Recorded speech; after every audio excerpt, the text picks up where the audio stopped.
I do like this. I do like these emotes. I can see why Fortnite made so much money off them.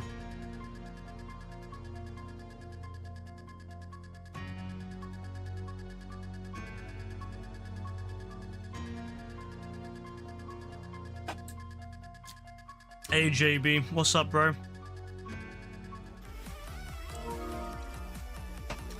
Now you can join, JB. Now you can join.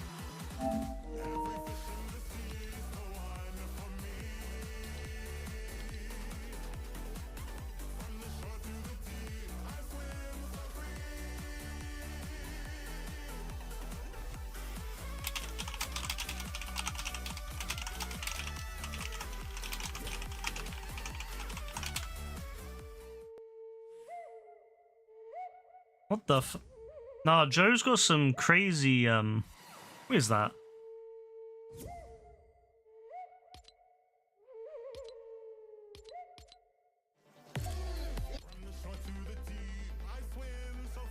Is there anything good in the store today? You go for free? What the fuck? You go for free?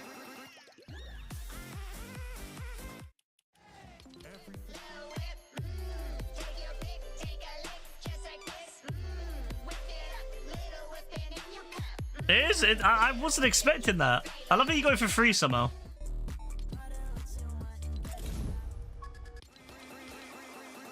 How much have you played of this then, Joe? I played a few games yesterday and I can't lie, I didn't enjoy much of it. But I mean, to be fair, most of the time, I think the first couple of games we had Brassy and JB, and then like Brassy's internet cut out, and then it was just JB who went AFK. So to be fair of you, it was probably just really shit. Teammates just not really, not really feeling the vibe with the teammates. So I guess we'll see what happens today. Hopefully it will be better.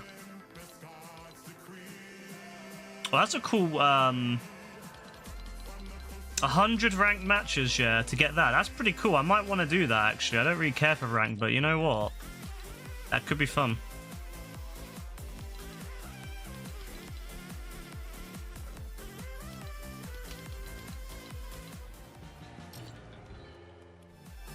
Oh yeah, Joe's been rallied apparently. One game absolutely peaked and got third partied and finished 20th. Yeah, that sounds great. I can't lie, that sounds great. Why is Rebecca like invisible, like a ghost?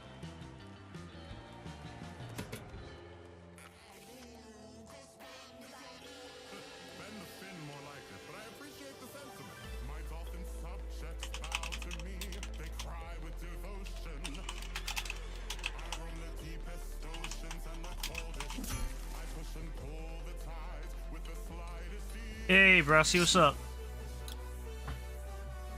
What the hell is going on with Rebecca's like thing? Why is she like that?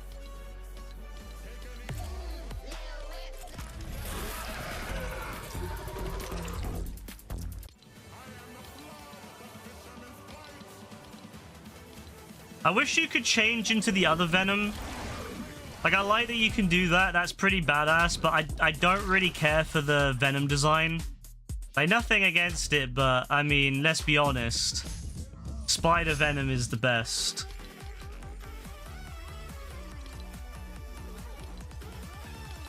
The Extreme Venom's pretty mad, though. I can't lie.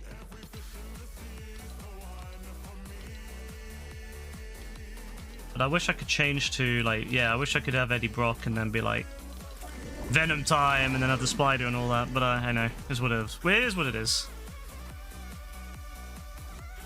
The OG meta suits you probably because you got so good at it back in the day. Yeah, probably. It doesn't suit me very well at all, so we'll see. Maybe it'll be okay with a full squad, you know? Assuming JB doesn't go AFK multiple times in it.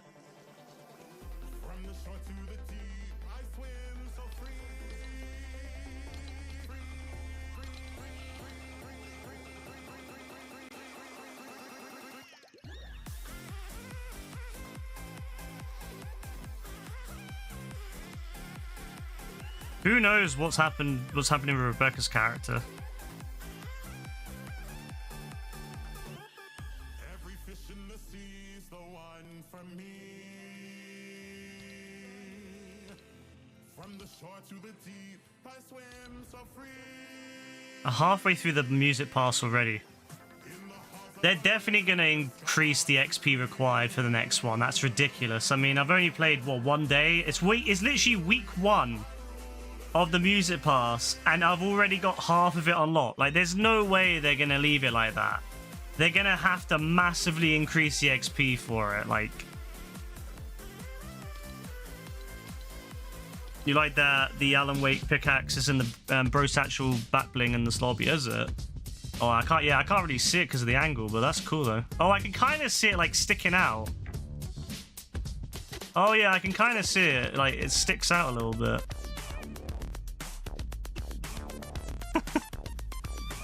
It says Rebecca needs to ready up. Yeah, it does.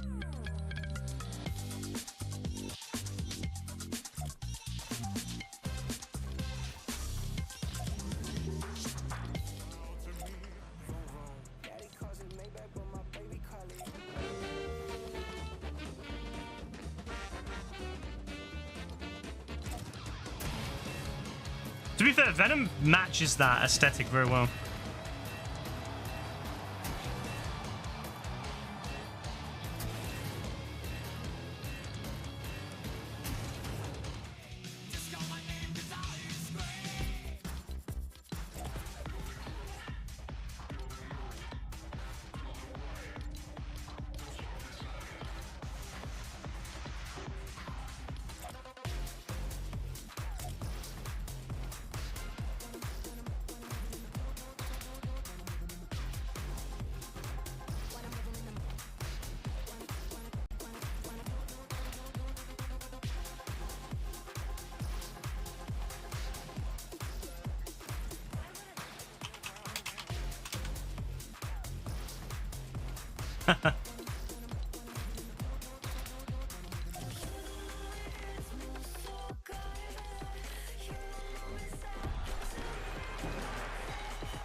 We love Venom. We do. I'm hoping we get to see Venom with the spider soon. Apparently there's some rumors that Sony's going to do a Sinister Six movie with all the characters, Morbius and Venom and all these different fucking people that they've made, and they're going to fight, you know, they're going to fight Null, you know, the creator of the symbiotes. And I'm like, bro, that sounds dead. Like, just get Spider-Man, bro. Just literally put Venom into Spider-Man and have Spider-Man have the black symbiote, you know, have a little bit of Venom for a while, then he eventually, you know, gets rid of it, and then they team up against Null. Just do that, lads. It's not hard.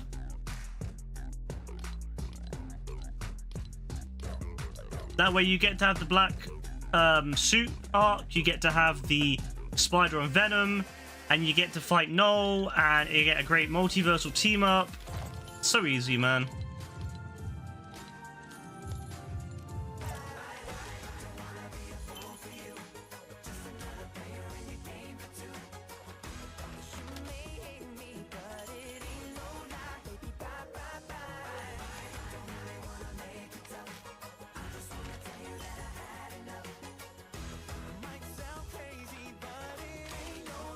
What is Rebecca doing? Why is it saying that? Why is she even like? How is she a ghost, bro? Come on.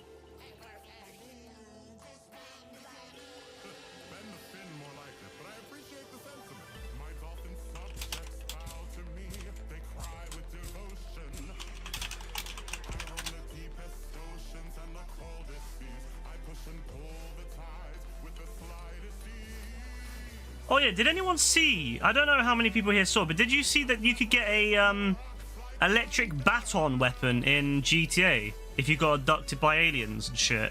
I had no idea about that, so I missed it. But you know what? I really don't care. But that's how bad it is now. Like, I used to know about all that shit, but I just don't pay attention anymore because Rockstar really bores me.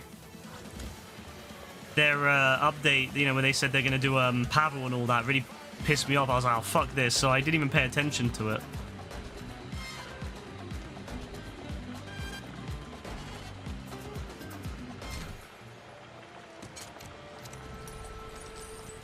I love how we're all just chilling. I love that though. I love that we're just chilling. We're all just dancing away, and Rebecca's just like a ghost. I wish they'd like people like start without like everyone. If like the host like selects like, you know, all that, that'd be cool. But whatever. Like I should be able to override it and be like, yep, we can start whilst, you know, she's chilling.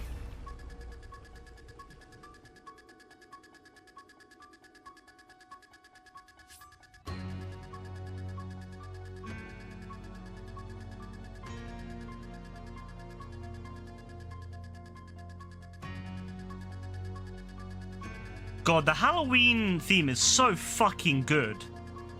But I always forget how good it is until I hear it again. I'm just like, damn, like, they cooked. Like, that film, right? Halloween does not... That is a great film, but, you know, it didn't need to go that hard on the music, you know? It didn't need to go that hard. It could have been calm, you know? But they went hard with it. They were in the fucking studio. They were cooking. I mean, I respect it.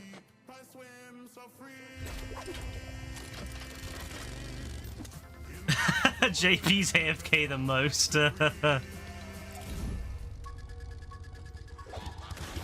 Not wrong, to be fair. I like how I love how JB was away for like an hour last night. He said BRB and then he came back like an hour later. Only JB would do that.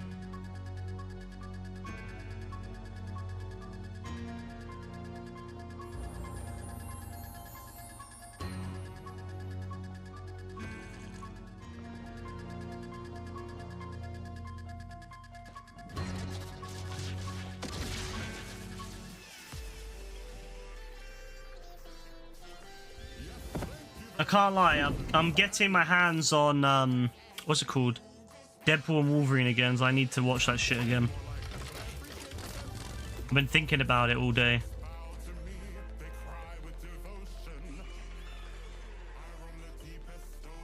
What the fuck is this shit?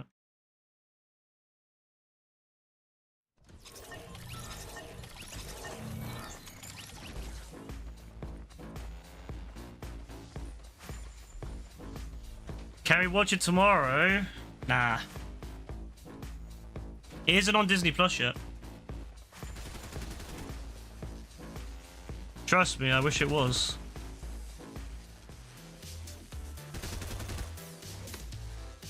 Fucked up my, I fucked up my, what's it called? My Firefox. That's not good.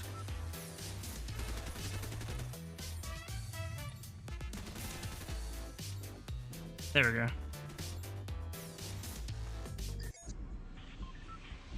I don't know why, but you know the sounds in the background?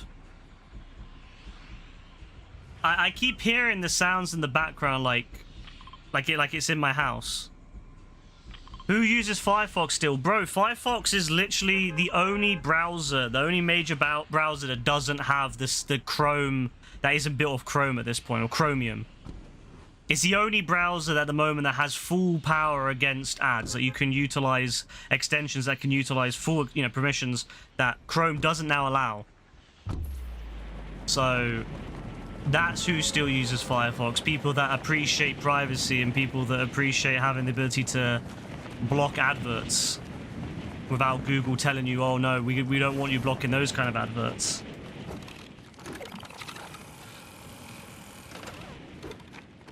There's a reason why Firefox and all of its, all the forks of Firefox, all the, you know, the very privacy-orientated browsers are forks of Firefox, not of Chrome or Chromium.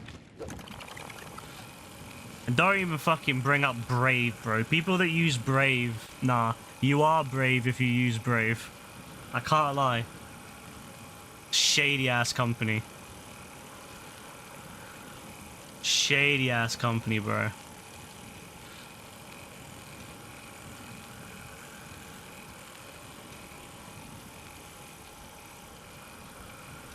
Honestly, I prefer fucking Google than you know, true Chrome over bloody Brave. Ugh. I always hear that, people saying, use Brave, it's got built-in ad blocking. I'm like, yeah.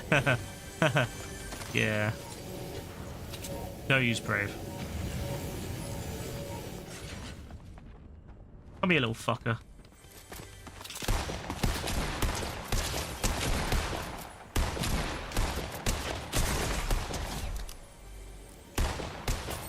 Of course, I found the one gun that has has a scope on it. Of course.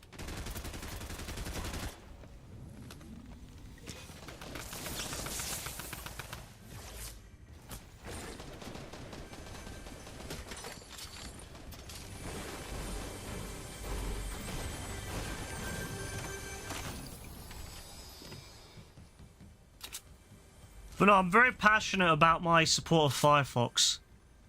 If you want a world where every fucking browser is dictated by Google and all the web standards are dictated by Google, then yes, go right ahead, you know. Support Google. Support Chrome. But if you want a world where there's competition in browsing, where there's alternate options, that's a bot. Then I highly recommend, you know, stepping outside of the Chrome world.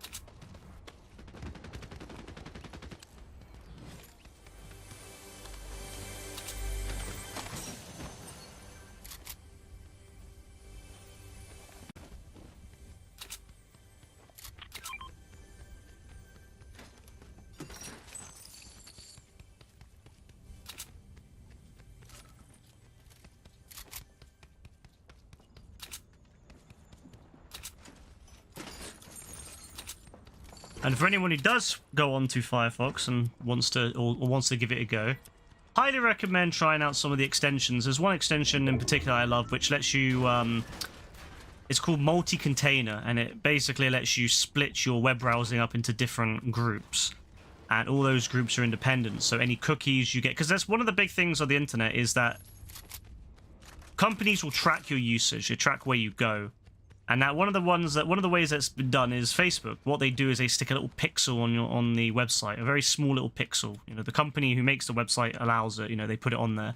It's a tiny little pixel, and as long as that pixel is on that website, it basically means that you are tracked. You have been, you know, Facebook will track you, even if you don't have a Facebook account. Doesn't matter. They'll know you've been there, and they'll know what other websites you've been onto. And although, yes, a lot of times, you know, most people don't need to worry about their internet browsing, I still, you know, they have to worry about, you know, whether they're being tracked or not. You know, you can live in countries, people do live in countries where that can be dangerous, you know, i.e. potentially the United States of America, if the Republicans win, because, you know, they will track things like, they're already asking for data on people's periods and stuff like that, and whether they're looking for abortions and stuff on the internet. And that shit is very dangerous, because, you know, companies like Meta, they will sell that data easily. They'll happily hand that over to fucking the US government. So you don't want that shit. So one of my favorite things about Firefox, as well as just having way more control over, you know, things like that, but you know, I like having multiple containers. It means you can have, you know, in a less, I guess, privacy stand, you know, less of a privacy view. It's nice because you can have multiple accounts on the same browser that way. You could have, you know, I don't know, a YouTube account, and you have that on multiple. Oh shit, person here. You can have multiple accounts that way. You can have, you know, you could have YouTube. You could log in on each. You could log in multiple times on different.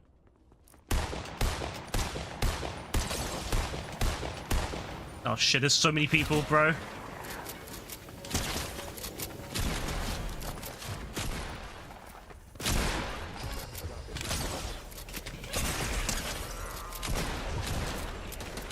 How the fuck did he get out of the boogie bomb?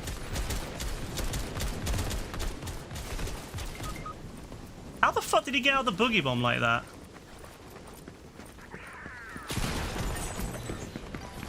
But, no, it's good if you want to have multiple accounts, for example. you know, it's a great way of doing it. You don't have to have, you haven't got to go in and, you know, go into different browsers. Some people do that. They'll have like one account on one browser, one account on another browser. You can have it all on one browser by having multiple containers. So, oh, when you hit them once, the Boogie Bomb ends. Does it? Oh, that's some dead shit. I can't lie. But yeah. No, have I ever said how much I despise the shitty weapons in this chapter? Yeah. But no, that's one thing that I like. Just being able to have more control over, you know, your browsing. You know, you can really limit, you know, who will see your browsers. I have, for example, a container which is, I have a container for my personal stuff, which is, you know, my personal life, anything to do with that. I have a container that's for my, you know, gaming stuff. I have a container for professional stuff, and then I have a container for other things as well. I have a container specifically just for Facebook and Facebook-related products, so Facebook and Instagram. Well, primarily Instagram, because I don't like Facebook tracking everything you do. So I have anything. Anytime I go on Facebook or Instagram, whatever, it is only on that one container. It automatically loads up that container whenever I go onto Facebook. If I ever type in Facebook or Instagram into the bar, goes straight away to those, and it's a great way of, you know, restricting the kind of, you know, the contamination between cookies and stuff like that. So yeah, I actually really like Firefox for that. It's a way, as I said, it's just way more control over what you can do. Google doesn't like stuff like that. They don't like the idea of limiting your cookies and stuff like that, because, you know, they like to look at what you're doing. They like to see your, you know, your data and where you're going, who you're, you know, what you're viewing. So no, I prefer Firefox for that. So no, I think it's a very valid choice just to have Firefox.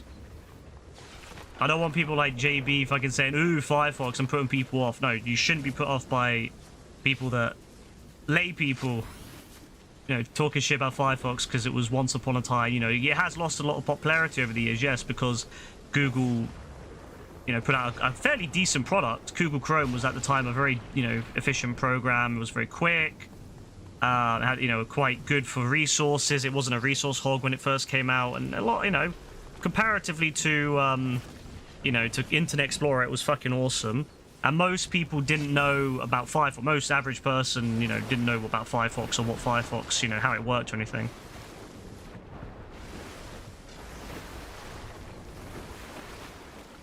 I don't think Rebecca's gonna get out, by the way. Although there is a medkit there if you can get to it, but... Yeah, I said that yesterday. There's no fucking shield or heals in this mode. It's really bad. It's really, really bad, actually. I don't like it. The map is so big, and yet there's no fucking heals. There's no reboot vans. The transportation is shite. It's like, bro, it's such a horrible experience to get from one side to the other.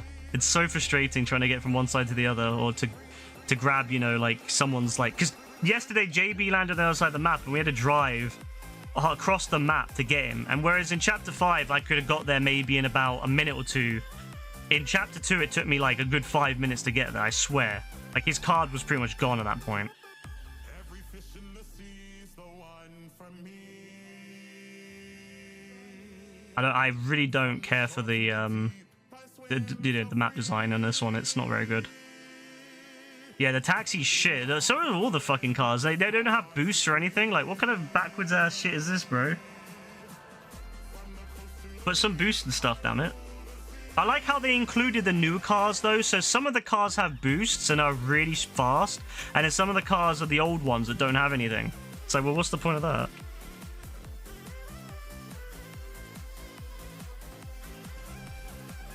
But no, anyway, like I said, with Firefox, very good browser. 100% recommend people trying it. If you got an older PC or a slower PC, maybe not. But if you got a PC that's, you know, built in the last 5 years and it runs something that isn't just an Intel fucking Pentium N or whatever, then highly recommend it. And you have more than 4 gigabytes of RAM. If you have like 16 gigabytes of RAM, a modern day, you know, processor, yeah, you know, it will run nicely. You get a lot more control over it. A lot more privacy. You can actually install ad blocking extensions that actually work, unlike what Chrome now offers. Because a lot of people don't realize this, but Google Chrome has now stopped support for Manifest version 2 extensions, which means that you have to, extension makers now have to use Manifest v3. But the problem with Manifest v3 is it limits a lot of what they can do with those extensions. I think Google basically says it's for safety and other things like that, but really what it means is ad blockers won't be able to block anywhere near as much. So what it means is that a lot of developers of ad blockers have had to either make custom versions for Google Chrome, or they've had to just stop making, versions at all. You can currently enable Manifest 2.0 or version 2 to continue being supported for another year or so, but then eventually it will be removed from Google Chrome entirely, which means that, come next year, or come late next year, maybe the year after, you won't, you'll have to use the weaker, not as effective ad blockers.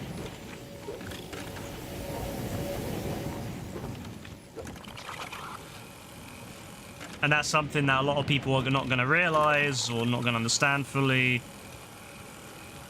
And that really annoys me. So no, it's not Firefox. It's... Oh shit, Firefox, hell yeah. And there are forks of Firefox made by more privacy-orientated people who are even better for those kind of purposes. I personally like Firefox Standard, but I know there's loads of different versions that people do prefer because of whatever reason, whether that is for privacy or because of features. I'm very happy. Or some people just don't like Mozilla. And, how much they make from Google and stuff, so they prefer having another variant that has less Mozilla stuff, which is fair. I understand that.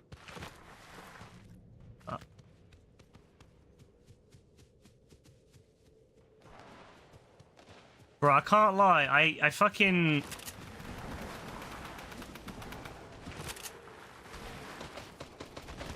The movement, you know what? This map is so fucking large, it feels.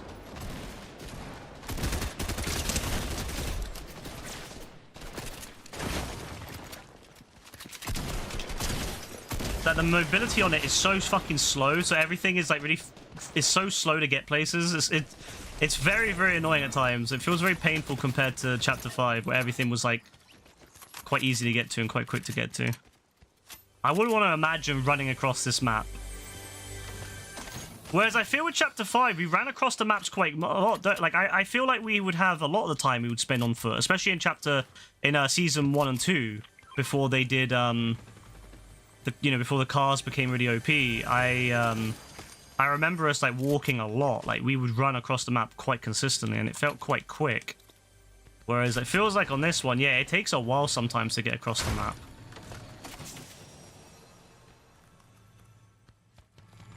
Like, I would not want to run this.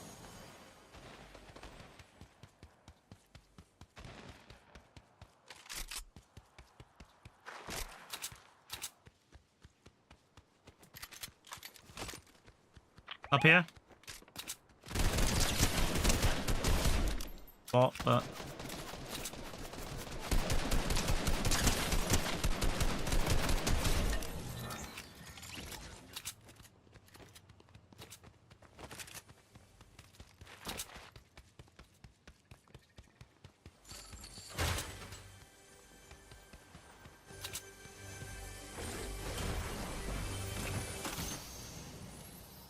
Oh, that's the same thing, but still. I like this skin, by the way. I love the way the axe like connects to the arm. That's cool, man. What do you think the chances are, though, of COB being released in 35 minutes? I'm not feeling very positive on that now. I mean, we still have Thanksgiving, though. And that's coming up, what? Is that like third Thursday in November or something? So that's good if that happens, but... I think Joe might have it, I think Joe might be safe this year. Because if it doesn't drop in Thanksgiving, then it ain't dropping at all, let's be honest. It'll drop randomly in like 2-3 years time. Like I'll be reading on like Reddit and someone's like, oh, COB's just come back, and I'll look at the date and it will say like 2 days ago, and I'm like, oh, for fuck's sake. What should happen?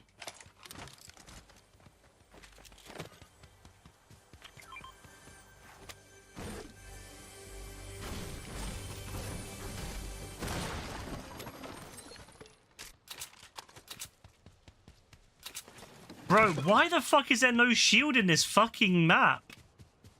Jeez. It's so annoying not having shield anywhere. I'd have already found like 4 bottles of Fuckberry Fizz or whatever in the other one.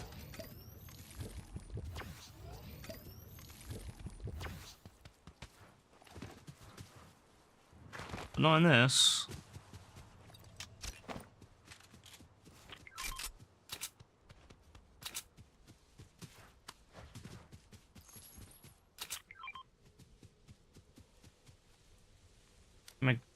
My glasses on here, so I can actually fucking see. Part of me likes the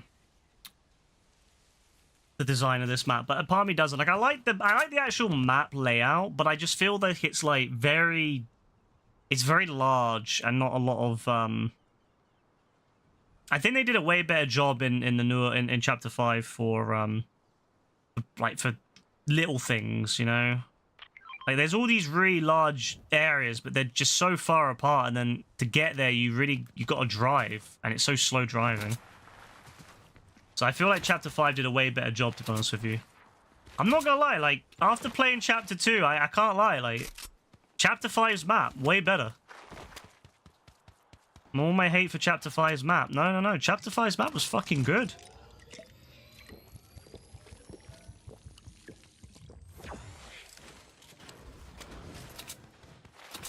Why are the chests so ass? Yeah, they are awful, aren't they?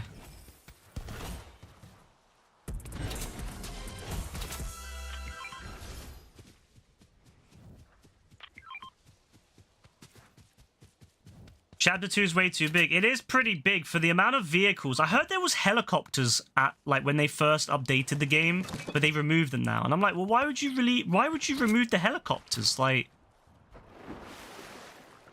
I mean, is that coming back in a week or two when they do the next season or whatever?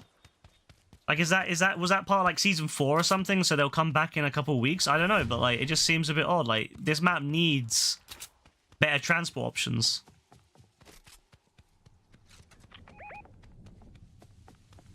Like, this map desperately needs it. How the fuck did Joe get over there? How the fuck did he get over there? Oh.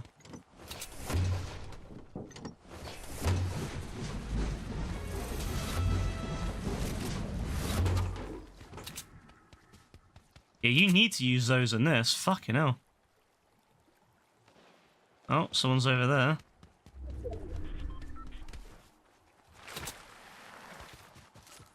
You know what I miss? I missed the first season of Chapter 5 at the very beginning when the storms were really powerful and really fast, and we would always desperately, like, run. We'd be fucking, like, running, like, super quick trying to get away from death.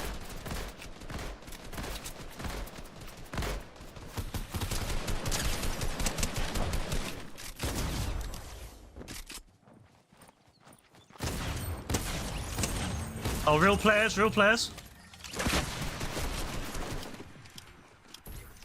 Shouldn't have missed him, but that's my bad.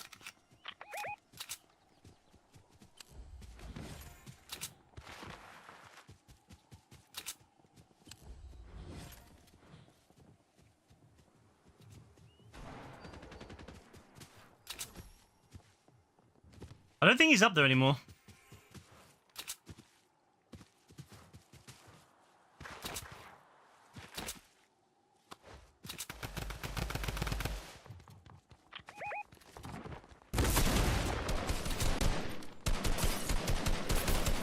Watch out, watch out.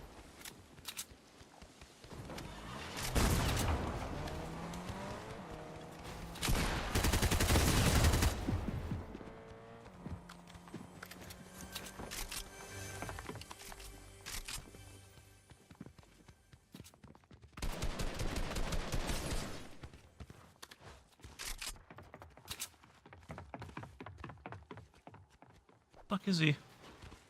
Oh, JB's back over here. I thought last time I saw him, he was on the other side of the map. Well, he was in the storm anyway. Bro, there's so many fucking buildings.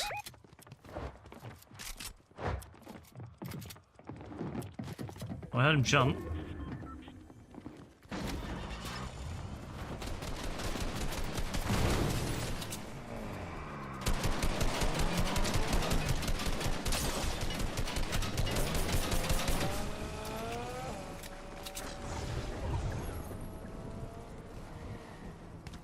Oh, they're gonna try to get their cars, aren't they?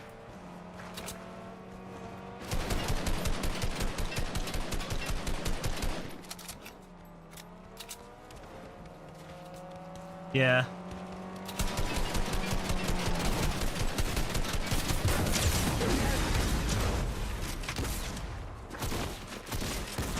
Yes, don't you try it. Ah! Nice, nice, nice, nice. Oh, I had the fucking plunger. I could have chased the motherfucker down. I could have chased him down the whole time. I just realized. I just realized I had the fucking... Nah, I'm done. How am I gonna just realize I had the plunger, bro?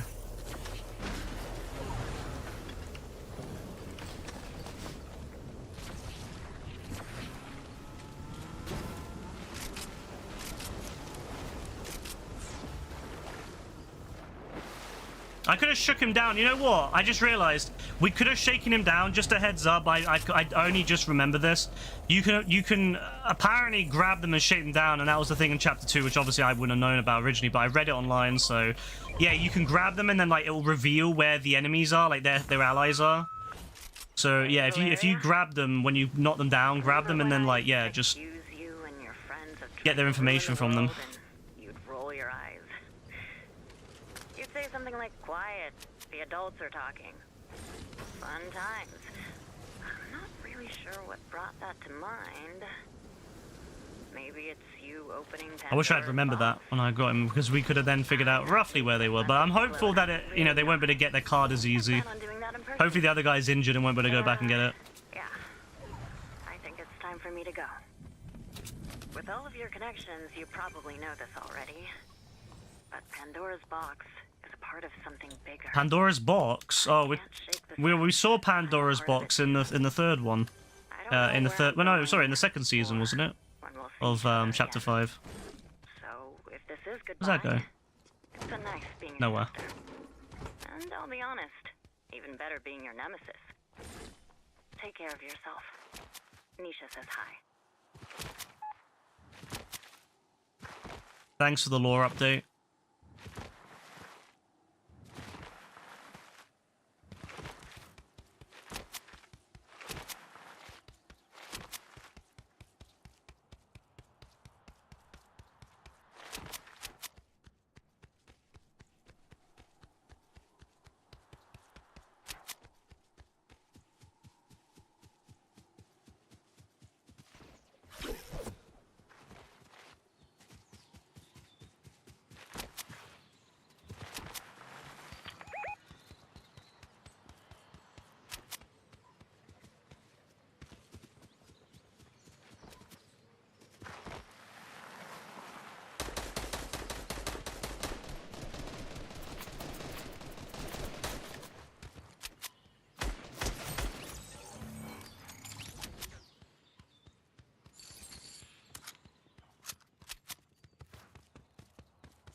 Is that a bot?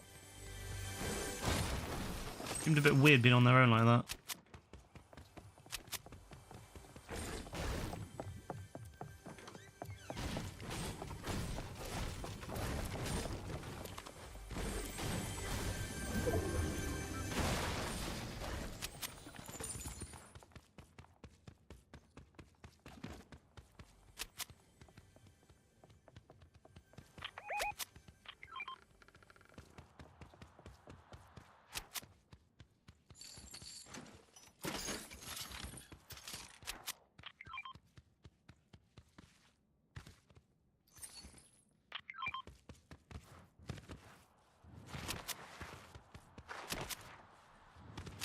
Remember that group yesterday that camped out the fucking respawn van?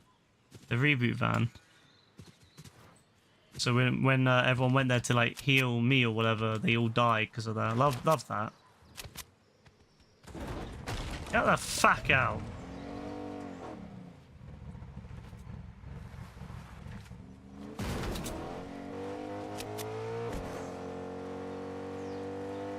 All right, we got a truck. I like the trucks. You know, they should make this a skin for one of the trucks, for the big truck thing in that was in chapter 5. They should do that. As I quite like this van or truck even. Yeah, I'd happily drive this.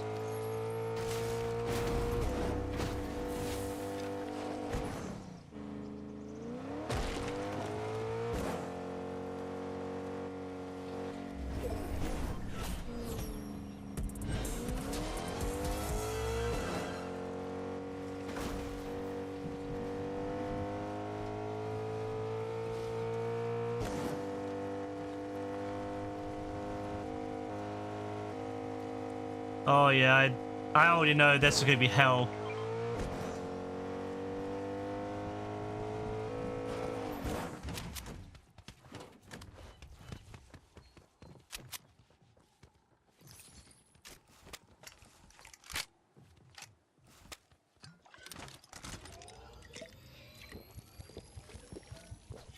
Alright, it's gonna be a fun time, I'm sure.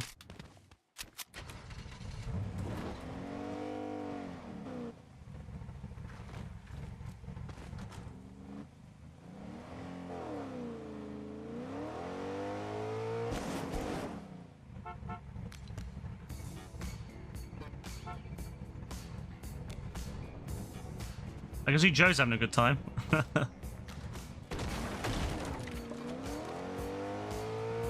Alright.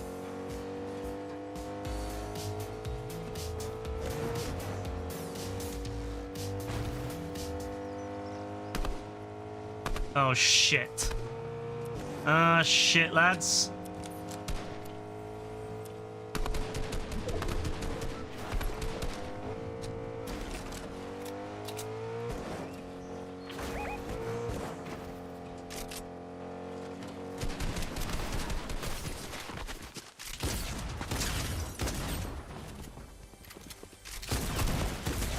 Oh.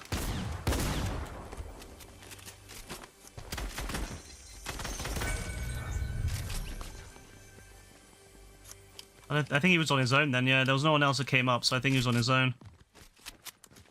Or at least he wasn't near anyone else on his group.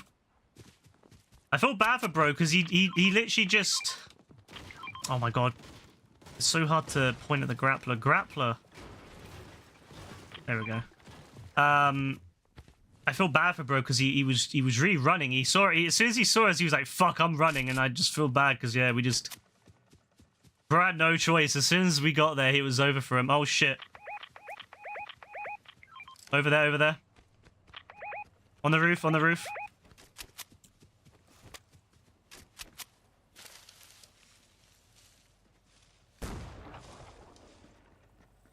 Who just shot? Why?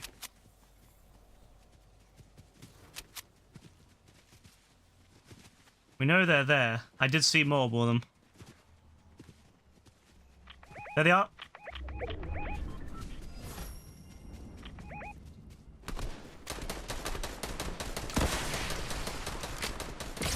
Oh, that was good.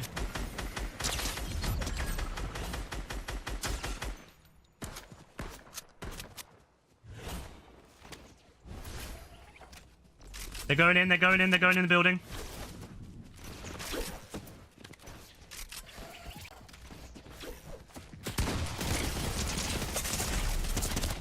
Fucking hell, bro. Oh, bollocks. JB just running off somewhere as well.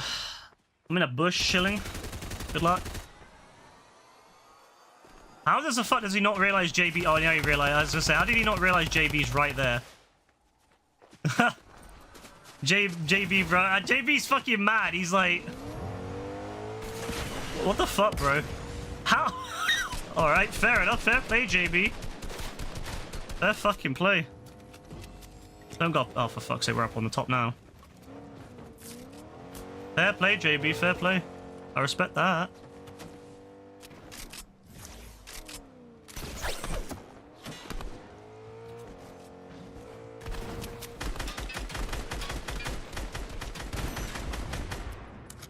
Oh, fucking sniper, man.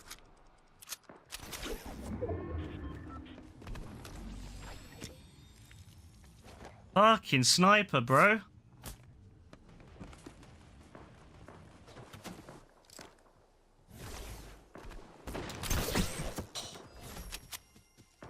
Nice, good job, good job.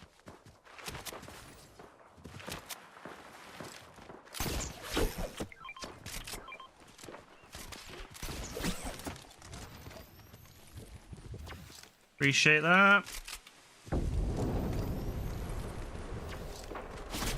Oh, for fuck's sake.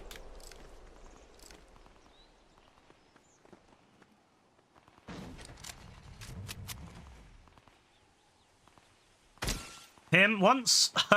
Just once, though.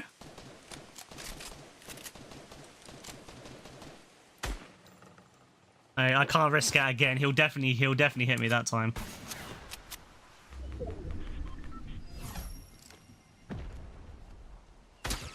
Again. Bro, give me my M1 Garand from the OG. I'll fucking do bits then. I used to be so good with the M1 Garand. So fucking good with it.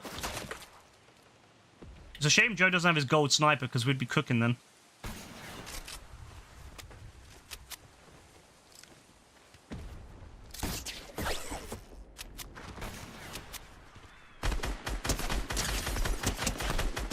One.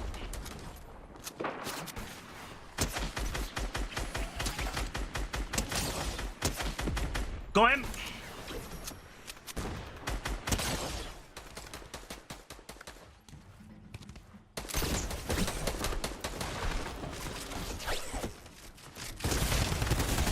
There we go. Yes, beautiful. Beautiful.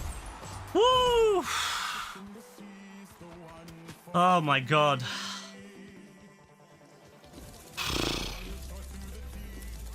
I think that's probably my best game on this season. Well, it's definitely my best game on this chapter. Fuck me, man. Oh, I like how it's like 10-8-6, by the way. It's like go down to 2 and then there's just a drop to 0. But I mean, hey, JB did heal me, so I appreciate that, JB. JB did get me back up.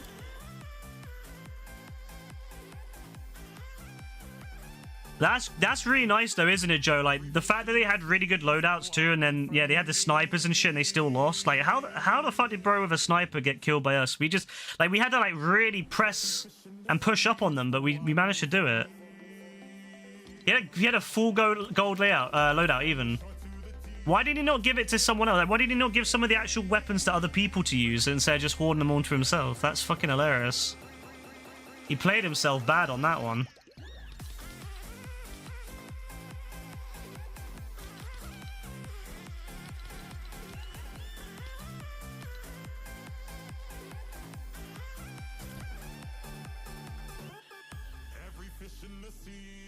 No, that was good. That was the first game I actually somewhat had fun on, except for the fact that it was like ridiculously long running distances.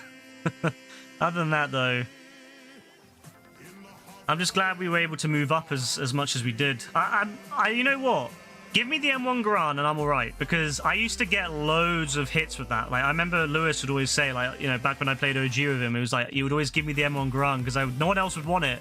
And I'd always sit there and, like, pick off people with it from miles away. Instead, because I'd give the snipers to other people, and I like, just give me a non-scope sniper rifle, basically, like, so an M1 Garand, and I'll be alright.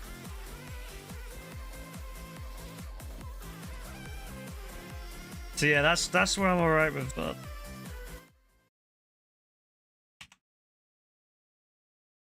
It feels like you're playing Reload with the guns and stuff. I mean, it's pretty much what Reload was based off. Reload pretty much is like an early, like an OG style Fortnite. Like, it's not exactly OG because it has elements of the first and second chapters, but you know, Reload was always designed to be like a throwback.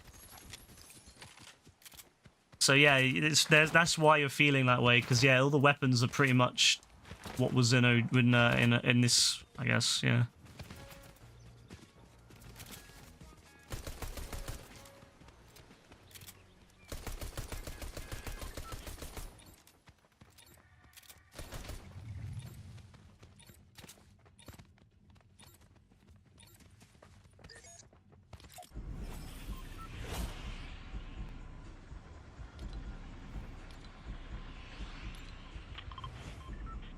Damage enemy with a pistol, collect items at crash site, damage an opponent from within a bush. Yeah, I'm not. Yeah, that's fun. I love ones like that where I've got to use pistols when I would never usually use a pistol. So, yeah.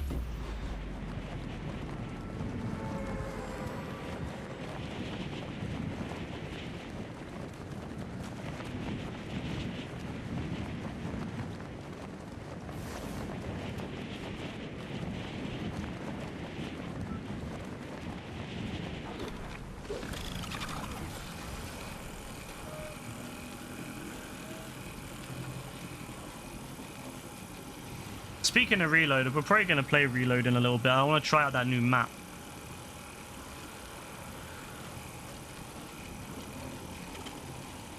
Alright, now I gotta find a pistol and actually use it in combat. And actually get damage with it. Aha! Pistol! Oh, it was a gnome. Oh my god, I found an assault rifle. A purple assault rifle, and I've got to use a fucking pistol. Are you kidding me? Oh, I'm actually pissed, bro. I don't always get weapons I like that.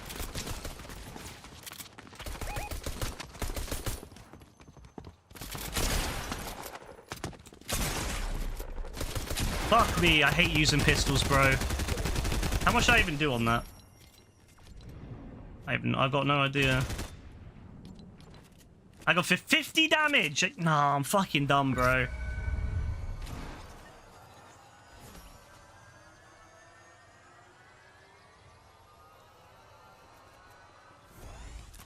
That's literal hell, man. That's literal hell, making me use, pistols.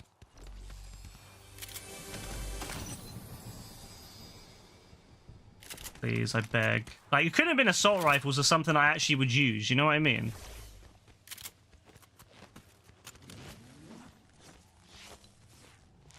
Crush site or crash cargo. Damage an opponent from within a bush.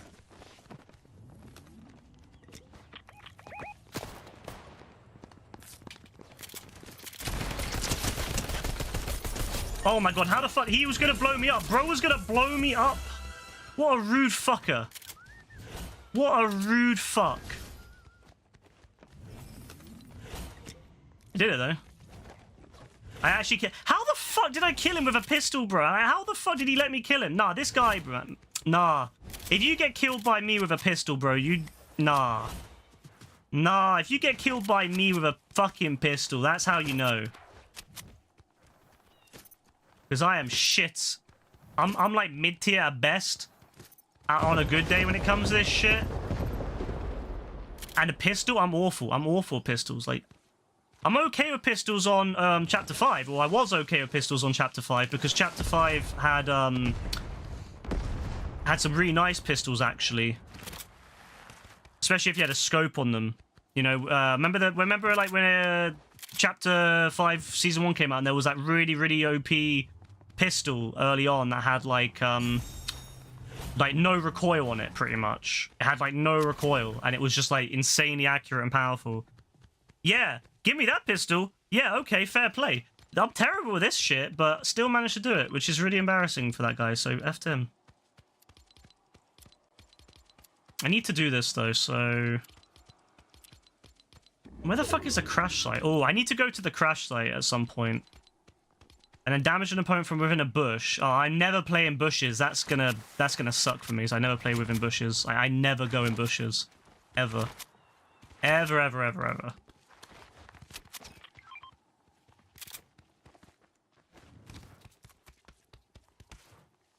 Ever, ever, ever. That ain't me. That ain't me.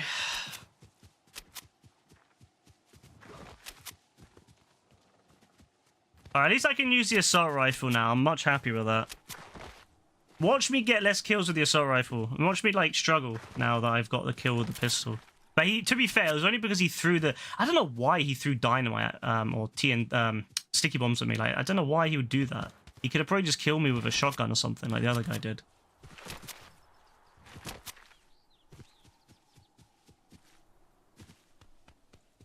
Oh, well, good. We're heading that direction, so that's nice. I've not been up here, actually, I don't think. Or at least I don't remember coming up. Oh, no, I did come here. I came to Sweaty Sands once.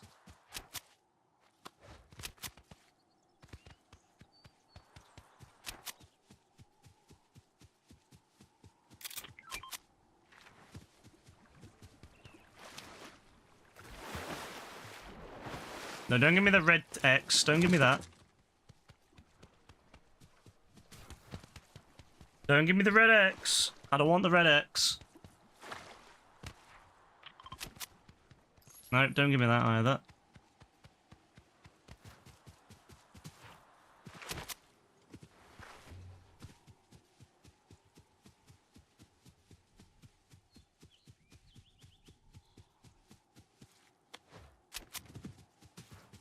If I find a car, I'm gonna drive out to, yes, I'm gonna drive out and do my daily.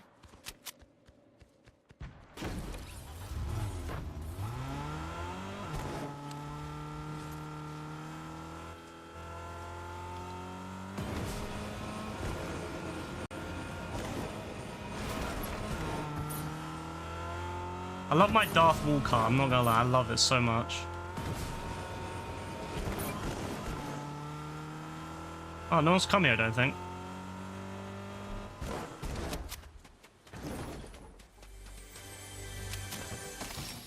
Oh, finally, I found shield.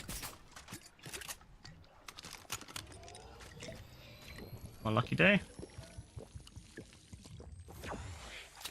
Can I just, like, pick up the same thing over and over, like I did on that other one I did? No, it actually has to be new stuff. That's... Okay, that's cool. Oh, what a beauty. Yes, what a beauty right there. Oh, that is gorgeous right there. Absolutely fucking gorgeous.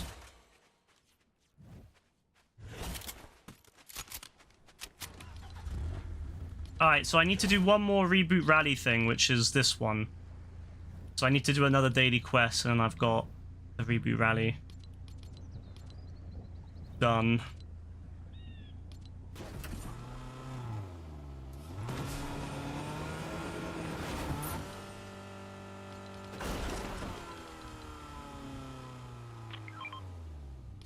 Although there seems to be something for if you just do the Reboot Rally, like, because it came up on the side, didn't it? Like, just get an XP with a friend, so... How hard is it for a brother to find a sniper? Yeah, snipers are really difficult, I've noticed, to find in this.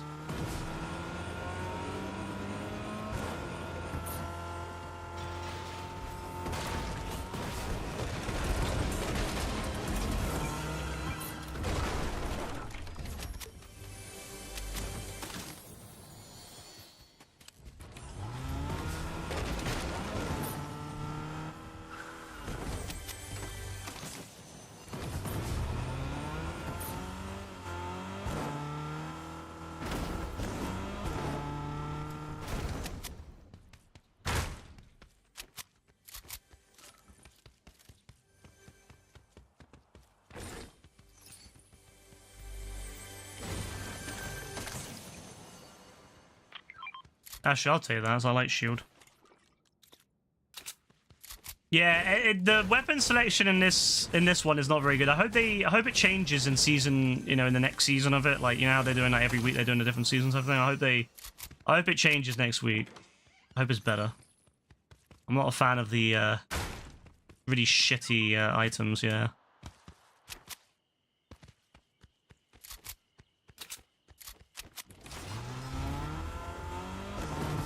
Wait, how'd you... What the... Wait, how'd you jump, by the way? It has, like, a little jump icon. Wait, can you jump with this, or is it...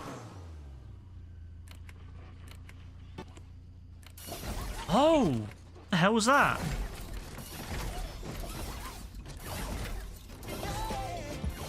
Why is bro, like... No. Why the fuck... Why was bro, like...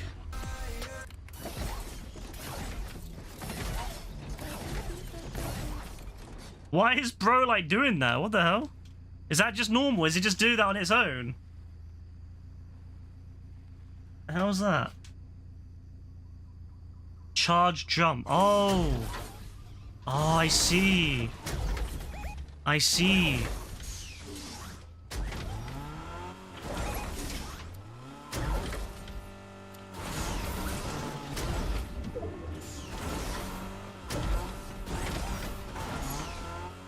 Oh, now I understand.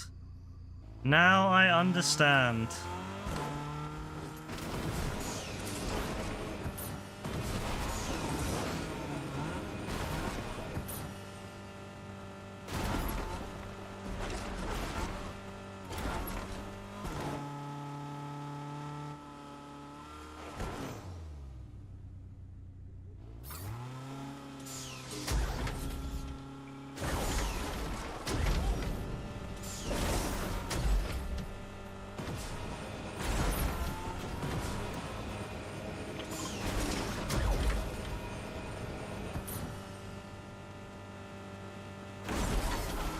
I like that.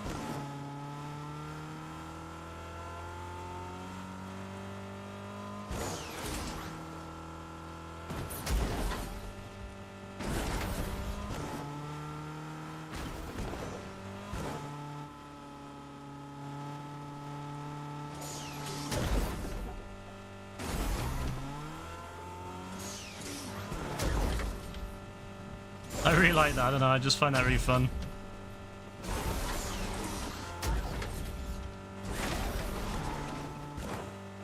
Wait, we're in top 17? Crazy. Quite a big circle. Wait. Quite a big circle for 17 people left. Is this the bridge we won on?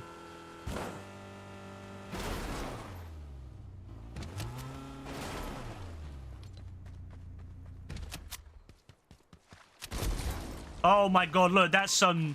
Oh my god, look at that. Oh my god, look. There's a gold fucking assault rifle right there, ladies and gents. There's a fucking purple fucking pistol and shit. Oh my god, damn. Finally something good. Finally something actually decent. Oh my days. I was way too hype. I'm way too hype about that. Like, that's how bad it is at the moment. I have to be hyped for such... like, for such a thing. Because it's been so bad. Like, the weapon selection has been so bad.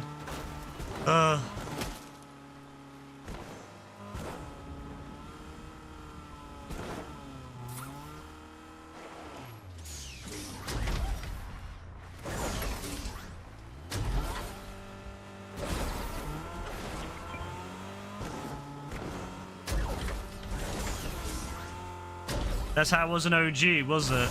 Dire. Absolutely dire. I'm not gonna lie, Chapter 5 better in that regard.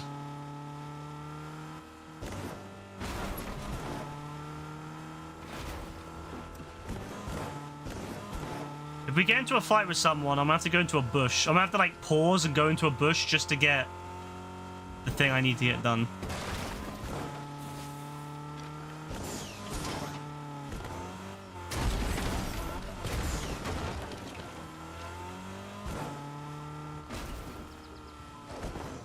Is it next Wednesday, Ice Spice? I was hoping for Eminem, personally.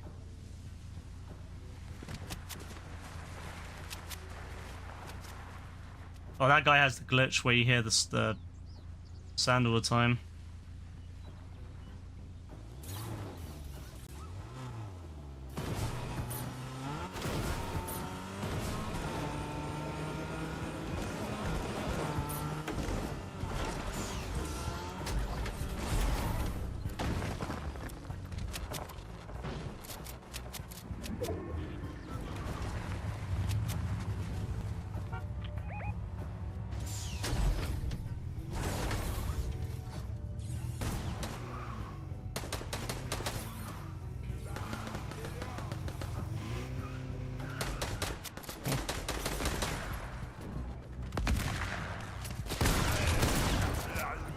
Go away, Arnold.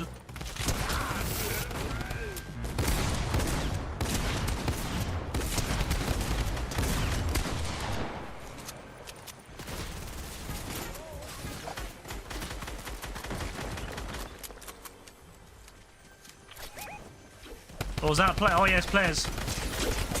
Oh, shit. Fuck me, bro. I just got absolutely unloaded on.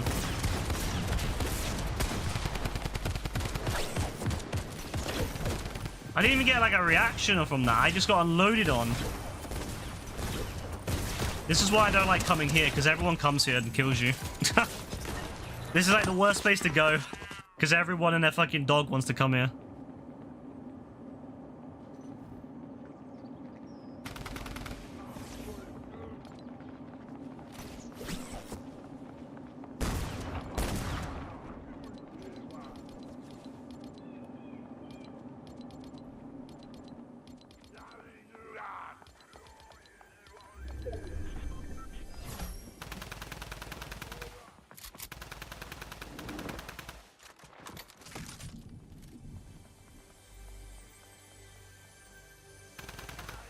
Other guy just said, fuck this, I'm out.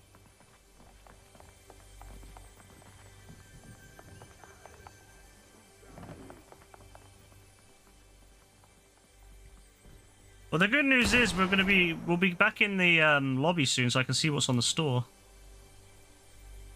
Will it be Cobb? Will it finally be Cobb? My bae, my precious? Probably not. But we can hope.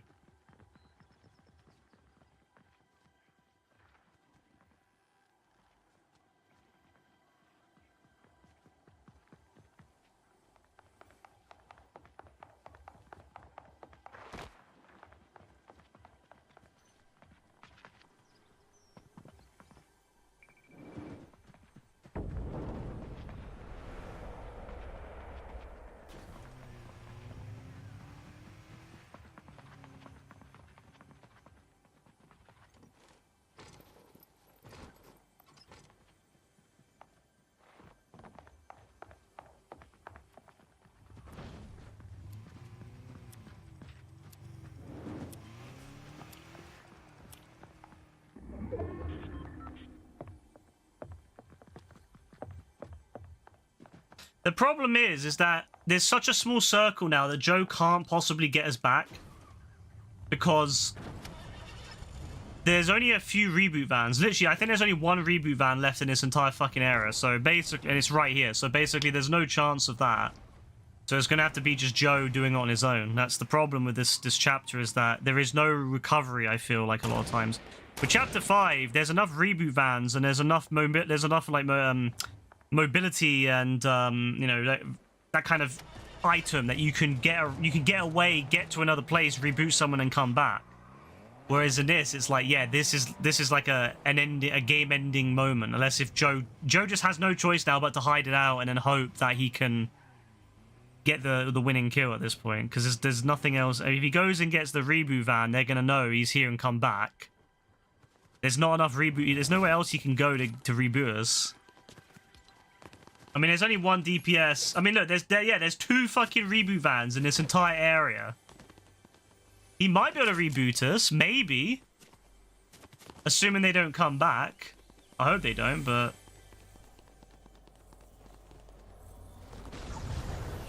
I just hate how there's so few reboot vans in this map. It's so bad.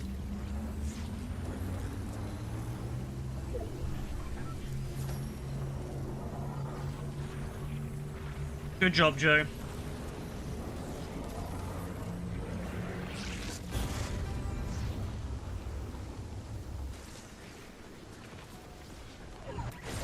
There should be more reboot vans, man. They should have put more in. I don't care if it wasn't true to the OG chapter 2, chapter whatever. They should have put more in. All my good shit was taken, for fuck's sake. Well, at least they left that.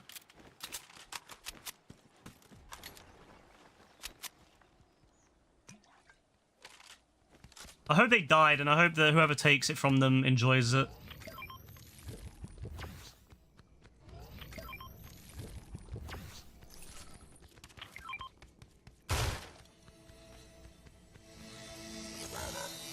Ah, fuck that bullshit.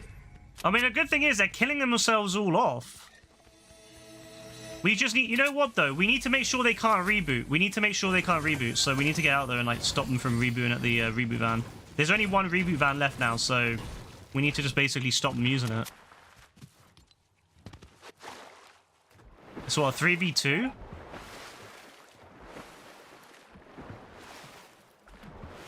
Yeah, we just need to make sure they can't use the reboot van, pretty much.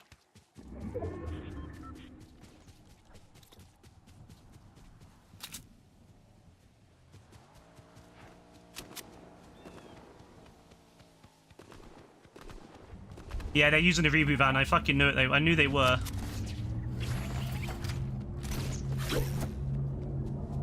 Oh, fuck's sake, man.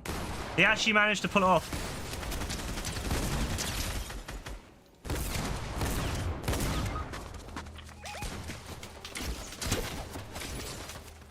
Fuck me, I'm so bad at this fucking bullshit.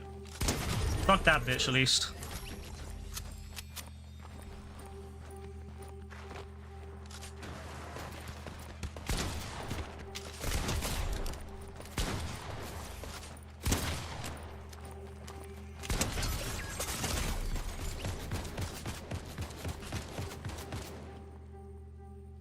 Yes, fuck you guys.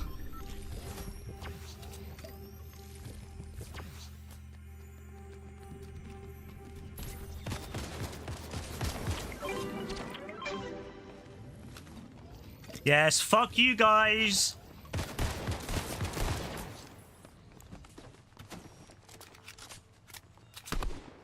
Why can't I reload? Reload, you bastard. There we go.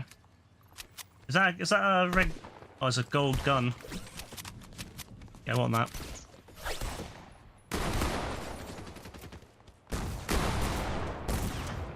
There, nice. Good work, good work. Nah, I can't believe that. The fucking... Nah, I can't believe that, bro. They fucked up big time by not, like, defending their reboot guy. No, the other guy, that's fucking hilarious. The other guy fucking left. That's fucking hilarious. No, I'm done. The other guy left. The other guy fucking left. because he thought it was over. I mean, that's why you stay. Because I thought it was over too, but I still stuck it out just to make sure. But Joe managed to pull it back. That's why you stay. Even if you think it's over, you stay until the very end because you never know. And Joe pulled it off. Joe got us back, and then we got in there and stopped them from doing it. Fucking nah, I'm done, bro. Fucking, he really left. He really left instead of sticking out. He really left. He really decided to nah, that is comical, man. You have to admit, that's fucking hilarious. Bro left. That's why you never do. Oh yes, the weekend is back. Yes, finally. We've always wanted this. We've always wanted the weekend to come back. Yes, so much, so fun, so good. I like how many people think this is gonna get loads of kids killed in like Gangland and Gangland America, and I'm like, that'd be fucking hilarious if it did. Like, could you imagine a bunch of like fucking gang members shooting kids because of them doing the fucking Snoop Dogg Crip walk or whatever? That would sum up a lot about Gangland America. A bunch of white kids going around doing that, and they get shot up by some fucking gang members. Like, all right, yeah, because they think he's gonna, you know, he's part of a gang. Like, nah. All right, let's try this other one. Ranked, not ranked. It's the other one, right? Reload. Zero build.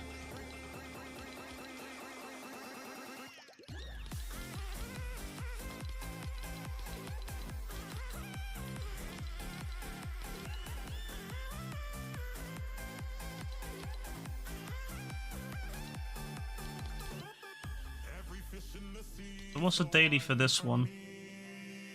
Use bandages. Alright, well, that's pretty easy.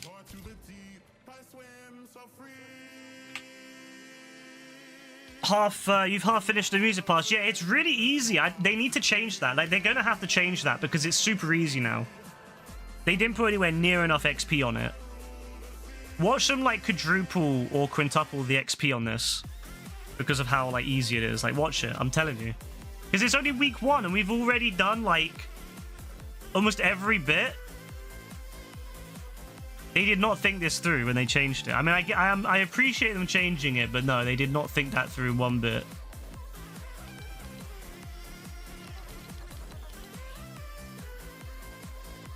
JB, bro, ready up, yeah? Just Chronically Online people saying that. Yeah, I mean, I don't think they're going to get anyone killed, but, like, you know, it just made me laugh when people were saying, oh, you know, it's going to get people killed. I'm like, nah, I doubt it, but surely Epic would have thought about that, you know? Like, surely Epic would have had the, you know, foresight. But then again, I mean, this is Epic, so...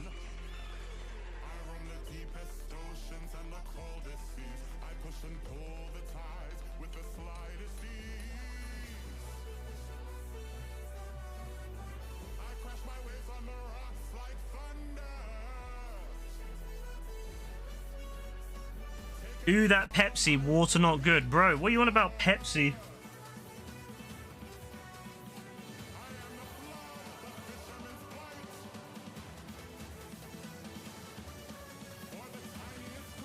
This guy is a walking brand salesman.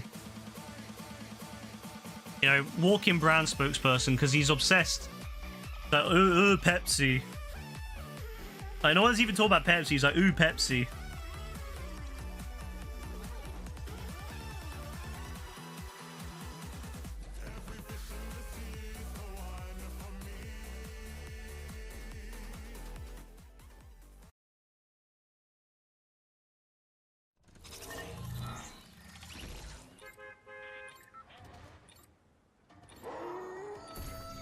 Bro talking about the mic when it's him. Joe, my brother, my fam. Was he saying Joe, my brother, my fam? That's funny.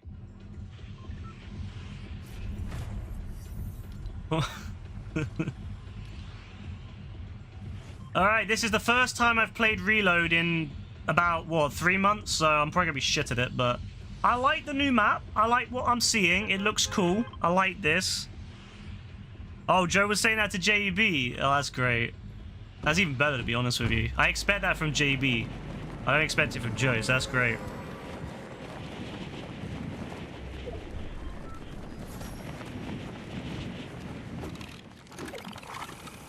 I wonder if there's a new umbrella for this season, like for Reload, or if it's like same umbrella as Reload was before. If we win, of course. I don't know. Remember on the first Reload map, I said I didn't like it that much because I was hoping for more, for some desert. Yeah, this one fixes that. But I still think the variety on the maps is too low. Like, they need to have a map which has all of the options, not just desert or just, you know, grass. But maybe that'll come one day. I hope they keep adding more and more maps, and then it just keeps, like, you know, alternating, because that's a really good way of doing it. That's a really, really good way of doing it.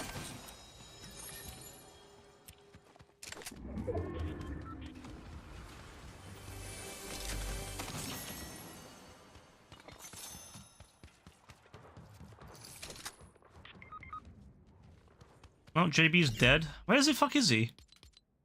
Oh, well, at least this is Reload. At least this is... Yeah, you know what? I'm glad this is Reload, so it's fine. I should probably put this up on the thing, right?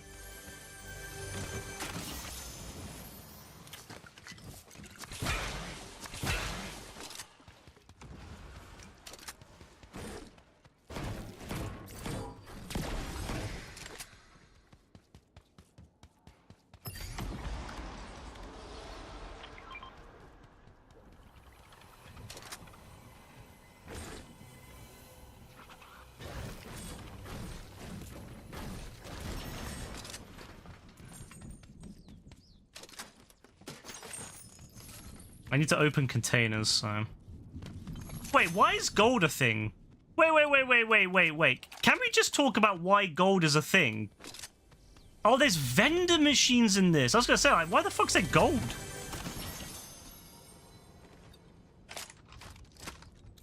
Oh yeah, there's always been vendor machines on this, haven't there? Of course. Forgot about that. That's how long since I last played it. So what the fuck? Why is there gold out here? What's going on?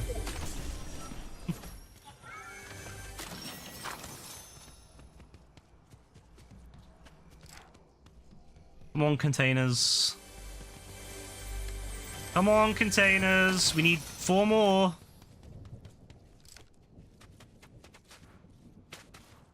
Doesn't matter if it's what kind of container, just as long as it's a container. This damn controller. Yeah, bro's been blaming his controller for the last, like, 2 weeks, I swear.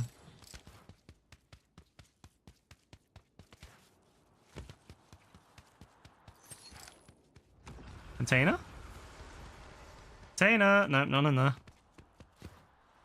I need 2 more. Come on. 2 more container. Oh, there's one. There's one that's right there. Right there. Come on. Up. One right there. 1 more. Come on. We just need 1 more container. 1 more container, please. Please. 1 more. Where? Ah! It's already been used.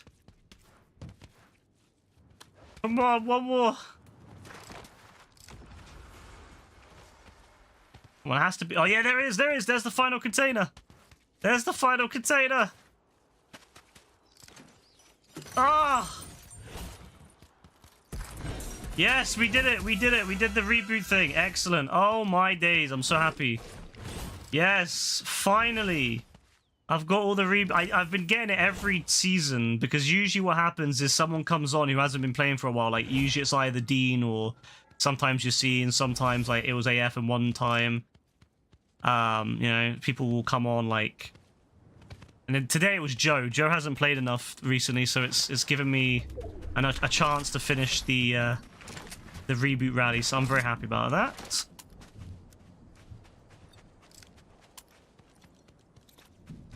Oh yeah, I forgot to tell everyone this. AF is getting his PlayStation back tomorrow. Well, he's hearing apparently from them tomorrow, maybe today. I don't know if he called.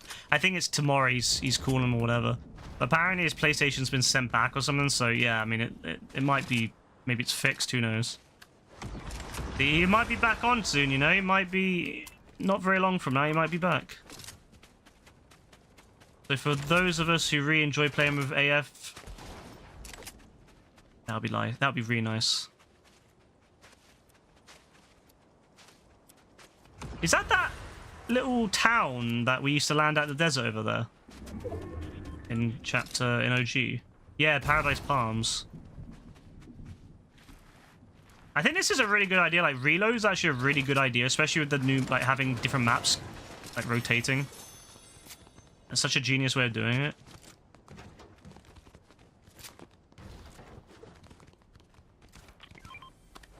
I hope they do a snow map next, because I like the snow. We got Adobes over there. Lovely. Snobby Sands. I've not been to a lot of these places before. Like, Guaco Town, never been there. Although, thinking about Guaco Town, yeah. Awesome. Makes me think about that fat burrito I had a few days ago. Well, I didn't have it because Rebecca had the guacamole in hers, but it just brought me back to the fat burrito I had. I was so happy having that burrito a few days ago. Oh my god. I've been thinking about it every day since. I'm so happy. Whenever I'm not in a good mood, I think about that burrito and it makes me happy again. It's great. Oh, it was so fucking good, man.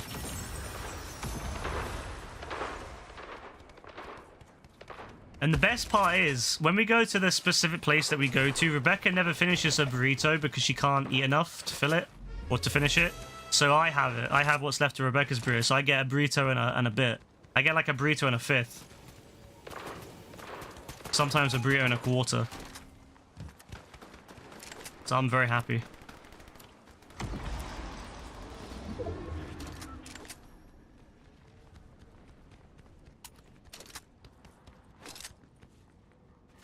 Ooh. Oh, fucking hell, that thing's crazy.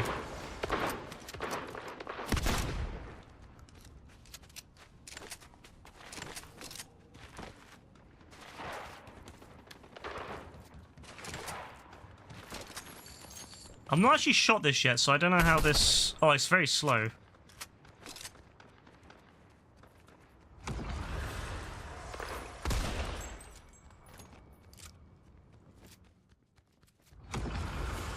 There's also fighting going on over there.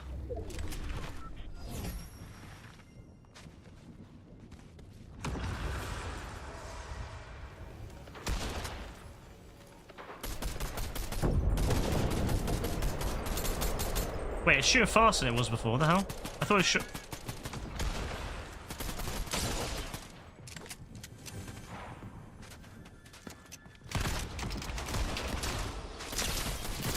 How did he not know I was right there looking at him? Oh, fuck! Let's get out of there.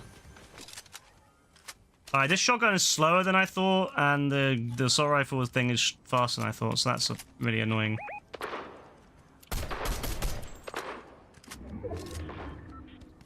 That's a really annoying reality here I've got to face.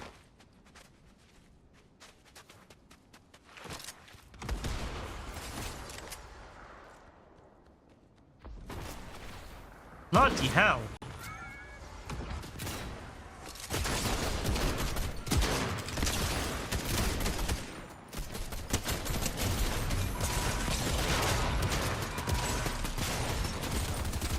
Fucking Super Saiyan Rose 8 Goku, fuck you.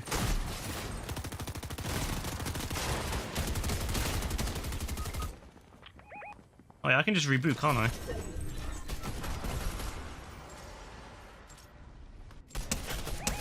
Although you do lose your crown if you reboot, but it's whatever.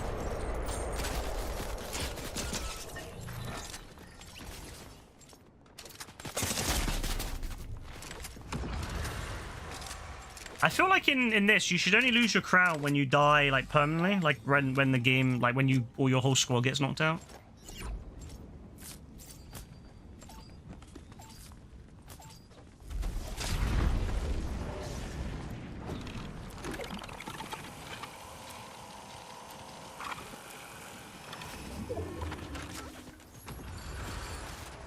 Oh shit, hello.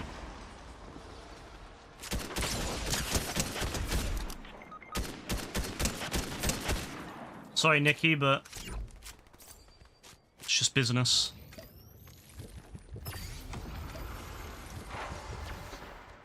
It's just business, my guy.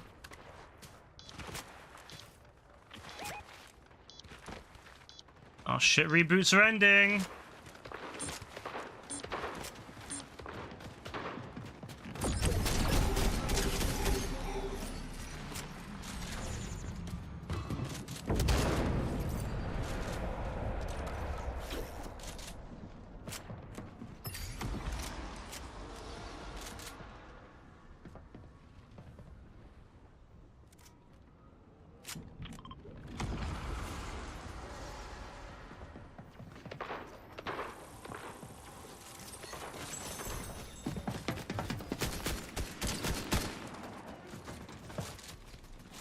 Oh my days.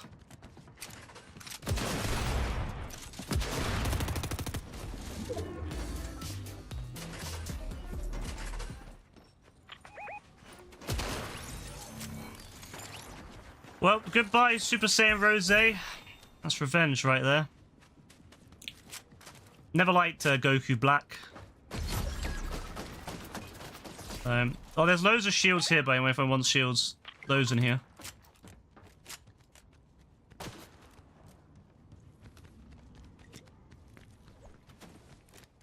Oh, there's someone up there.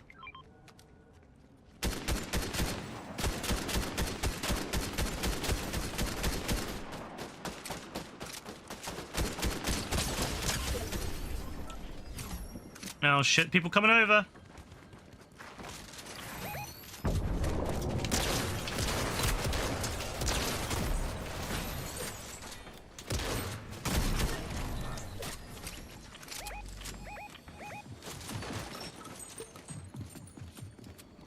Good shotgun.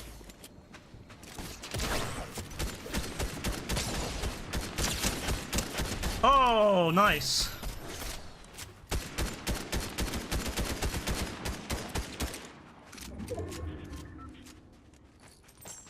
Just keep an eye out that anyone are going up there. Someone might go up there to heal him. Just keep an eye out. Oh, JB's going over there, apparently.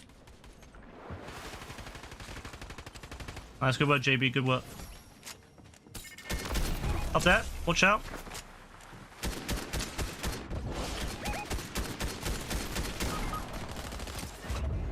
Nice, nice, nice. Enemy team wipe. Good stuff.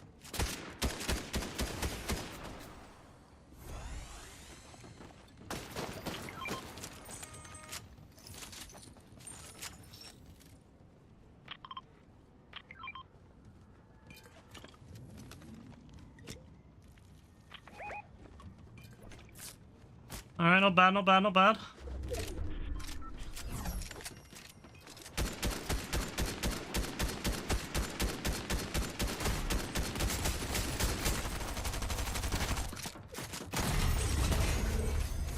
What the hell was that? What was he doing?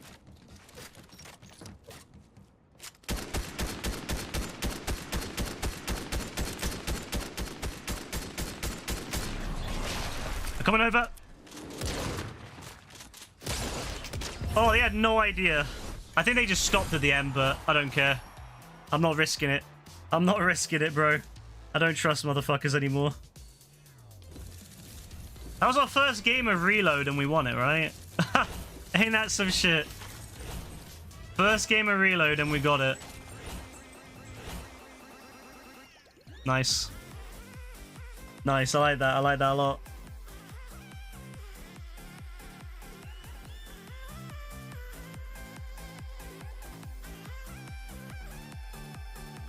Skipping that. Oh, there isn't an umbrella, sadly. I was really hoping there'd be an umbrella for it, but no, sadly not. That would've been cool.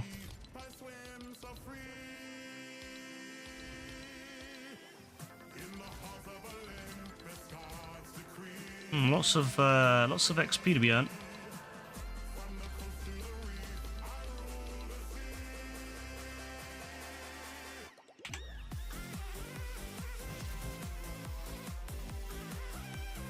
I'm happy with that, you know? Like, I really wasn't expecting us to win the first game like that, so I'm happy that we got it.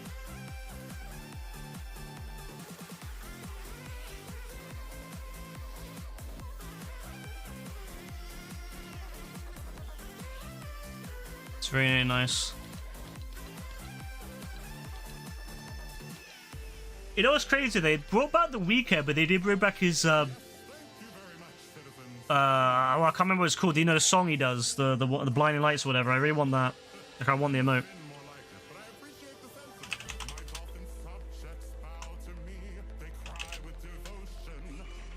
They cry with devotion.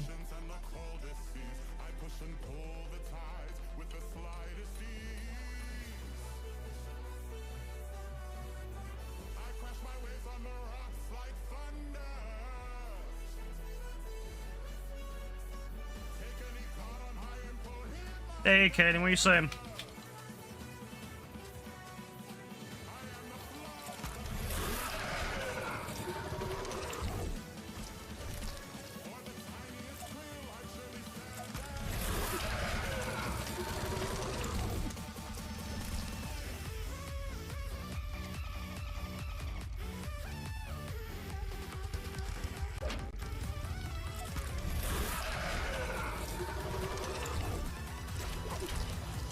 Yeah, John's home in Red Dead, and you're going for story completion. Yeah, you're getting there. You're definitely getting there if you're at John's house.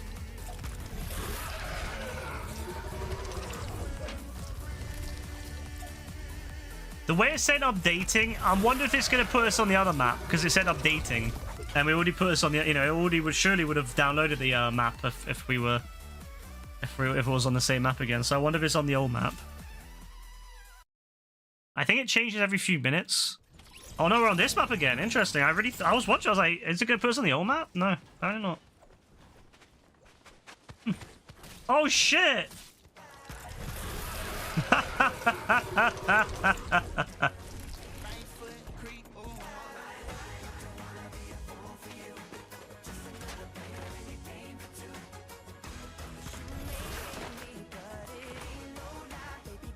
We got Venom, bro. We got 2 Venoms, bro. That's fucking hilarious.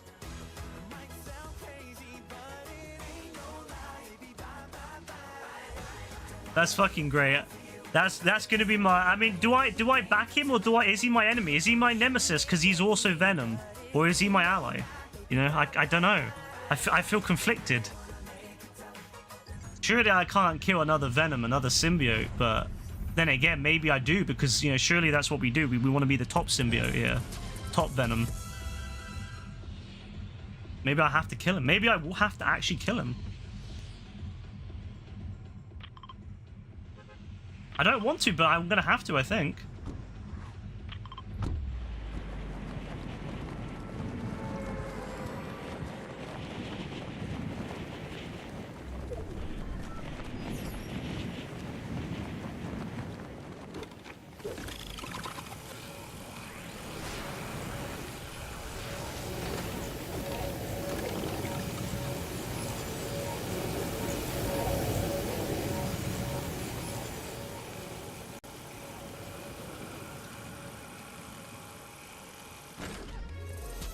No, I've not been to Shady Springs. Oh, Rebecca died.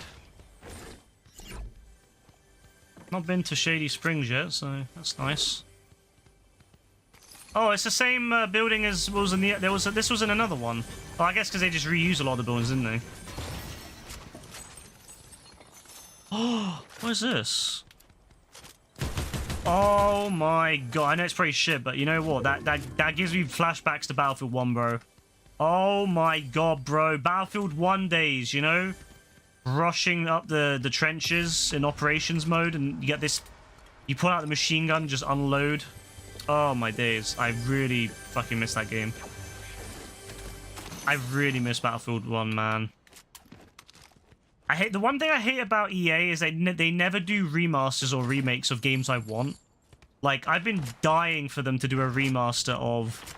like Battlefield 3, Battlefield 4, like, I know Battlefield 1's not that old, but like, still, it would have been nice to have but like, I'm desperate for a remaster of some of those old Battlefield games, and they refuse to do it. I'd also like a remaster of Sims 1. Sims 1 is a legendary game.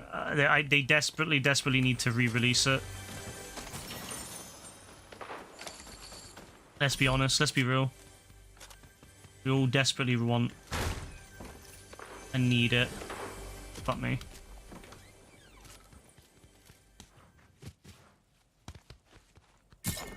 I don't like being on my own over here, son. Watch out, up here, up here.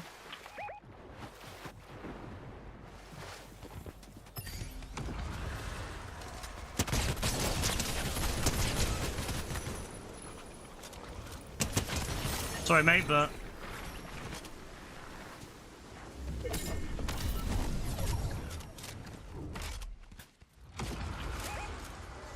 Not bad, not bad.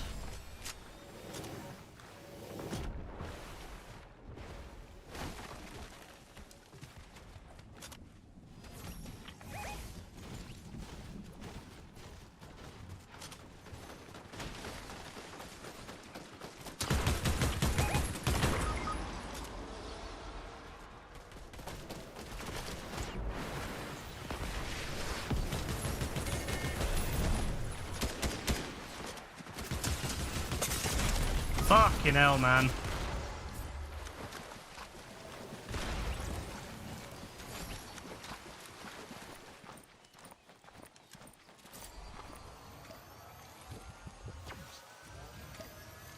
Appreciate it, appreciate it.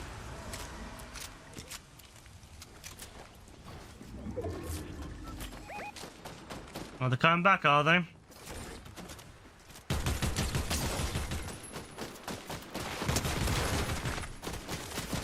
Oh shit, I'm out.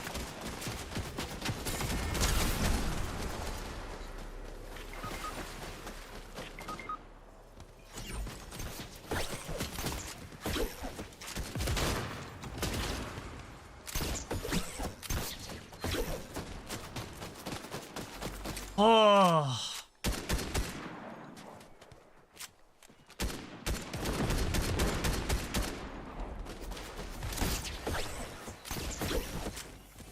Oh, they're gonna be pissed that their guy died.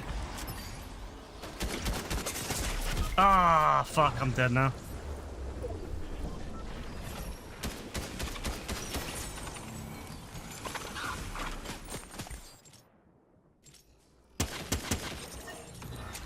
Yes, John had to go and kill his former gang members, his former gang mates because of the feds.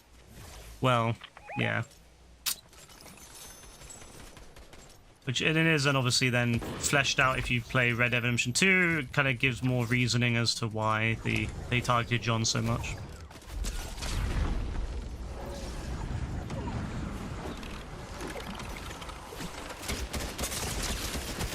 Fucking hell, man. Where the fuck did you come from, you bastard? Nah, I don't have anything to... I've not really got anything worth it, so I'm just gonna... Your computer won't run Red Dead Redemption 2. Well, you'll just have to wait then, won't you? Play it when it's, when you've got a new PC. Nah, these motherfuckers have been fighting for ages, bro. These motherfuckers, man.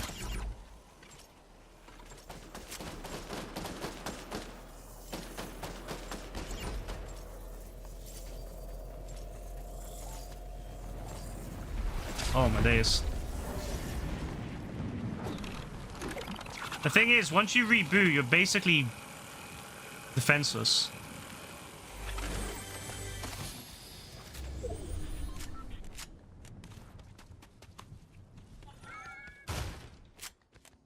Absolute shite.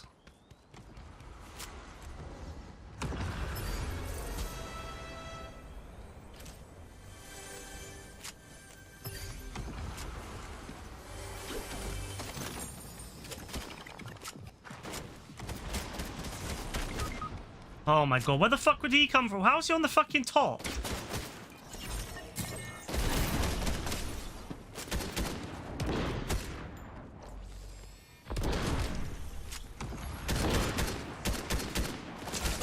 Nah, some of these motherfuckers, man, their accuracy is ridiculous.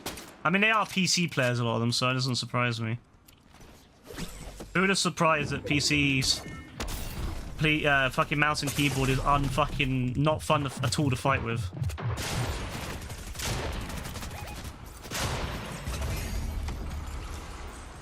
Good job.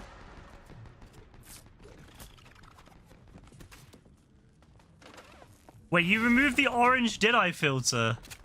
Nah, what the... you removed like one of the core like aesthetic choices for the game. That's crazy.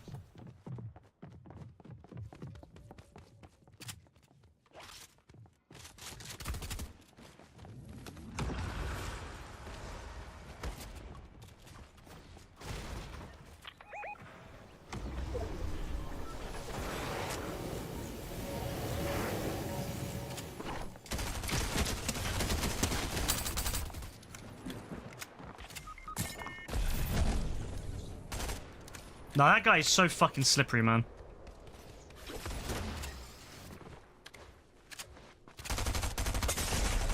Nah, man. Fucking PC players, man. That fucking accuracy, bro. It's so frustrating to deal with. In the time it takes me to, like, even turn my fucking analog stick, they've already hit me. When they could be facing the other direction and they'll still kill me before I can even turn. Like, I could be aiming, like, 5 feet away from them. They could be facing the wrong direction and they'll still turn around and hit me before I can even think about hitting them.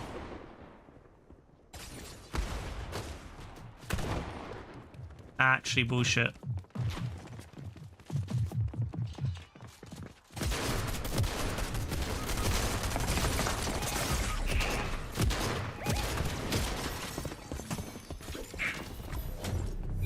Why'd you play as Jack after game completion? Well, you can't really play a dead man, can you? So.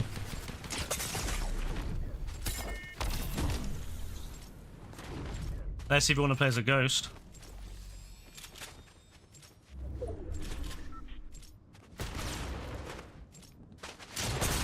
Now, this fucking group, bro, that they've been following us the whole game.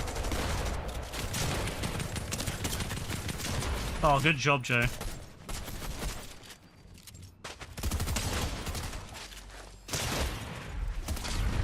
So John died a third time. What do you mean died a third time?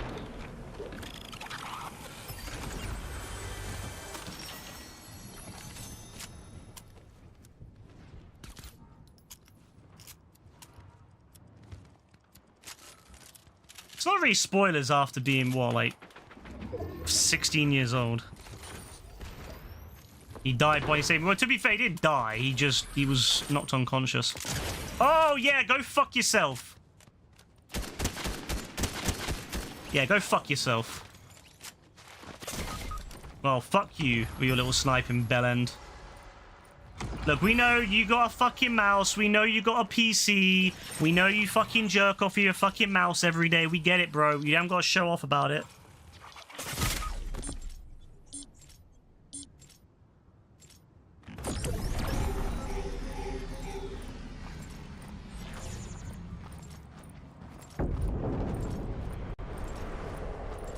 What we need, desperately, is a console and PC split, please. I beg. I beg. I want to be able to play against people that haven't got fucking instant fucking, you know, snipers. They can turn around and snipe you in a second, and that's it. I hate that shit, man. PC players should only be able to play against other PC players. It also means they wouldn't have as many easy kills, and then they would have to actually get good about their own PC. A mid-tier PC player would hate having to play against other PC players only. Because it means they'd have to put up with people who are way better than them. Just like how us on console have to. So frustrating, man.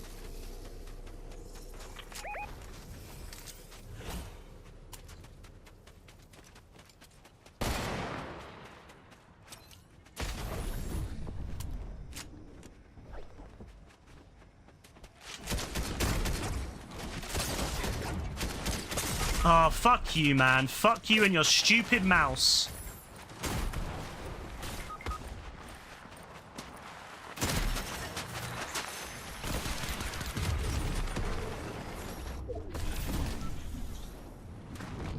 God, it's so frustrating playing against.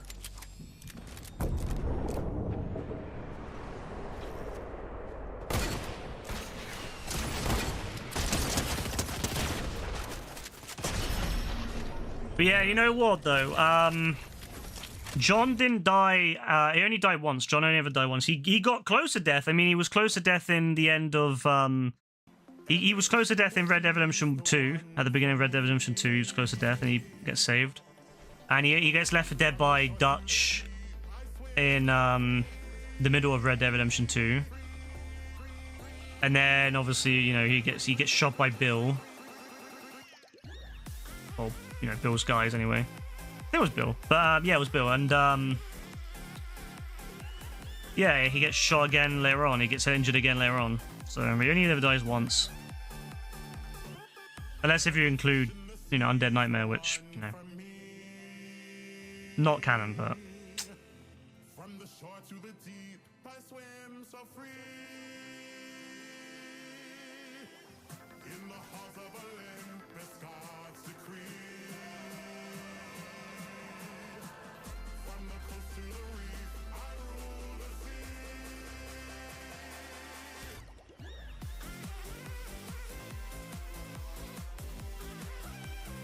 Alright, Rebecca. You hate herding animals. It's a little bit tricky. You get used to it though. We'll use this one.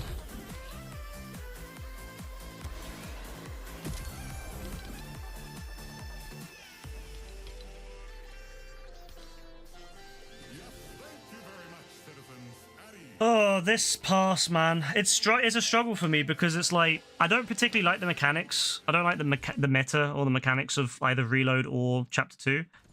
So I'm basically having to just struggle my way through this pass to get the pass done, and I don't even like the pass. Like at least when I was playing last like chapter 5, at least most of the times I actually like the passes, but I don't like any of the stuff in the pass. I think it's terrible.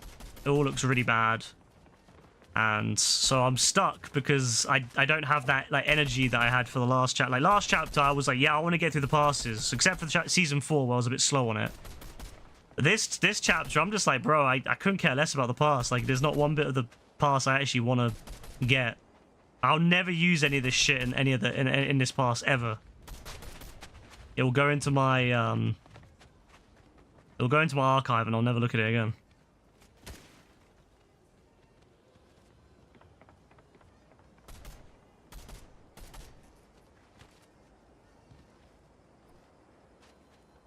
The only thing that would really bring me back and actually enjoy the game again is if they brought out Cobb, but they won't do that. They're too scared of Cobb.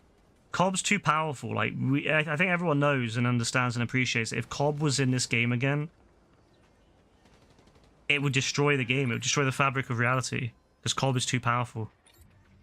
Like there'd be so many people trying to buy Cobb. There'd be billions of people. Some would even say trillions of people trying to buy Cobb.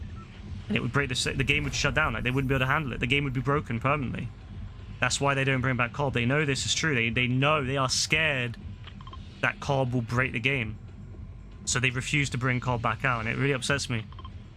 They're scared of it, and they need to accept that Cobb is a you know, it's a reality. It will happen. It will happen. It has to happen. It's a core part of the universe. You cannot resist Cobb, but for some reason Epic is desperately trying to. They're scared. I understand it, you know, but they need to just accept that Cobb is a reality now.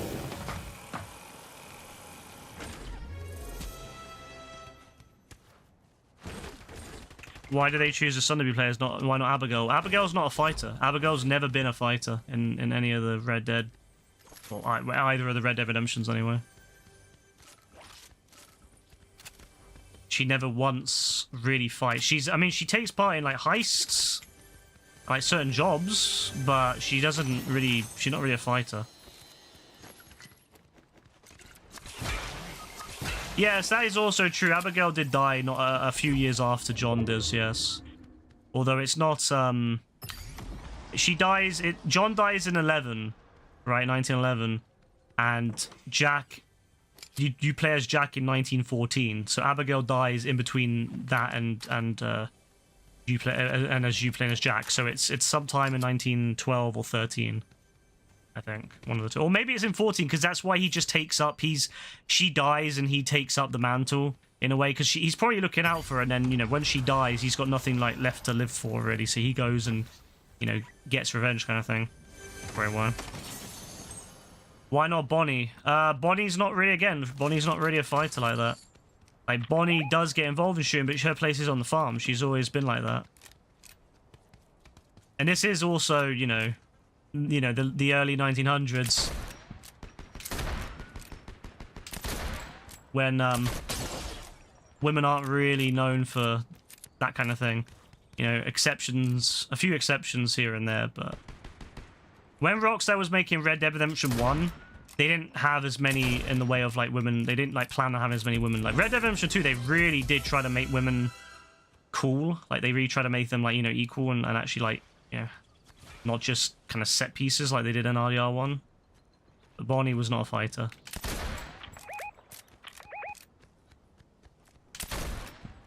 Like that. None of the women were in that game.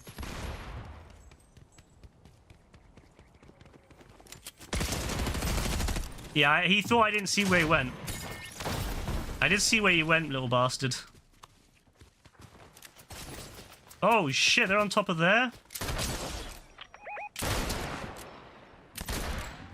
If I had a mouse, bro, if I had a mouse, I would have been cooking. Oh, he jumped off to his death. No, if I had a mouse, I would have been cooking, bro, but like, nah. I need to... It's funny, when I played Reload on my mouse, the first time I ever played Reload on PC, I dominated. Like, I got the win. My first ever game on Reload, got a win. Or maybe, was it the second? I can't remember. One of the two. It was the second or first. It might have been the second, actually. But I remember, like, I just cooked on it.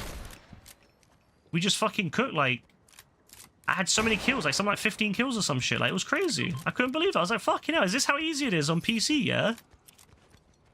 Couldn't believe it. I was so pissed. I was like, damn, so they've been holding me on console. I've been playing on console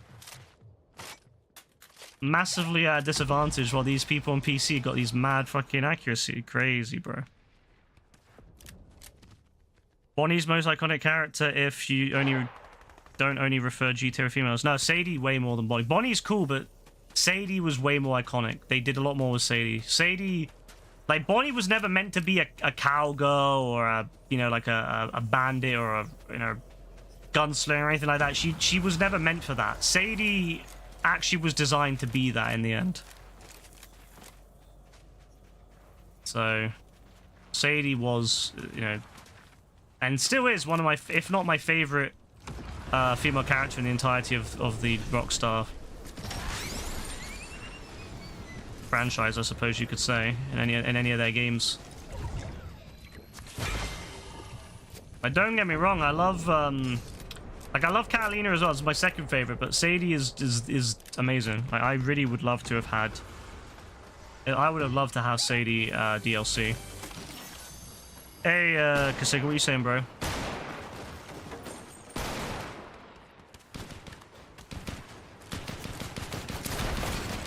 Bots. Must be bots, right?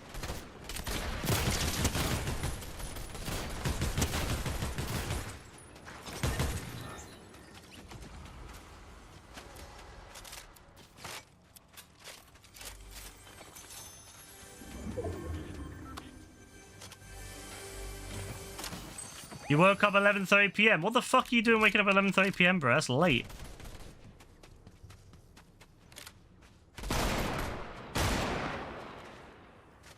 Lucia's the best. I have to play as Lucia to before I make any decision. Like, I like where they're going with her, but like at the moment she's just, they've not really. Oh, this is a shotgun. Why did I switch to a shotgun? She's not really anything more at the moment than, like, you know, what you see in the trailer. Like, I need to see what she's like.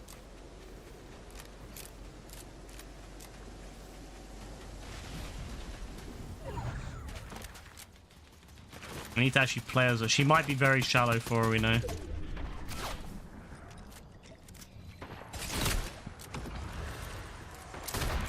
Oh, broke that.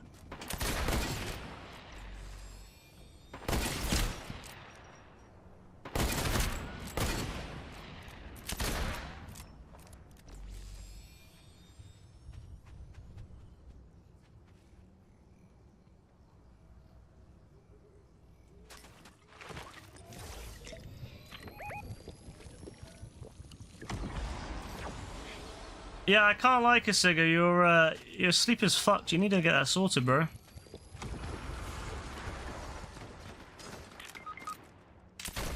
Not bad aim.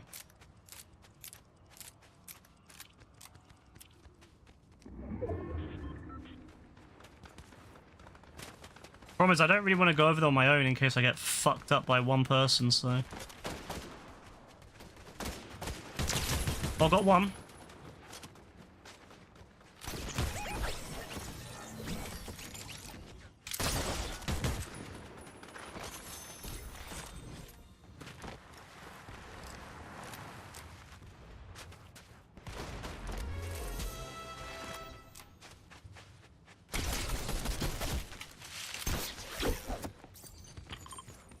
Arthur is basically just... Oh, shit. Fuck me, bro. I couldn't see because of the fucking water. The third-person mode is awful. I miss having guns with scopes, man.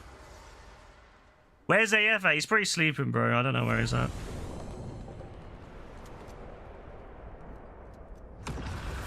But yes, I mean, Arthur's basically just Dutch to... Arthur's basically just John. Like, they basically just made the same fucking character again in Red Dead Redemption 2.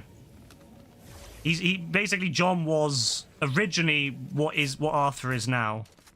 You know, like Dutch was, you know, like John was Dutch's, you know, right-hand man and everything, and then they basically made John into an idiot in Red Dead Redemption 2 so that Arthur takes his place, yeah.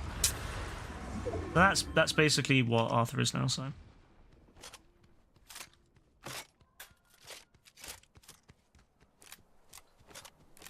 So when you play, that's one of my issues with Red Dead Redemption 2 is that you're basically playing Red Dead Redemption 1 all over again.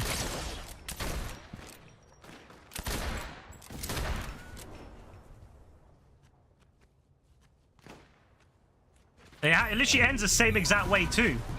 Like, it's actually fucking hilarious. When they made Red Dead Redemption 2, I remember joking saying, oh, you know, they watch them go and fucking end it the same way as Red Dead Redemption 1 ends. And then you know what they do? They literally go and do that. The game ends like the exact same fucking way as Red Dead Redemption 1. Like, they didn't even try to be original with it.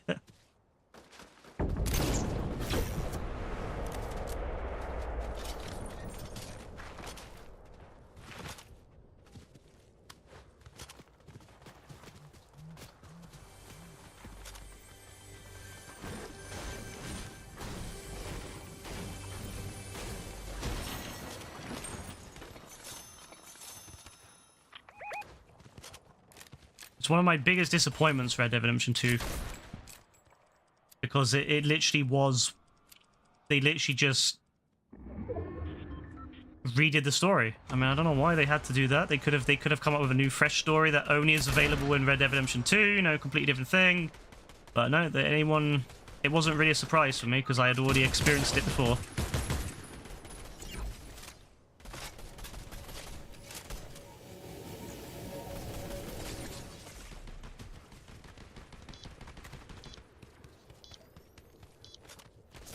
Oh, shit.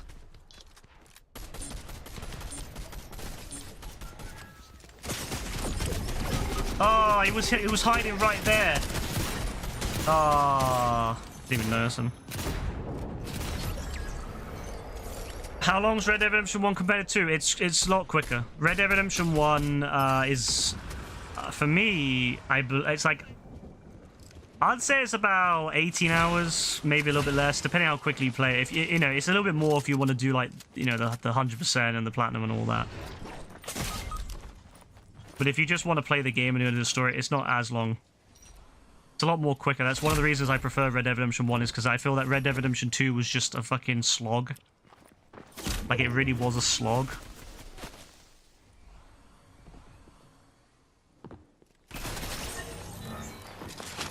As soon as JB was there and getting shot at, I was like, yeah, they're gonna get. Would you say it's like half as long? Yeah, it's not. It's yeah, I'd say it's more like that. It benefits by not having an entire chapter, chapter 1 being like an hour and a half long of just slogfest. It benefits massively from not having that. Like Red Dead Redemption 1, there is a bit of a slow start, but you go pretty much straight into the world. You don't have to you don't have to start off in a chopped off part of the world. You do start off pretty much straight away in the world, and you can go you can go quite a fair way around New Austin. You can go all around New Austin at the beginning if you want. I think that they did a much better job with that. I hate games where you get locked into long starts, and that Rockstar had that issue with GTA 5 as well. Remember how GTA 5 you had that long start where you had to go through the bank robbery and then go to Los Santos and then drive the car back. I don't know why they're obsessed with doing that now. I hope they don't do that with GTA 6. Like, GTA 6 should just start off straight away in, just start off and, 5-minute mission. Sort of like GTA 4, where you just get off the boat and go to Roman's house. That's That's the best way to do a new start, in my opinion. Is New Austin in RDR1? In RDR2, yes. New Austin is in... New Austin's in both. New Austin is the part you start off in RDR1. You start off there, and then you go up... Then you go down to Mexico, and then you go to West Elizabeth. Red Dead Redemption 2 has... You know, that. It just doesn't have Mexico. Red Dead Redemption 2 has everything but Mexico, basically.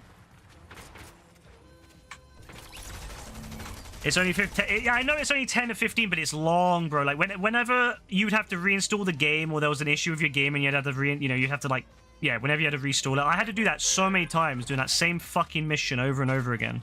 And like, if your game crashed, if your game broke and your save broke, and you had to reinstall the game, I would reinstall it, and I just want to go online, but then you'd be stuck in this story mode, and I hated that. I hated doing that. So eventually, I backed up a save which had like a bunch of like just nothing on it, and then just every time my game would break, I would just reinstall the save and it would be fine. But it's just not necessary. It shouldn't be there. That's like if you're gonna do it, it should either be a one and done, and you never have to do it again unless if you want to, or yeah, it should be skippable. If you're gonna have a long ass start, it needs to be skippable. But Red Dead Redemption 2's was way worse. The fact they made like an hour and a half was fucking ridiculous.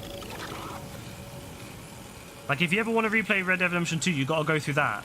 It's so stupid. But sometimes you just want to go online or something, and you know, I mean, thankfully with Red Dead, you don't need to go into story mode to go online, and same with GTA 5 now. But on the PS4 version of GTA 5, you had to go into single player to go online. Which means that if your save was ever fucked, yeah, have fun. I want to know what Donkey at Rockstar was like. Yeah, that's fun.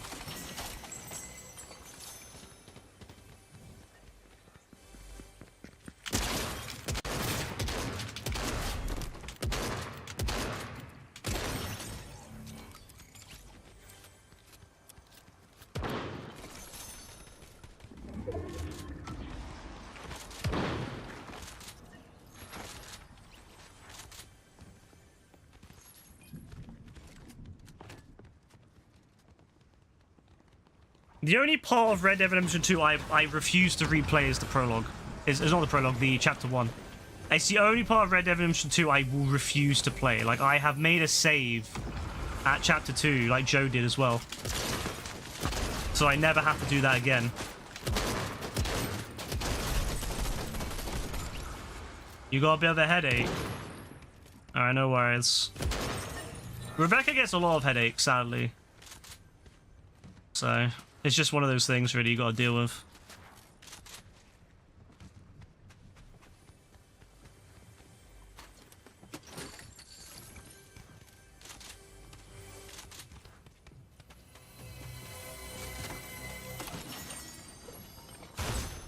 Joe just, like, flung me back.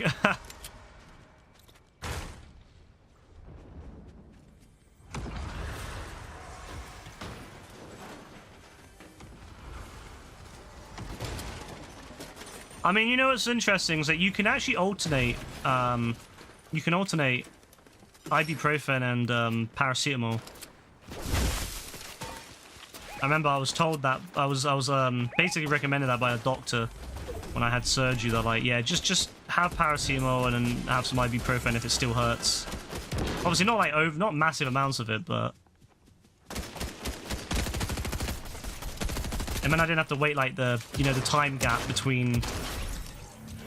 you know, the doses. Why is Mexico on Red Dead Redemption 2? Story-wise, because there was no need to go to Mexico. But gameplay, you know, the actual technical side, probably more likely that Rockstar just didn't have time to finish it. They did work a little bit on Mexico, but they just never had time to finish it. Sort of like how they were going to make Guam a lot bigger, and then they had to cut a lot of Guam. They just probably ran out of time and figured it wasn't important. I think early on, originally, even West Elizabeth, even New Austin, sorry, wasn't going to be in the game, or at least not a lot of it. I believe from when you look at the early maps of Red Dead Redemption 2, like the early beta maps, West Elizabeth is in it, but it doesn't go down to New Austin.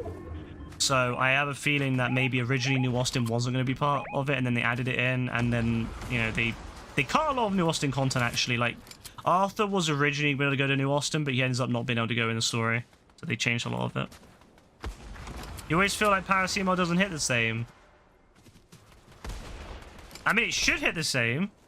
I mean, ibuprofen I find is better for like if you have inflammation of like body parts. Like headache-wise, I find paracetamol actually works really well. But for inflammation of body parts or like, you know, soreness, ibuprofen works better because it actually reduces the inflammation. Which is also why it can be a bit dangerous. Sometimes you don't want that.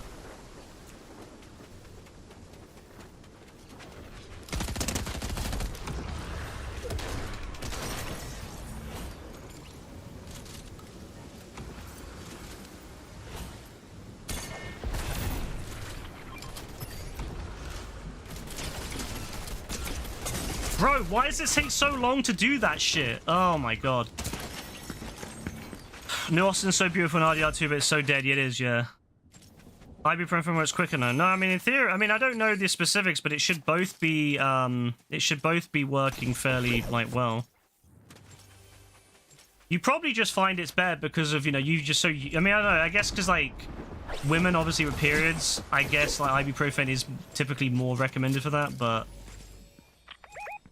you'd probably be fine with paracetamol as well if you alternate it a bit.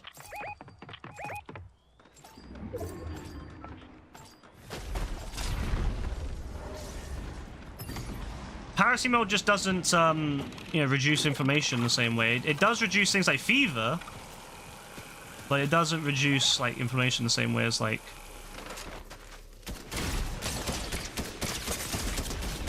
Oh, you fucked up on that one, bro. You fucked up on that one, didn't you? You thought I was an easy target, you bastard. You can find, paracetamol and ibuprofen are both, like, 39p here for a pack of 16. So, yeah, they're both equally as cheap in the UK. It's just personal preference. For the most part. But I find, from what I've understood, whenever I've, like, fucked up a body part and it's inflamed, I do prefer ibuprofen then. But for headaches, I prefer paracetamol. Oh, yeah, obviously for fever and stuff if you want to reduce fever. But really, you shouldn't be reducing fever unless if you absolutely need to. Some people swear by reducing their fever, but I don't really like that. Like, the body's supposed to be heating up to deal with, you know, your fever, you know, to deal with your infection or whatever. Like, you don't want to really remove that. Ibuprofen's more expensive there. Oh yeah, I think it just depends on the how much you can get in that country.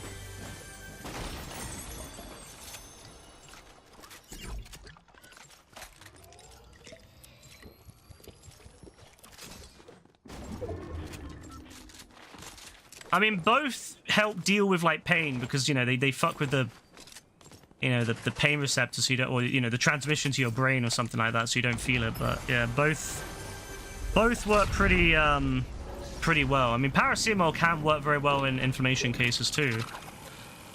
But typically I use paracetamol for, like, headaches mostly. But if you're really wanting to deal with headaches and stuff, Rebecca, I'd recommend just having, like, both, really. I mean, you can look it up, you know, look up if you can take ibuprofen and paracetamol together. I mean, like I said, I did. Like, the doctor straight up gave me, when I went to surgery, he's like, you know, here you go. And I was like, what the fuck is this? And he's like, a little pot, and it's like paracetamol and ibuprofen in there. He's like, yeah. Basically, take that if you've got pain afterwards as well. I take it beforehand. That, you know, that helped when I woke up. But he also said, yeah, take that if you have issues. But typically that's for, like, more intense stuff. But it's good as well if you've hit your limit. If you've got a real killer headache and you've had all the paracetamol you can have for that moment. Yeah, you know, it works pretty well for that.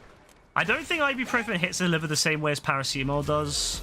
Paracetamol does do a lot of damage to the liver if you have a lot of it, but you'd have to have like 16 of them in, like, short period. And the thing is, it's such a fucking painful, slow way of dying. Who the fuck overdoses on paracetamol to commit suicide? I mean, you have to be a fucking donut to do that. There's way more efficient ways to commit suicide. Thank you very much.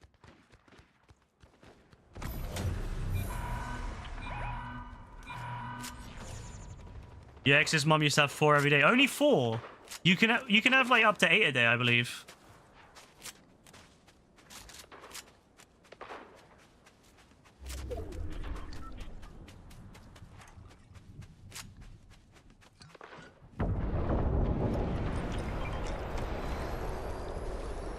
Yeah, I can't like I said, right? I don't really have access, nor do I really want to have access to these stronger painkillers. You know, like I'm more than happy just having paracetamol and ibuprofen. That's all I really need.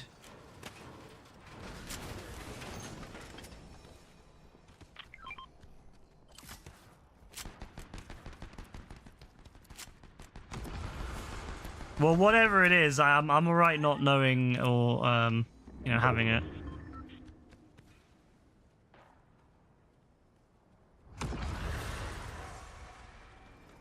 I'll just stick with the standards.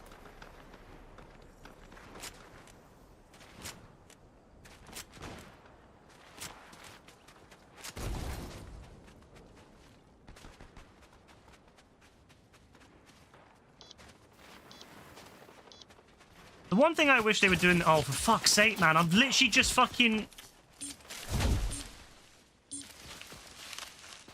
I've literally just got there and I've lost all my shield because of this fucker.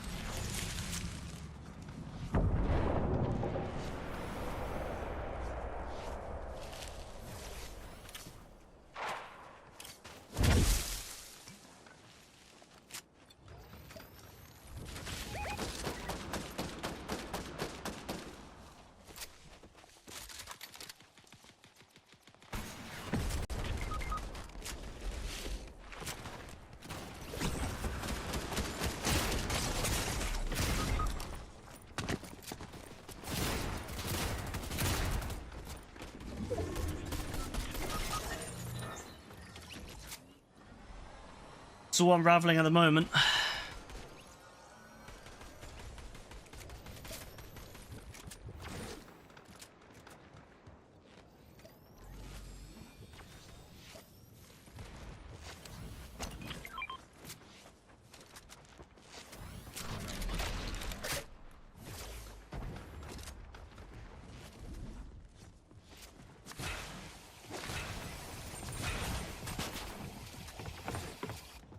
They are right there. They're right down there. That's fucking hilarious.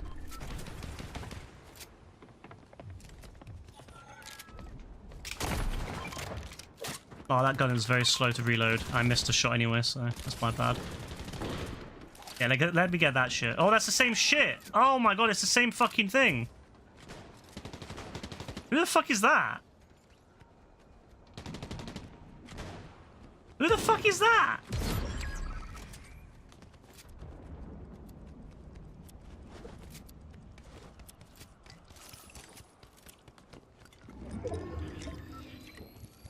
JBO. It might be, you know. Yeah, it's a fucking JBO. What the hell? Oh, is that his other account? That's his PC account he's just joined on.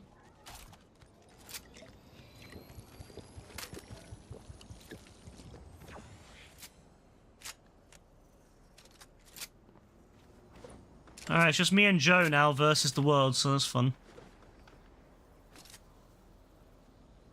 Oh, someone here. Two people.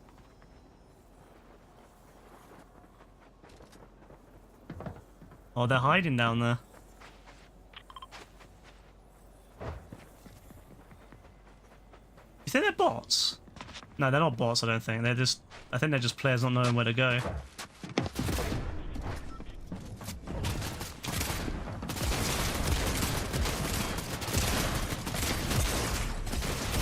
Oh my days, man. That is fucking sketch, bro.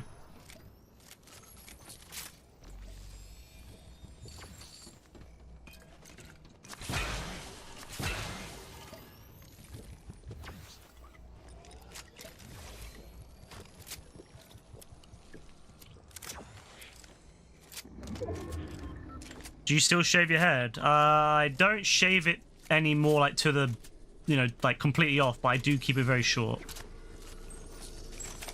I keep my head on like the shortest you can possibly shave it, like, you know, normal shave, I guess.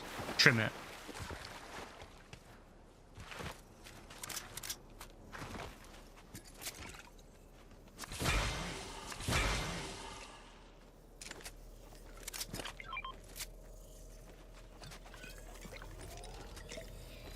Hair reveal when? Never.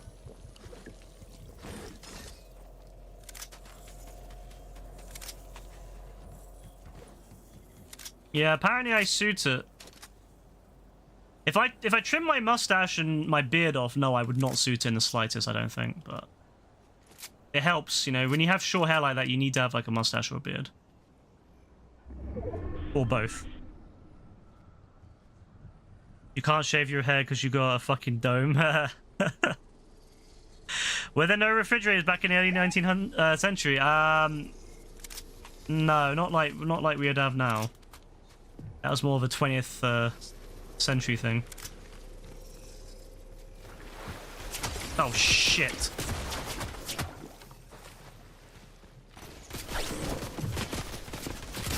Oh fucking hell, bro.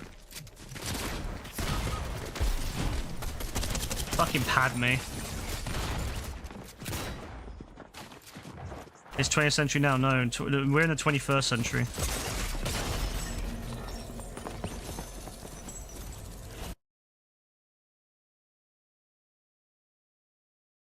The only reason you're 6 foot is because your gigantic head. I'm glad that you're. And you know what though? There's nothing wrong with that. If your head keeps you gets you taller, you know. But no, typically back in the old days, before we had electricity and before we had refrigeration, you would use a lot of these. You'd use things like salt to keep things cold and to preserve stuff. It would also, like, to keep things, like, preserved and stuff long time. Not really cold, but just keep things preserved. And then we would use, I believe that they could use ice. There would be people that would bring ice in. And depends where you lived, of course, but you would bring ice in and use that to store stuff. Like, rich people would have, like, ice, like, real ice brought in from, like, northern areas, like, colder areas, and saved over, like, you know, the winter months, and they would store it in like, rooms that kept very cold so the ice would never melt. There's electricity in Red Dead though, no fridges. You know, fridges fridges that we have now, they weren't really invented at that point. Like, just because there's electricity doesn't mean they had fridges. Like, fridges that you would need refrigerants to have a fridge, right? And that was beyond that level at the time.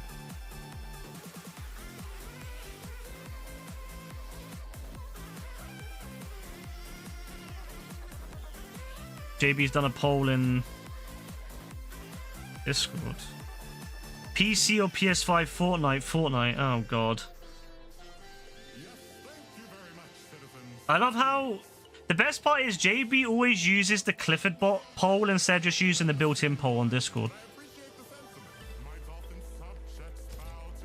So the game is realistic time-wise aspect. It's fairly accurate, yes. I mean, there are little details that Rockstar's got wrong, or, you know, not slightly, maybe not 100% right, but it's fairly accurate.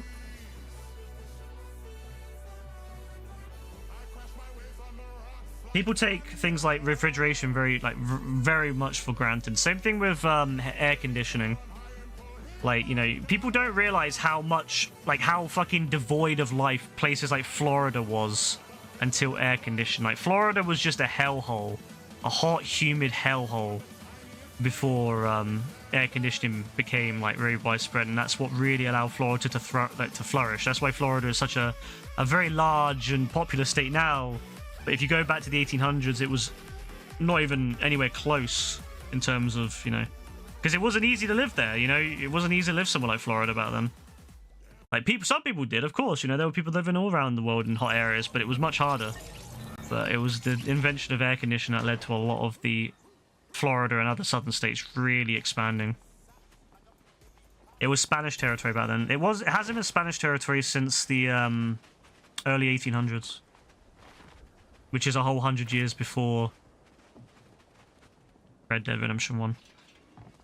We make an adventure capture stream when you hit 700. You know, it's funny, Gaz plays that game. He's actually pretty good at it, which is really crazy to me.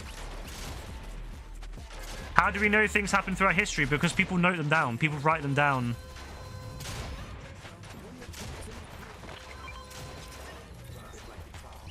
You meant in the 1890s. Florida wasn't Spanish. Florida became American long before that. Long before that. Florida was American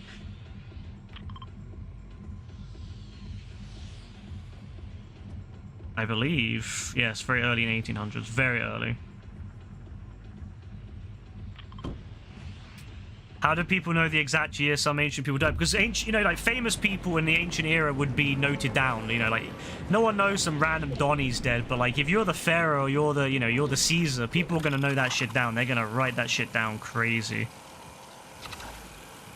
Like if you're famous, if you're, you know, a lot of these people, they were, you know, they were kings, you know, emperors. Of course, they're gonna be noted down.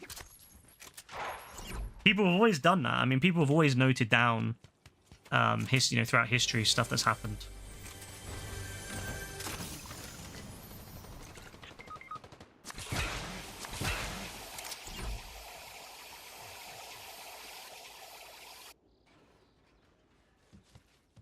Like humans have been writing for years. Like humans have been writing since, you know, at least about 2,000 to 3,000 years at this point, maybe even longer. I mean, we've had hieroglyphics and stuff as well, even before that.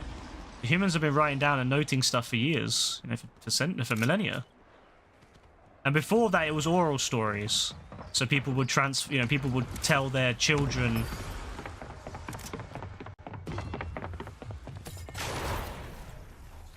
And then their children, and they would sit around campfires and tell their stories.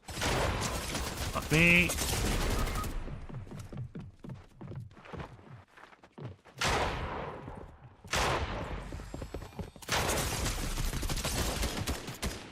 Bro, what's his GB shooting at? Well, after us then.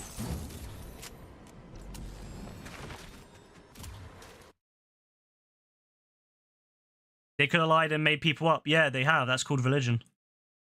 Oh, controversial, controversial. But that's true. It's religion.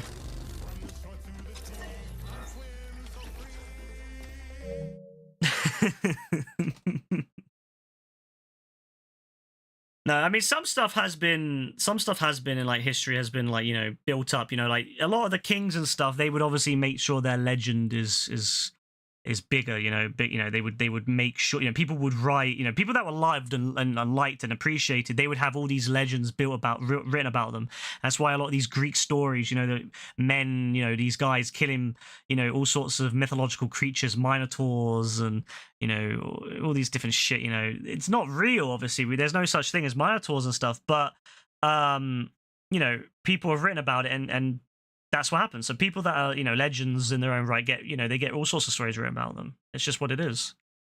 Yeah, and same thing with the Romans. The Romans were notorious for this. You know, if you've ever seen like Roman accounts of, you know, some of these battles, they fought, you know, hundreds of thousands of people, you know, huge battles, but they never probably happened to that scale. It was all kind of, a lot of times it was bigged up by, you know, by the Roman, you know, the Roman generals, who bigged it up and told stories, you know, to other people, and people who are, you know, who liked them, obviously believed them, either believed them or went along with them just purely to, you know, feed their ego, and it continues down and down. Of course, you know, that's the big thing. You know, the victor writes the history, doesn't it?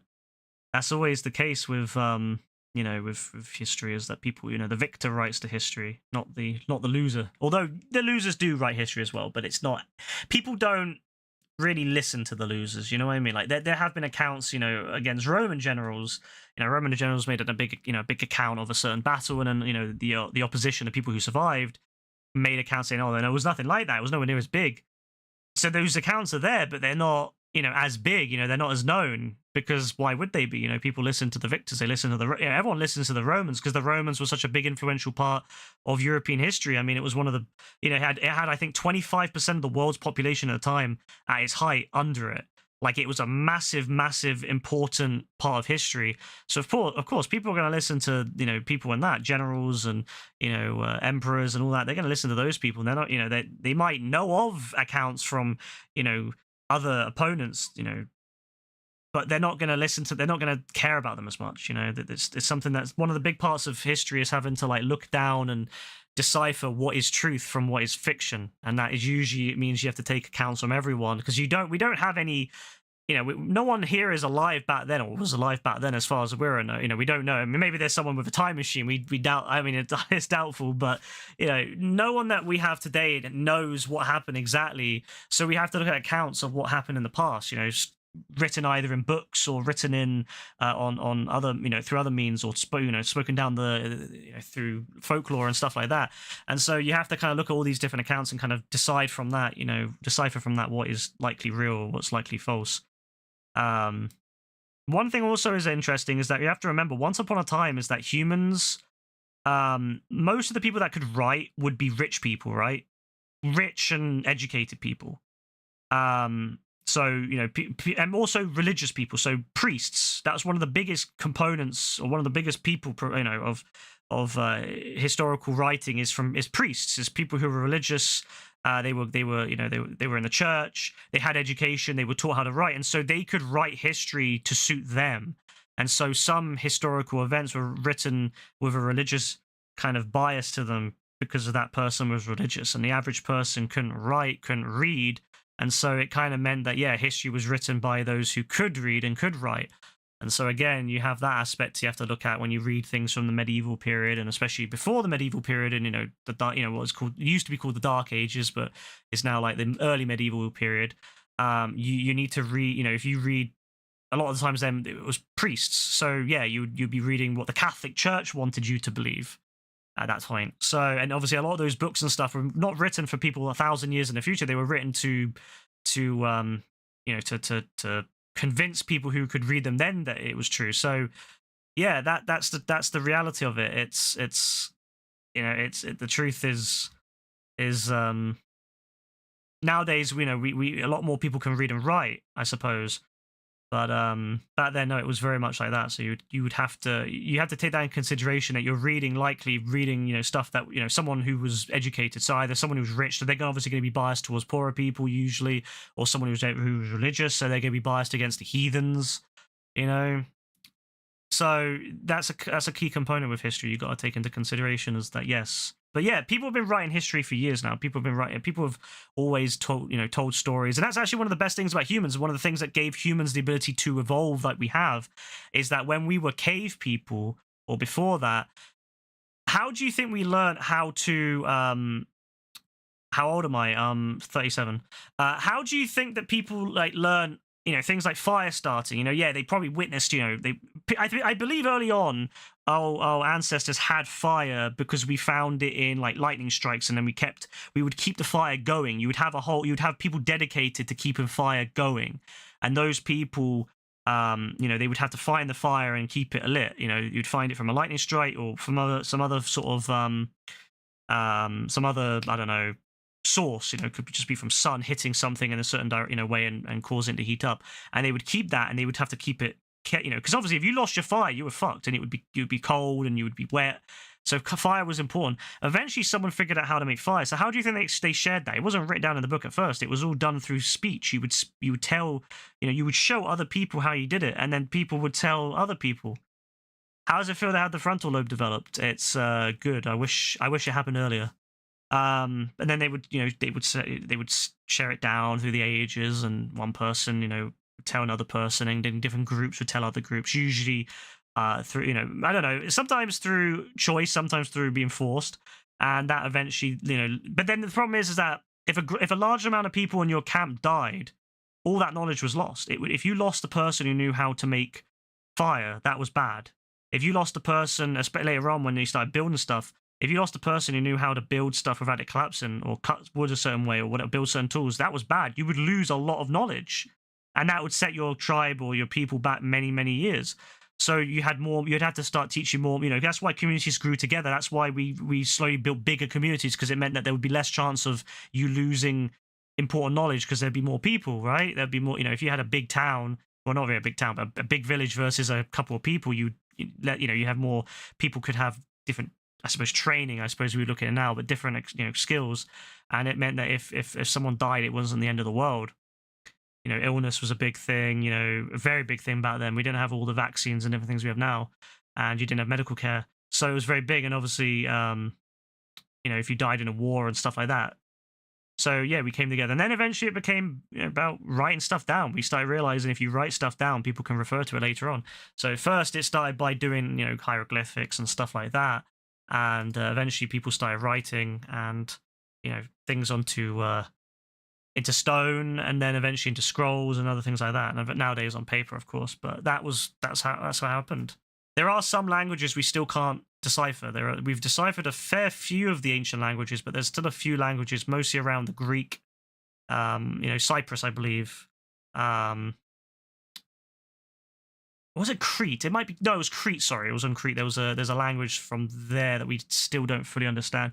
I don't really know the details of languages, unfortunately, but that's what I understand. But that's how history starts. People started sharing it, and then writing it down. And again, it's how religions start. Religions started from people telling each other.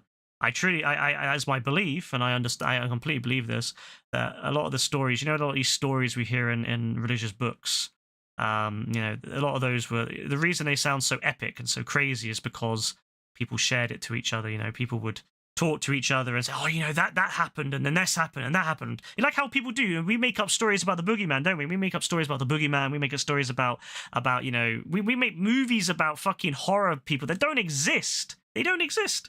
But we write about this shit and make it up. And people have always been very good at fantasy and making up fictional stuff. So some of the stuff maybe they did truly see, or they think they saw, they saw a mirage, or they saw something that they didn't understand, If you saw fucking lightning, imagine how they fucking felt back then. Imagine you see an asteroid or a meteorite going over and it's like lights up the fucking sky blue. That shit seems like something from God, doesn't it? No. In reality, it's just an asteroid. It's just a meteorite. But that's how religion starts. It's people seeing shit and then making shit up off it and then feeding it down into, talking to each other about it, and then people start believing it, and then you start, writing it down in books, and then people start reading that shit. And this is also another thing, is that was a big issue of religion early on, is that the congregation couldn't read the book, right? They couldn't read the Bible. Most people couldn't read the Bible. And so they had to have people speaking to them. They had to, so those priests could say whatever the fuck they wanted, even if it wasn't in that Bible. They could say whatever the fuck they wanted, and they could say it in a way that, however it benefited them. And even later on, in for example, in England, when English people started being able to speak, maybe read basic English, more poorer people could. The Bible in England wasn't even translated to English for years. It was in Latin. So only the only priests who were trained in Latin, or educated in Latin, could read them. So if you were an English person who could read, often you couldn't read the fucking Bible until they translated it into English. And when they did translate it in English, guess what? They changed some things to benefit them. Naughty, naughty. So yes. History is written, and how can you fully believe what was written in history? Well, you can't. You have to kind of use multiple sources and kind of decipher from that how likely it was. And we won't ever fully, I don't think, know everything about stuff like that, but we can kind of get it from multiple sources. And yes, that's one of the big dangers of religion. You can change it and say whatever the fuck you want, and people will fall for it. And that's one of the big issues with religion to this day, actually. We see a lot of the early religion in cults today. A lot of the cults we have today are kind of similar to how religions were when they started off. Yes, controversial to say, but I don't care. I will never apologize for being atheist. As for the obviously nowadays we don't just have written stuff. We also have videos. We also have audio recordings of a lot of stuff. Obviously, that can be fake to some extent nowadays, especially with AI. That will be a big concern in the next, 50 years is AI.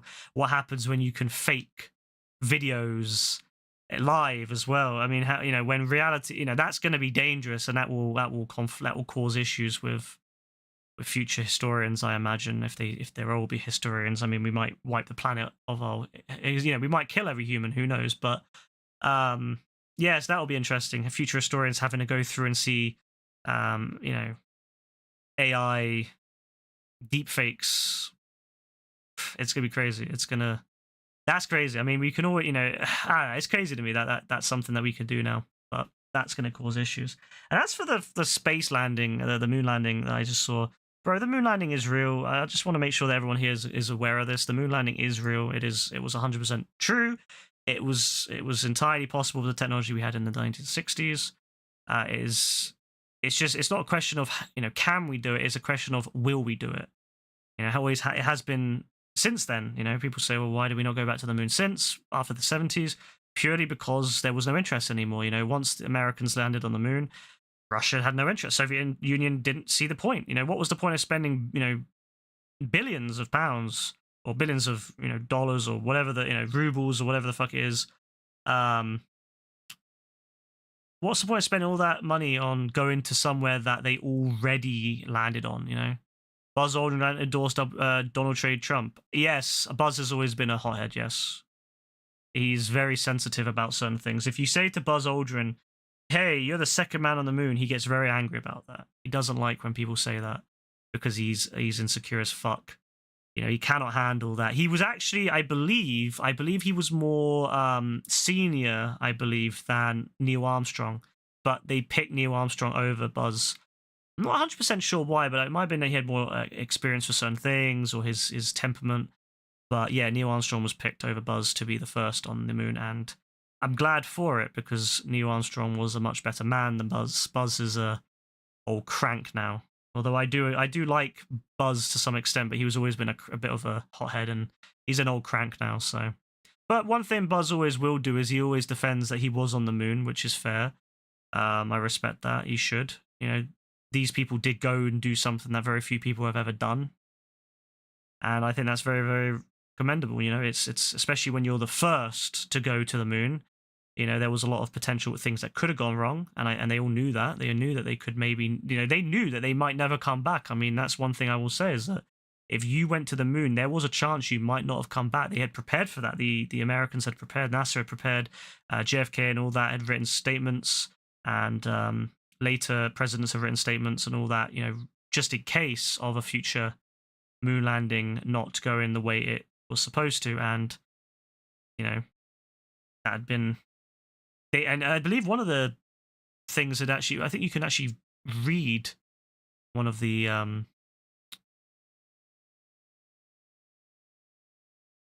speeches that I can't remember which president, but it might have been Nixon, but one of the presidents wrote one about, you know, what if, you know, in case they had not come back, in case they had, you know, had been left on the moon. And it's quite sad actually, you know, reading it. Like the idea that yes, these people might have been going off to their death, you know, it's quite scary. Like how many people would be willing to leave? I mean, think about it. Earth is everything that we've ever had up to this day. Every bit of human history, every bit of humanity, you know, the millions of years that, you know, humans have evolved, and then, you know, our previous ancestors, and then, you know, all the way back to, you know, the dinosaurs and before and all that, everything that we've ever known, all our life, all our, you know, everything that we ever have and ever will have in the immediate future anyway is on Earth. And so to go to another body where there's no life support, you know, you go to the moon, there's no oxygen, there's nothing that will sustain life. It's, you go there, you know, that's it. If you can't get back, you're fucked. There was no rescue mission, there was nothing.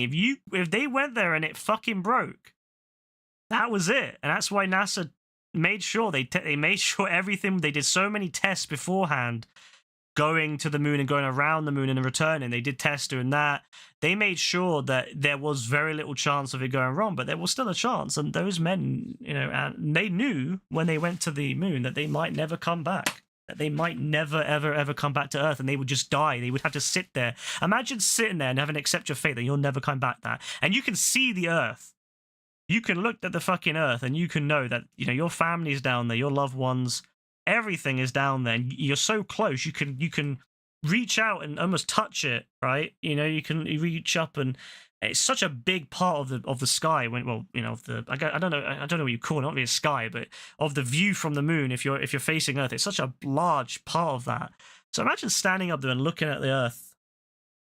And that's why so many people go to the moon and into space in general. They look down on Earth and they think, what's the fucking point of borders? Like, what's the point of having, you know, that's why I find all this discussion about borders hilarious. Like, I get why we have them at the moment. It's important because we haven't managed to equalize equality. We haven't managed to achieve equality on Earth yet. So we need borders because some countries are way more poor than others. One day I'm hoping that we can equalize the planet to the point where we don't need borders. But at the moment, we need borders because of that. But it's people who've gone to space, they all look down and they always say, what's the point? What's the point of all these borders? What's the point of these invisible little lines? You know, you go to space, there's no lines. There's no, you know, that's America, that's Mexico, that's France, that's Germany, you know, there's none of that. It's just, it's all blends into one because that's the reality of it. We're so used because we see books, we have books where everything is done, you know, borders are done. You know, we have borders, you look on Google Maps, borders everywhere, but in the reality, there are no borders. And so a lot of people who go to space have this deep thought, they have this realization that, fuck man, the world is it's everything, but it's so small, and why the fuck are we fighting about all this different shit? Why are we fighting people? Why are we fighting each other over pieces of land and, you know, locking people here and there? And yeah, so going to space is one of the most amazing moments of anyone's life, and something I wish I could do. I would love to go to space purely because I would love to have that experience. I would love to look down and say, you know what, fuck me, man, it's true. It's true. I do try to look at pictures of the Earth. I love looking at pictures of the Earth from space. It's amazing because it really shows why we're a bunch of idiots fighting and arguing over bits of land. It's stupid. It is stupid, but at the moment that's the reality. But anyone who's on a space, even Buzz Aldrin, even the idiot that is Buzz Aldrin, I have to respect. I have to commend because it is it's an important thing. A very beautiful thing, very rare, very hard. Most people haven't gone to move. Most people, the vast majority of humanity, have never gone to space, and they never will. Like the humanity that we have at the moment, I mean, 99% of the people on this planet will never go to space. It's as simple as that. Maybe one day, maybe in 1,000 years, if we're still alive, we'll be traveling the stars. Hopefully, what if we can figure out a way to go faster than the speed of light? If we can find a way to to kind of break the rules, almost, yeah, but. Not right now. You won't, because imagine the Titanic submarine shit happens again. I mean, it's a big risk. Yes, it's a big risk. That's one of the things. That's one of the reasons why. Again, I have to commend Buzz because it is a scary thing. You know, as much as I don't like him, he did go to space. It's a scary thing. It takes a lot of balls to go to space. It takes a huge amount of balls. And I say that for the women as well. The women who've gone to space. It's a fucking difficult thing to do. You are away from your friends, your family. And you are stuck, isolated in the middle of nowhere, pretty much, and it's very, very scary. The picture, pale blue dot, is your favorite ever. Everything in human history is in that photo, so to speak. Yeah, exactly. That's exactly it. Yeah, that's exactly the way that these astronauts felt, you know, on the way back from the moon, and because when you're in low Earth orbit, a lot of astronauts at the moment, they never go far enough away to see the whole thing. You know, like since we've not gone. Basically, ever since we stopped going to the moon, I don't think any humans have been out that far since. Like the farthest they've gone out is low Earth orbit, you know, the International Space Station and stuff like that. So when you're at that distance, you don't see the whole Earth.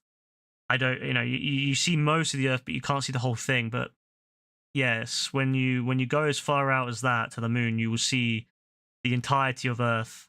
And it is, yeah, everything in human history is in that photo. Like it's a small pale little dot.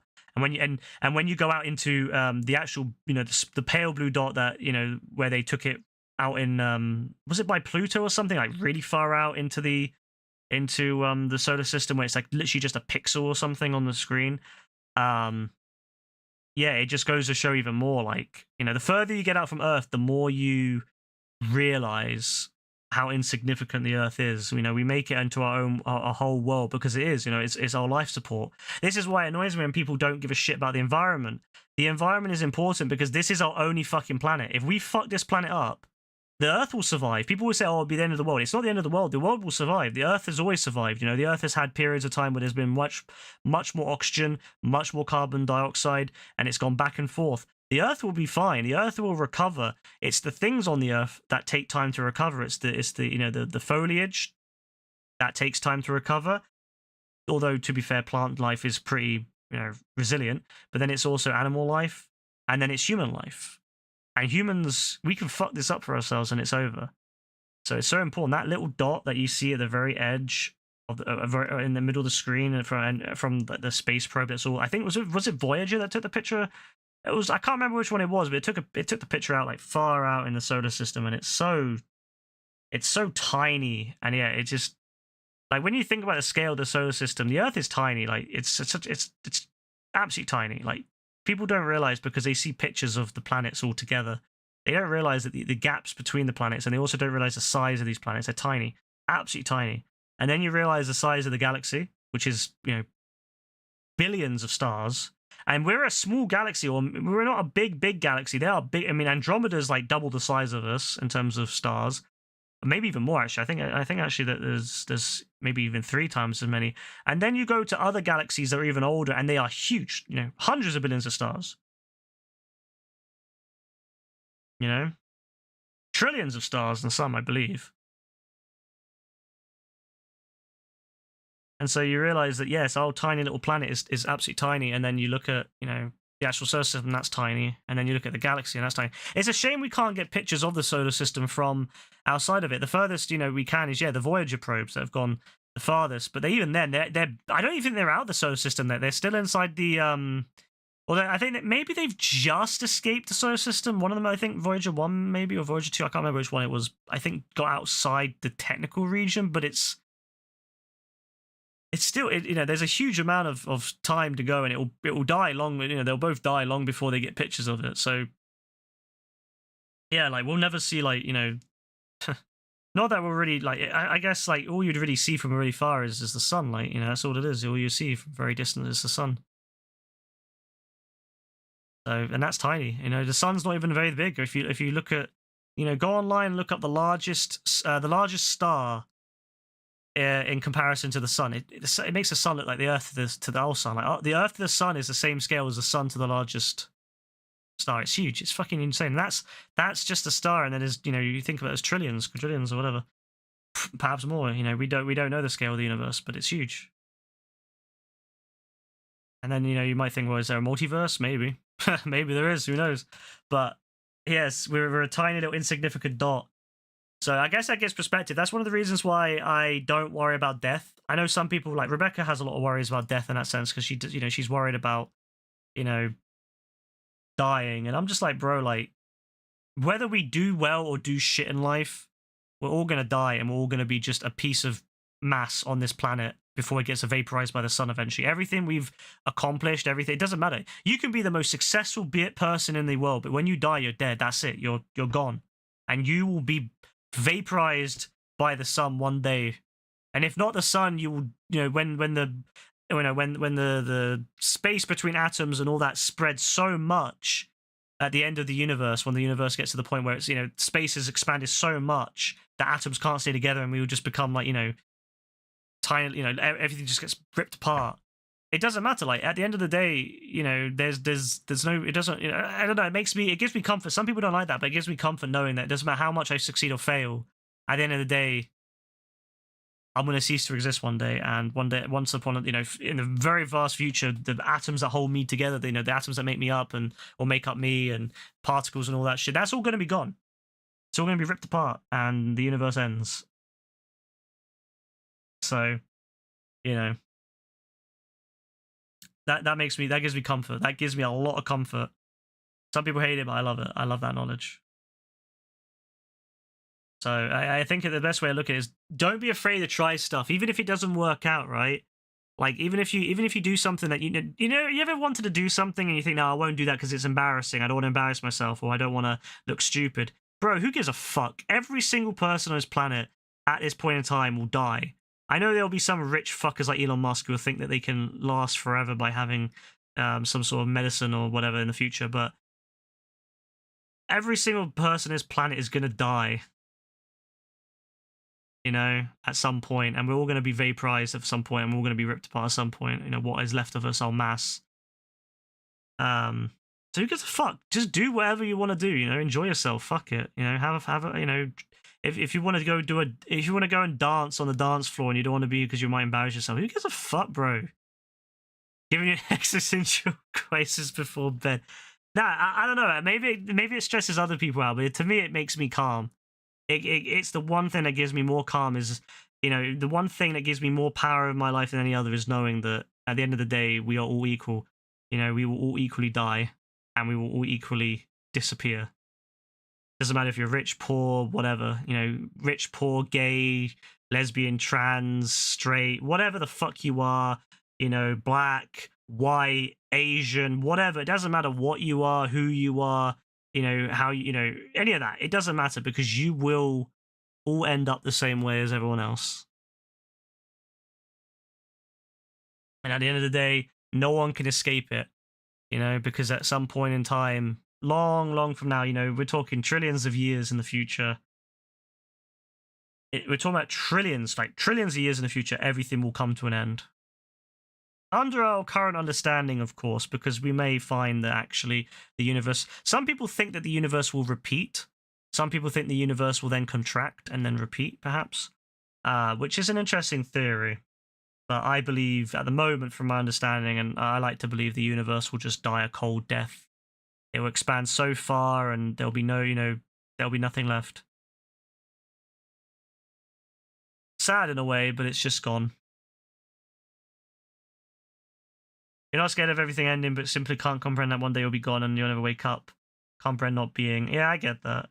I look at it in the sense of you won't be able to comprehend it even when it happens, because like I think sometimes people look at it like you'll wake up and everything will be black, but you won't even have that yet. You won't exist. It's like if you get put under for a surgery, you can't comprehend anything because you just, you know, it's just like a space, it's just a gap in your you know, like I had surgery about 5 years ago now, and I still, yeah, like everything that happened during that time, it's complete gap in my memory, complete gap. It doesn't exist because I wasn't awake to comprehend it. My body was basically put into a state where it could be a state of paralysis and you know, all that stuff that happens.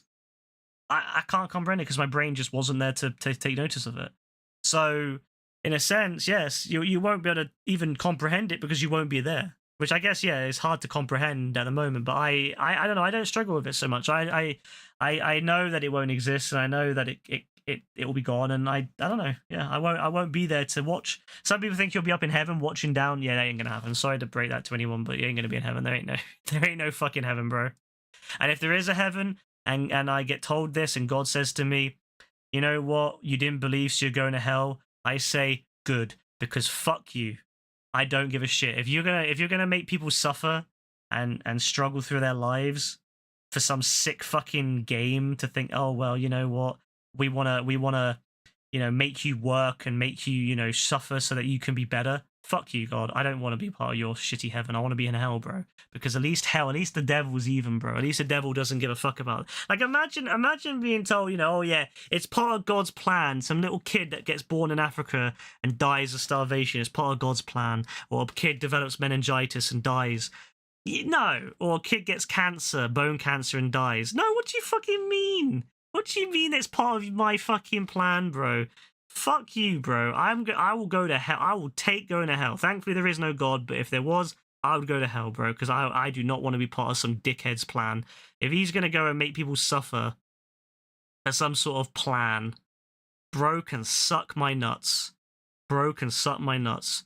When I get to the fucking pearly gates, bro can suck my nuts through the gates, alright?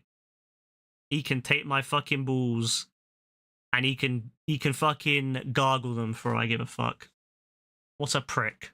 If that was a human, we would call them a prick. You know? Imagine if there was a human who said, I could feed every single person in Africa right now, but I'm not going to. Because they need to prove to me that they deserve it. We would say, you're a fucking prick. You're a dickhead. But because it's a god, that's different, isn't it? No, it's not. It's a disgusting thing to do stuff like that. So that's why I don't believe in religion. I was very young when I put that together. I was about 6 years old, and I remember asking, like, why would God let people die? Why would God let people suffer? If there was a God, surely he would be good enough to make sure he doesn't have to give everyone everything, but just to ensure that people don't get born with fucking what does being born with cancer, what does that prove to anyone? What does that prove to someone? A kid, before our before our health advancements, if you were born with cancer, you would be dead. There would be no recovery from that. You would be dead. There was no chance to come back from that. It was only because we as humans built that shit that we can even survive that.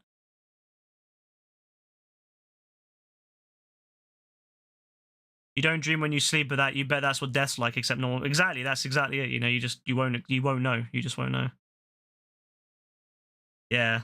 No, I can't lie. Like, God is, I don't know. Like, this is what I find such a struggle. Is like, how can anyone come to the conclusion that God exists if that's the way that God is?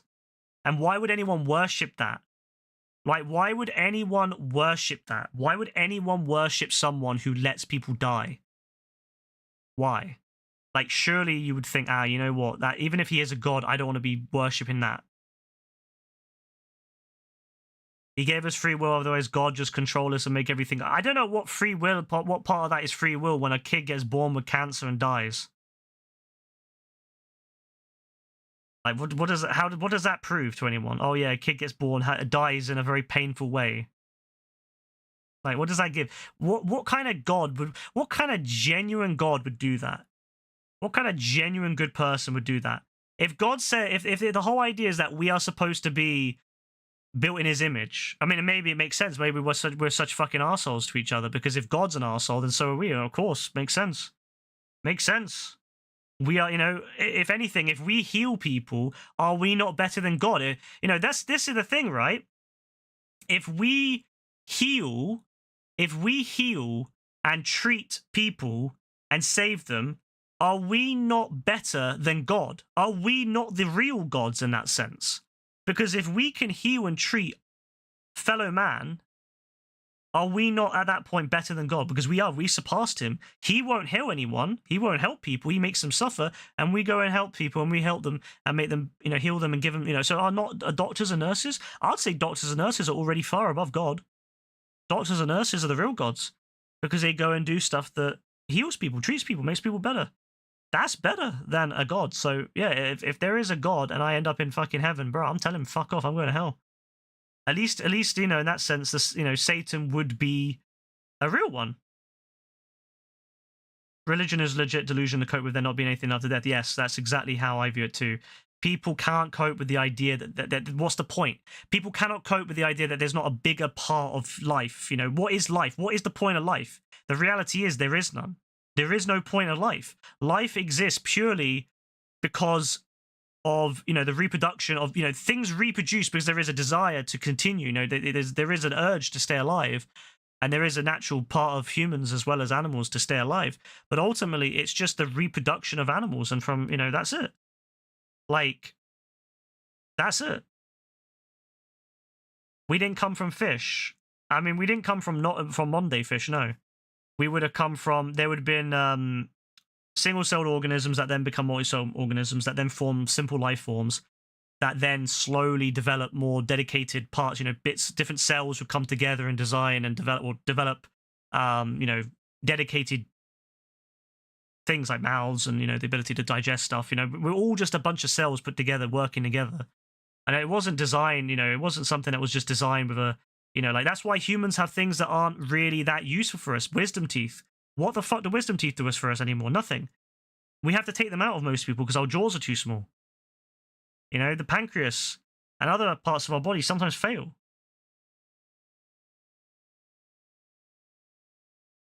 For no reason. The appendix actually is a perfect example of that. The appendix is almost, you know, we don't need a lot of that. We don't need the appendix, and we have people have fucking appendicitis and have to have it removed. Why is it there? Exactly. Makes no sense. If it was perfect, if we were designing God's image and God is perfect, then why the fuck are we designing in such a flawed way? Why are women's, like, hips, why are they so small to the point where babies' heads can't fit through them sometimes? Like, that shit makes no sense. And that shows to me that evolution is real, because evolution is not perfect. Evolution cannot be perfect. It you know, a lot of times things evolve not to have you know, because of something just survives, not necessarily because it helps anyone. It just survives. Because humans did that. How did humans do what? What exactly did humans do to create you know, like, what is that? Like, how does it make sense? Like, humans did what? Like, how did humans evolve their bodies? Not willingly. You can't believe in some of the rules, folks who fear. If you don't believe this, you go to hell. Like, people only abide by religion because they're scared of potential consequences. Yes, exactly. Exactly.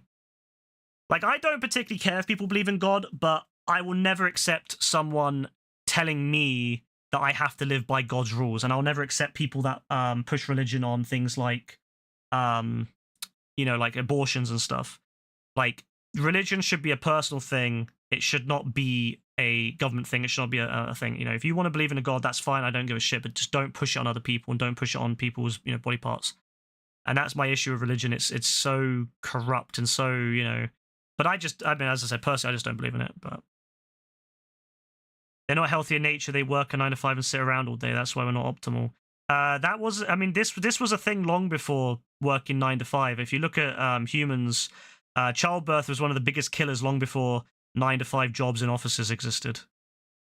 Childbirth has always been one of the biggest killers in humanity because it is so dangerous. And yes, so it's not got anything to do with 9/5s. It's always been like that. Humans are not optimal because they evolved to be not optimal.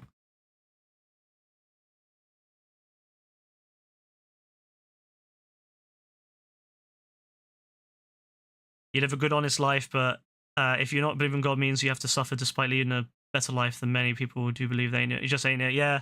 No, I've always thought that, like, when they say stuff like if you I see this in Islam as well, where they say if you do your if you do your thing that to say that you're now a Muslim or see you're a Christian, you'll lose all your sins. Your sins will be forgiven. So if you could murder someone and then just change your religion and all your sins are forgiven, that's just what? Does that make sense? But then some other Donnie who doesn't believe in God, lives a good life, never harms anyone, and he gets thrown in hell because he didn't believe. What a fucking load of shit. Nah, it's ridiculous, man. It's ridiculous. I don't get it. I don't get it. Again, I don't care if people believe in it. I just think it's ridiculous. And I've always been very vocal about my disbelief in religion. I think a lot of society's issues are religious based. I do truly believe that. I think the world would be a better place without religion. I can't lie. I do think that would be the case. All we have to look back is the many centuries of conflict between Christians and Muslims, for example, and now the conflicts between Jews and Muslims in Israel. A lot of this could be solved just by not having religion. Yes, people would still fight over things, but why are you fighting for a fucking sky fairy? Why? At least fight for something that actually exists. Fight for water. Fight for food. Fight for whatever. Just why are you fighting for something that told you that person is bad because they believe in another god? Like, that's stupid. That's a load of nonsense, and I've never liked it, and I've never supported it. I've always thought it's ridiculous. It pisses me off that we see this so much. When I hear this, one of the things that really grinds my gears in the UK is when I hear of these Islamic attacks on people because they don't like that there's Jewish people or Christians. I'm like, bro, like, look, believe in your God, but please don't bring that shit here. Like, we don't bring that shit here, bro. We finally got away from Christian God years ago in the UK. Don't bring your shit over here. It really grinds my gears when I hear stuff like that. I'm like, just like, fuck's sake, just fuck off with that shit. Like, no, we don't need that shit. We don't need fucking revenge killings because your fucking book told you to do it. We don't. I hate that shit where they're doing up in. There was a teacher who showed a picture of Muhammad, and because of that, he's now been. All these people came out to fucking hunt him down because he dared show a picture of a guy. How dare you fucking speak ill of our prophet? I think it's ridiculous. That is absolutely fucking ridiculous. And you can't say that in this country, unfortunately. I will say that is one thing that you can't say very easily because people will attack you for it. Physically, in some cases, as we've seen with the teacher. I think it's fucking ridiculous. I think that's absolutely fucking ridiculous. It's actually fucking ridiculous. It's a complete... It should never be allowed. Yeah. It's a sad thing because I know a lot of Muslims who are really good people and they don't want that shit. But then they get ruined by people who do believe that. It's sad. It really pisses me off because it makes every Muslim look bad. And most Muslims are just people that just want to exist. But unfortunately, because of that book, because of what that book says, I don't know, it's sad. It's sad. It really annoys me. So I just wish that people would stop fighting over that shit. Like, just why? It's stupid. Just stop fighting over fucking religion. I always thought that religion should be just a personal thing. You believe with what you want to believe, but just don't impose that on other people. Don't impose your beliefs on other people. I'm not going to go around banning religion. Like, I believe in atheist. I'm an atheist, right? I don't believe in religion, but I'm not going to go around banning people if they want to. I'm not going to go to some Christian person and say, "Fuck you," and beat them up. Like, there's a church right near me. You know, I live near multiple churches. I live near a mosque. I live near a synagogue. I live near whatever the Orthodox church. I live near that as well. I live near a bunch of different religious institutions, but I've never once gone and beat someone up because they're religious. Because most of the time they just stick to themselves. But it's when they start trying to impose that shit on other people, I get really frustrated by it. I'm just like, fuck off. Like, you know, like we're seeing in America where people are trying to institute, you know, abortion bans because of what their book says. It's ridiculous. Why? You know, and then you see people going around beating people up because they showed a picture of Muhammad. Like, fuck off, bro. Like, nah, like, what does that make? That makes no sense to me. So again, as long as you don't institute that shit on other people, like, just people can have a you know, just be personal with it. But I'll never believe in it myself. I'll never believe in it. I always believe in unless if we see, I mean, you never know. Like, we might find you know, science may discover there actually is a god. Who knows? But again, I've got a lot of questions for him at that point. Yeah, it's yes, religion has always been a thing when it comes to war. Yes, that's something that is very true. The Crusades, the you know, the jihads. Before that, with the Greeks, with the Romans were fucking bastards when it came to gods. They would force other cultures to believe in their god, or their gods, because obviously different Romans had lots of different gods. And then they obviously became Christian, and then they fucking murdered a load of people for not converting. I feel bad for the natives of America. They were forcefully converted or killed. Yeah, not ideal at all. But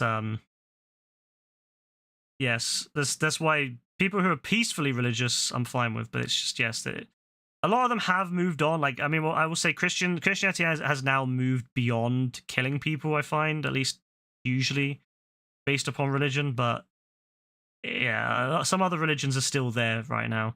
Although I do see there are some regions of the world where, yes, people still fight over, you know, whether you're Christian, Jewish, or Muslim, which is very sad. Just, you know, who gives a fuck? Like, you know, why are you fighting over that?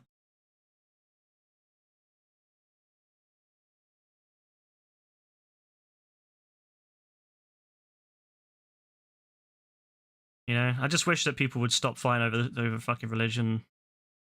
Because that's the thing, I don't know any atheists that want to kill religious people. I mean, maybe there's a few. There probably is a few fucking nut jobs out there, but we don't support those ones. They're fucking idiots. But I've never wanted to kill a religious person. I just want them not to try to fucking screw everything else up. But I've never wanted to kill a religious person. So.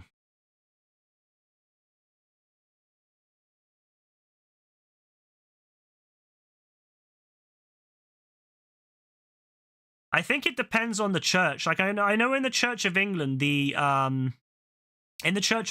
have these like archbishops, the high up ones, and the archbishops, they go to this like group, this like union thing where they like look at different like religious in the modern day era, and they kind of look at that and like kind of reinterpret, you know, whether they look at it and say, well, would God care about this or not, that kind of thing. And that's what allows them to change things like, you know, gay, you know, allowing gay priests and stuff, which was something that the Church of England never allowed before, and then now they let. But they had a recent one where there was a discussion whether they should let gay people marry in the church, and they denied it because of some silly thing. But yeah, but I obviously the Catholic Church does it differently. The Catholic Church, obviously, it's all done in Rome, isn't it? It's all done in the Vatican.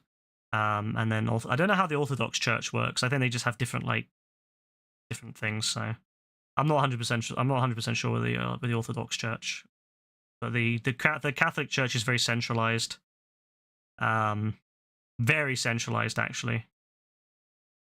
And I think with Islam, there is not really any like one leader. It's all different people, and they can issue different like what they call fatwas or whatever they're called. Which I think people have issued fatwas on the most stupid shit. Sometimes I've heard some mad stuff, like that people have issued fatwas on fucking like TV shows and shit, or something stupid shit like that. I don't know. It's weird. Monkeys jack off all the time, and there's a gay. Yes. Actually, that is very true. Gay. There's a lot of gay animals out there. Yes, that is a very common thing in the animal kingdom, where animals will be.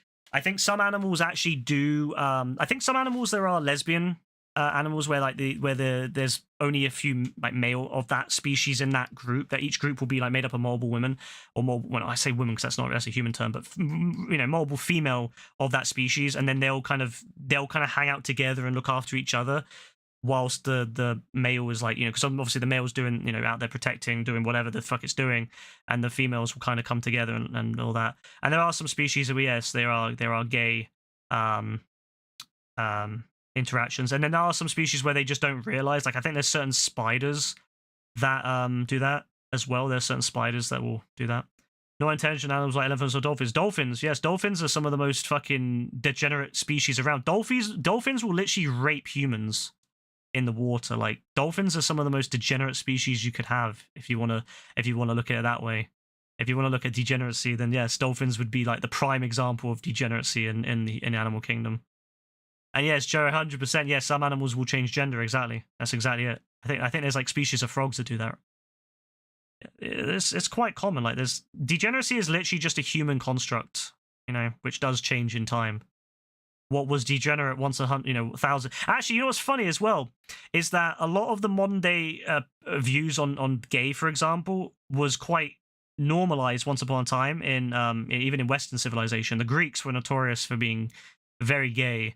Very notorious for that, actually. And actually the Greeks were also very notorious for doing horrible things to children as well. So, male children in particular. So yes, the bastion of Western civilization being the Greeks, yes, maybe not the best example of the bastion of Western civilization, because I always find that really funny when white supremacists also, I find that really funny when white supremacists will really big up the Greeks, but then the Greeks are not like, when they think of white, they think of like Aryan, like white German, that kind of thing, Nordic.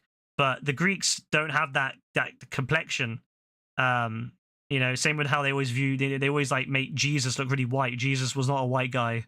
I'm sorry, but people born in the Middle East in that region were not white. It's just that's not their skin color. That just, unfortunately for these white supremacists, and that's just not how it works. You typically will have the skin color of the area that you were born, and then especially back then. Nowadays, yes, people move around, and then they will have skin color inherited from their parents, but that will eventually, over time, over many generations, will eventually disappear or change to the what the sun of that area is. But back then people didn't travel around as much. You didn't have people like live from England living in fucking middle of Jerusalem or whatever. Like, it just didn't work like that. You had very few people like that. So no, Jesus was not a white guy. He was very likely a Arab complexion. So yes, that's always funny when people make out that, and then lots of people make out that Greeks are the bastion of Western civilization, and we should all love the Greeks and all this and all that. And I'm like, the Greeks were also a little bit brown, because Mediterranean sun, all that stuff, but also they also loved having gay sex, and they loved doing very nasty things to little boys at times, especially in Sparta and other places like that. So yes, no, the Greeks were not perhaps the best to look up to in that regard. I love the Greeks, don't get me wrong. I love the Greeks. I love the Greek history. I love the Greek, all the stuff that the Greeks did. But yeah, they did some very bad stuff too. So no, degeneracy is a completely human construct that exists purely because of whoever was usually in control at the time, which just so happened to be religions at one point. The Catholic Church had a huge amount of influence in the West, up to maybe about 200-300 years ago, when it was completely pushed aside. You have to remember that the Catholic Church was a very big part of the West, especially countries like Spain, very, very, very, very Catholic, and those countries obviously spread their Catholicism around the world. But as time went on, people stopped caring as much, and so the church doesn't have anywhere near as much hold as it once did. But that's, yeah. So whoever had the most power at the time, yes, usually made the decisions of what is considered social norms and degeneracy. But no, it changes in time. What is degenerate now, or to some people, will not be degenerate in 100 years. Why stuff like people like trans people now get a lot of shit, right, because they're trans, right? Oh no, trans this, trans that. But in 100 years' time, trans will be normal, like just as normal as eating fucking bread. It's going to be normal. It's no one will give a shit. No one's going to fucking give a shit in 100 years if you're trans. At least ideally they shouldn't. You know, ideally they shouldn't. There will probably be some idiots out there who will still care if you're trans or not, but you know, like there's still people out there who care about you being gay or not. But any decent person now will just not give a shit. Why would you care? That's one thing I do wish that religions would catch up on, though, is stuff like that. I think that that's one of the reasons why religion is dying out in terms of, you know, Christianity is dying out in young people, is because what does Christianity offer, especially Catholic? You know, what does that offer young people today? You know, nothing. It does nothing really offers. You know, like if you're gay, you get told, well, we accept you. We won't kill you or we won't hate you, but we don't believe in you being gay or we don't like you being gay. So what does that offer you? You know, what does that exactly offer a young person who's gay? What exactly are they going to do in the church if they get told that by the Catholic priest? Especially because so many of those Catholic priests were doing very bad things. So it's a bit hypocritical for them to say, oh, well, we don't accept you because you're gay, but then they do stuff like that. You know? It's very bad. So I hope that we see in the near future that Catholics especially will change and become much more modern. They should accept gay people. They should accept trans people. They should accept that, you know, everyone's different. Some people will like certain things more than others. Some people, you know, a lot of people are actually... I do somewhat subscribe to the idea that everyone has some level of... I don't like to think of, you know, you're either gay, you're bi, or you're straight. I do believe to some extent that everyone has kind of a... there's a spectrum, you know, where obviously on the very far end, you know, you're going to be gay. On the other far end, you're going to be completely, you know, 100% only straight. But I believe that a lot of people, most people probably inhabit somewhere along that level in between. And that's something that I think that religion needs to accept and understand, that, you know, people are not just, you know, there's not just, it's us versus them. It's everyone has their own thing. So that's my issue with religion. It's just very backwards in regards to stuff like that. Which makes sense because religion typically is almost always regressive. Conservative, if you will. I think the biggest crime for me, though, is thing that kind of really put me off a lot of Catholic stuff is that, yeah, the way that the Catholics they did help some. I believe they did help some people in Nazi Germany and obviously occupied Europe, but there was a lot of working with the Germans on things, and I think to myself, you know, you're supposed to be this big powerful church, right? Why the fuck would you work? Why would you ever like allow it? You know, why would you ever work alongside it or try to enable it? You know, if they came out and spoke and said, you know what, every Catholic country in the world should be against Nazi Germany, that would have been a massive help, because that would have got a lot more Catholic countries around the world to maybe involve themselves. You know, but instead they were too scared. So yeah, surprise, surprise.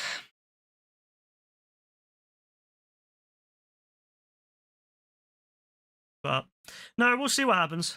We'll see what happens in regards to that. But no, like you, Joe, I'm very much on I'm not into that. Again, don't really care if someone is religious, just don't push on other people, but I don't think I could ever believe it. I've tried to. I've genuinely tried to believe it. I've read the Bible a little bit. I read a little bit of it and I was like my bullshit detector went off very quick. But I've tried to put myself in the mindset of someone who's religious and try to understand it from that perspective, but it just never works. I just sit down and just like, I just can't.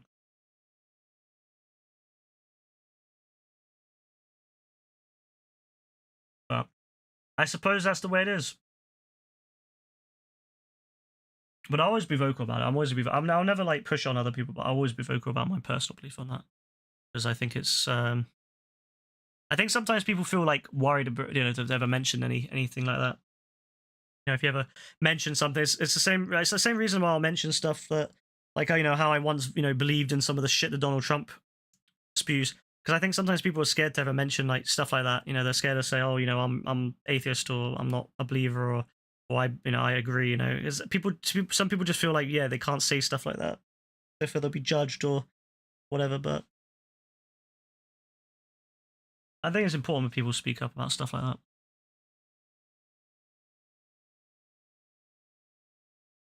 Yeah, exactly. That's the best way. I think that's the biggest thing, isn't it? It's like, it seems to be a lot of like conservative-minded people and conservative-minded like organizations. So typically religion, they typically go around saying, if you don't, we don't allow you, we won't like you if you don't believe in it. Like we'll make sure that you can't not believe in it. Whereas for me, it's always very much as long as you don't hurt people, I don't care. So it's like with abortion, I don't care. Like my view on abortion has always been, I don't care as long as you don't go around like, or anything really, as long as you don't force people to do, and I'm never going to force someone to have an abortion, but I would always support them their right to not have one if they don't want one. It seems to be that religions and other conservative kind of mindsets, they seem to have this obsession with controlling people, which is true. Religion has always controlled people. It's beneficial to it. But I think that's so old-fashioned and so backwards. Everything should always be very much down to the individual and what the individual wants, as long as it doesn't harm anyone else.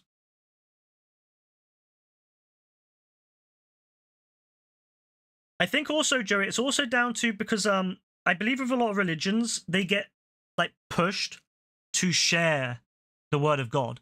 I know that with Islam, it's promoted that you should try to convert non-believers and stuff like that.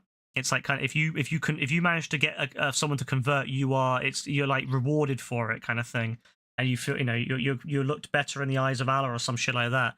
And likewise with Christianity, I imagine it's much the same. If you manage to convert someone or convince someone that God exists or whatever, you're looked at better by God.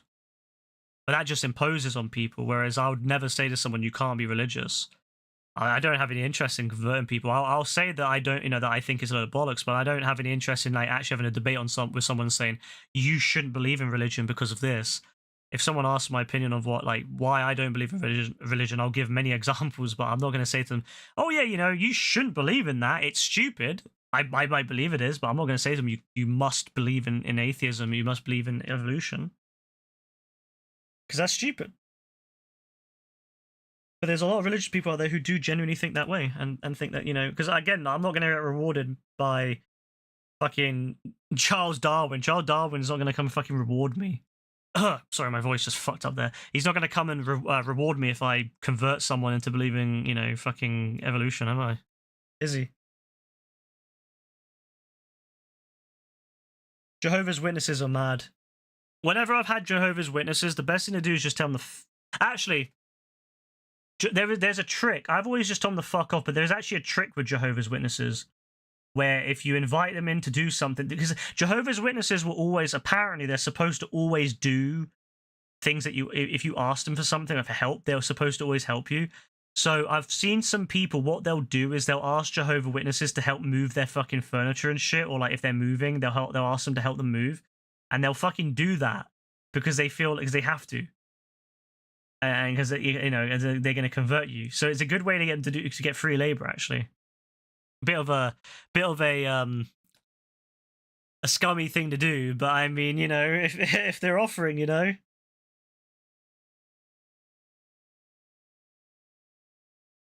if they're offering, but nah, it's weird actually that again I've never had an atheist person ever try to push me to be atheist, which is interesting. But I've had multiple Christians try to get me to be Christian. It's interesting. I still remember that day where they fucking blessed me, where we went to we had to go to the church when we were at primary school. We had to go to the local church and they fucking blessed us with holy water. I'm like, fuck your holy water, bro. I don't want your dirty ass holy water on my head. Like, what the fuck is that shit? But I've never had a fucking atheist come along and touch me on the head and be like, yes, believe in atheism, do not believe in God. I've never had that. I've never had that once, ever. No atheist has ever touched me on the head to try to convince me to be atheist. Never. But Christians, yes, multiple times. And I remember they came to my fucking secondary school and they gave everyone, they taught to us the word of God. They fucking told us about this shit and they gave us a Bible. They gave us a Bible each. A personal Bible each that we could keep in our bags. And you know what's funny? Most people threw them out. I remember seeing a lot of Bibles on the ground. I saw a lot of Bibles at the bin. I saw a lot of Bibles being burnt. I kept my Bible. I kept it in my bag, and I read it, a little bit of it, and that's when I realized. That's when I was like, "Yep, this is a load of shite," and I put it back in the bag. I never took it out again. And it might still be in that bag to this day. It's actually crazy. And we used to sing hymns. We used to sing all those fucking Christian hymns, bro. Nah, bro, what? It's crazy. Keflam's the best religion. Keflam probably would be. Actually, it's funny how similarities between Kiflim and Christianity actually. Although it was based off the Church of Scientology, but it's whatever. It's close enough. It's very similar the way they do things. No, it's crazy, isn't it? I can't. Is that like a common thing then? They go to people's high schools and give them fucking Bibles or some shit. Like, I can't. Does that even happen today? Like, I could imagine if they went to a school and they were like half the school was like Muslim and they did that. I wonder how that would go down. Because like I know that it's very bad actually. Christians trying to convert Muslims is like considered very bad, and like I would imagine the parents of those kids would be fucking going mad. I genuinely think that the parents would probably go fucking nuts. But yeah, like we used to sing hymns. We got given fucking Bibles. We got fucking holy watered. Like that's crazy. Like I've never once had that happen by an atheist. Never. You know, I don't know. It's stuff like that puts me off. Stuff like that puts me off. I don't know. It's really, really disturbing to me. And they do that to kids as well. That's the scariest thing. They do it to kids. I think that you shouldn't. I do personally think you should not teach your kid religion. I think that religion, if you're a Christian or a Muslim or whatever, you should build your kid up to be no religion, and your kid should then learn religions themselves. And if they want to become your religion, they should choose to do so when they're older. If I'm not going to give my kid any religion, but at the same time, I'm not going to tell my kid not to be religious. Like if I have a kid, that is, I'm probably not going to. But if I did have a kid, I would teach it about the different religions. I would say, look, I am personally atheist. I don't believe in any god. I believe in the rule of science. But here's here's information about all the religions. I would wait until they're like 10ish or whatever.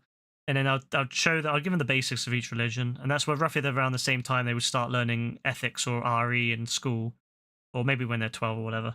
And then I'd say, look, if you want to believe in a religion, that's cool. Like, you can believe what you want. If you want to be Muslim, if you want to be Christian, Hindu, Sikh, Buddhist, fucking whatever you want, as long as it's not a cult, as long as it's not like an outright cult style religion. Which you could argue whether whether religions are cults, but let's just for the sake of argument of this argument say, straight cults like Scientology and that shit.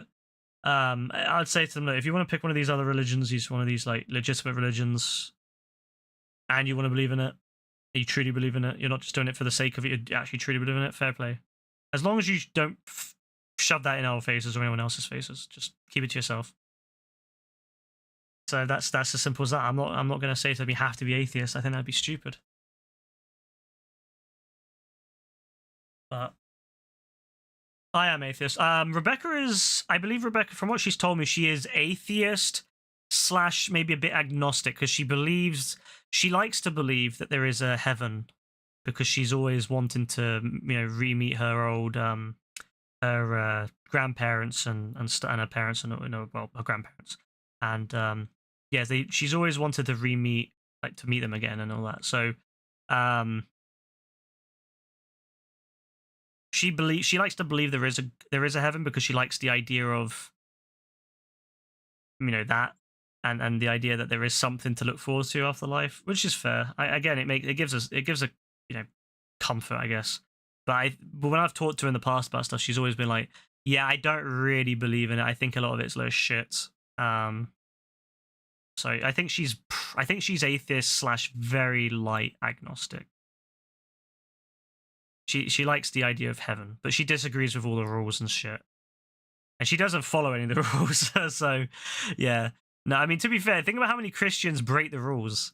Think about how many people break the fucking rules. You're not supposed to mix certain foods and stuff like that, especially with certain Christianity groups. You're not supposed to mix certain foods and stuff like that, and people do. Yeah, so much for following the rules. I guess it's one of those things where, you pick the rule you want to follow and you don't follow the one you don't. You pick the ones that benefit you, and and then you ignore the ones that don't benefit you. It's funny actually that I have actually known a few Muslims to eat bacon and drink. That's supposed to be a big taboo, isn't it? In Islam, it's haram or whatever. You're not supposed to do that, but I have known a few Muslims who have eaten bacon, and they continue to eat bacon and drink. and they didn't care. They still believed in their religion, but they didn't believe in that. They didn't believe in that nonsense. And according to their book, to their god, they will be. I believe that I believe the whole thing is that you can pray to Allah and you can beg forgiveness as long as you change. So I guess maybe they're thinking, oh well, in 10 years time I'll do that, or 20 years time when I'm done with drinking and eating bacon or whatever, I'll do that. But I don't know. But they didn't care. They just, that was it, So I think maybe it was just, oh well, that's a rule I can ignore, but the other rules are not. But it's funny like that. It's I think that's the issue. So I don't know. One of those things, really. I will say about religion, especially a lot of Christian stories, they're very metal. If you think about it, like some of the stories about like killing you, especially in the Old Testament, fucking hell, some of those are real. Like those are some real fucking metal stories. Like some of the betrayals and backstabbings and shit that God, and the things that God asked of his people. Some people say that the God in the Old Testament is not the same God as the New Testament, which I think is a bit of a cop out, really. It seems a bit odd. I've also seen that there's a I can't remember what it is. There's a religious sect somewhere in the Middle East, which is I believe based off the Christian. It's based off Christianity, but it's not exact. But it's like an earlier form based off it, where they actually view that God and the Satan actually are the people, the God that everyone believes in is actually the real Satan.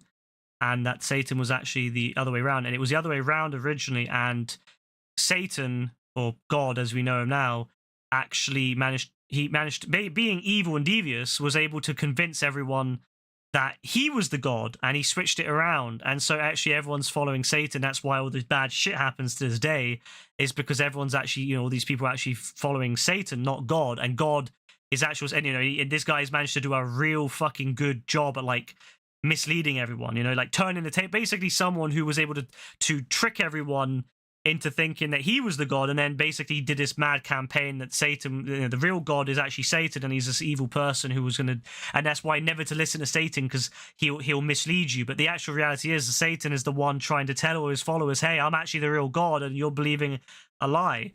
Like, I actually quite like that story. I don't believe it, because again, I don't believe in religion, but that's a story I would believe if I was religious, because that makes a lot of sense, Because why is it always me? It always seems the case that God is the stuff that are doing bad stuff. Yeah, he's killing people, he's drowning people, he's doing all this shit, making people kill their family members to prove their loyalty and shit. Whereas Satan is usually stuff like, yeah, I just want everyone to be fairly equal, Like Satan's stuff is more like, yeah, okay, maybe in the idea that God throws out, everyone will be equal in hell, but like it seems to be to me that like the stuff that Satan comes out with is a lot more, equal, a lot more like, actually righteous, and that he disagrees with God. Well, yeah, I would disagree with someone who allows kids to die and suffer. Like it always says, oh, well, Satan's the one that tortures you in hell for the rest of eternity, bro. Well, why is that different than you tormenting people in life? So yeah, I like that. That was an interesting religion. I can't remember which religion it was, but it was a small religion and based off Christianity. Yeah, that was the whole story. Like basically, because they, the idea that there was multiple gods, and the one that we now know as Satan was, was actually a good god who was then made out to be bad by a. And I'm like, what parallel is there in the real world? Ah, yes, people like Donald Trump managing to convince everyone that the other side are evil demons who want to harm you. Yes. It's very interesting that in that religion that the real God is actually the Satan who's been everyone's been misled into believing is actually evil, but it's actually not, and they're actually being led by an actual evil person. So yeah, interesting parallel there with Donald Trump and other individuals such like him. So yeah, interesting one. Not my favorite. I do find religion fascinating, to be fair. I do read a lot about different religions because I do find them fascinating. I find it very interesting. I've always found it very fascinating how you can lead a lot of people. You can use certain words and wording and certain things to kind of convince people to believe in you. It's like it's very much what the Republicans actually do very similar imagery with Trump. You know, they throw out similar things that that they would do in their churches, and it does a lot of people who are easy to trick into believing in religion. They believe in the same shit about Trump. Yeah, smart. It is smart. If you wanted to convince people to support you, yes, it makes sense that they use religious language and imagery. Makes a lot of sense. But oh well, we're not going to change it. We're not going to change it. We can't change it. Life isn't going to change because of that. We just have to live with it and hope it doesn't destroy the world for us. But I believe in the UK, religion is dying out, from what I understand. And it's interesting actually because if you look at maps of religion in the United States, a lot of the maps are rural areas, right? That's where religion is the biggest. And city areas typically have the least religion, right? In the UK, it seems to be the opposite. A lot of the rural areas have less religious, a lot less like people in terms of percentage of the population are religious in cities. And some people ask that question, like, why? Well, that makes no sense. How does that make sense? Surely cities would be full of educated, liberals and well, in the UK, left-wing people, because, we don't really use liberal here. It's not really a term we should use here.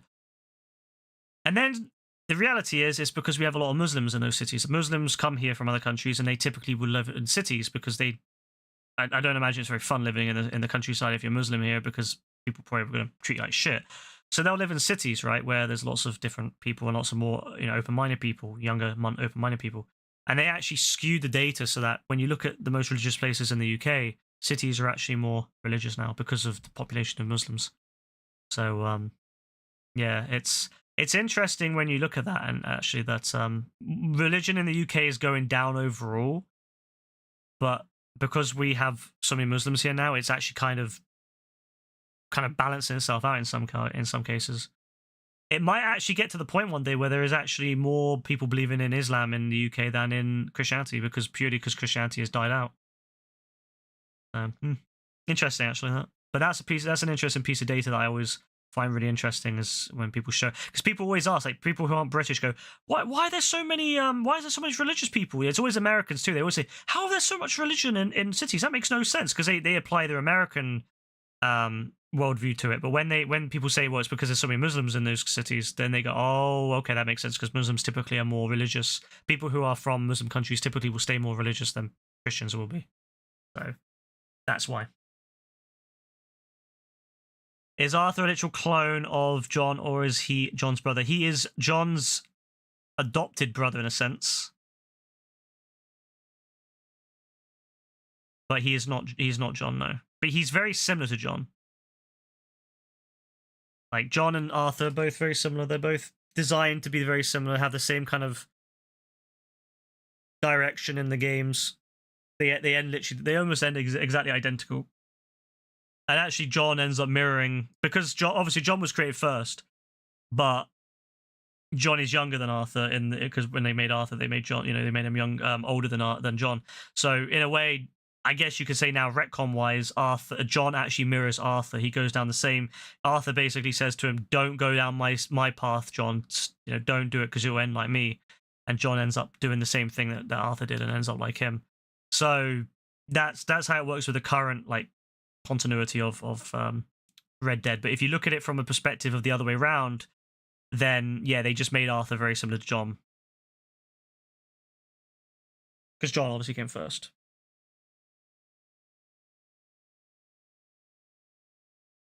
Arthur wasn't even an idea when Red Dead Redemption 1 came out. Originally the gang was Bill, Javier, Jon, Dutch, and I believe there was a few unnamed gang members, and Jon was basically Dutch's guy. Like, Jon was Dutch's guy, and then Dutch betrays him and leaves him for dead. But obviously in the actual, obviously in the retcon story, Arthur is what Jon was Arthur is Dutch's right hand man. Dutch and John aren't really even that close in Red Dead Redemption 2. Like they're not really that close. And John, a lot of Red Dead Redemption 2 is basically just useless. He doesn't do much. He doesn't really do much at all. He's a fucking mess. He's he doesn't really do much, and so I don't feel like Dutch really gives a shit about him for most of the game, to be honest with you. And then obviously he does get left for dead in a sense, but not in the same way that what we all thought. It was a different. It doesn't really fit as well as I think some people think it does or liked to imagine it does. They definitely fucked up with the connection with John and Arthur and Dutch. But yes, Arthur is basically a clone of John. But because of obviously it being a prequel, John technically mirrors Arthur. So, yeah, he just doesn't get ill. I suppose that's the difference. John doesn't get ill like Arthur does,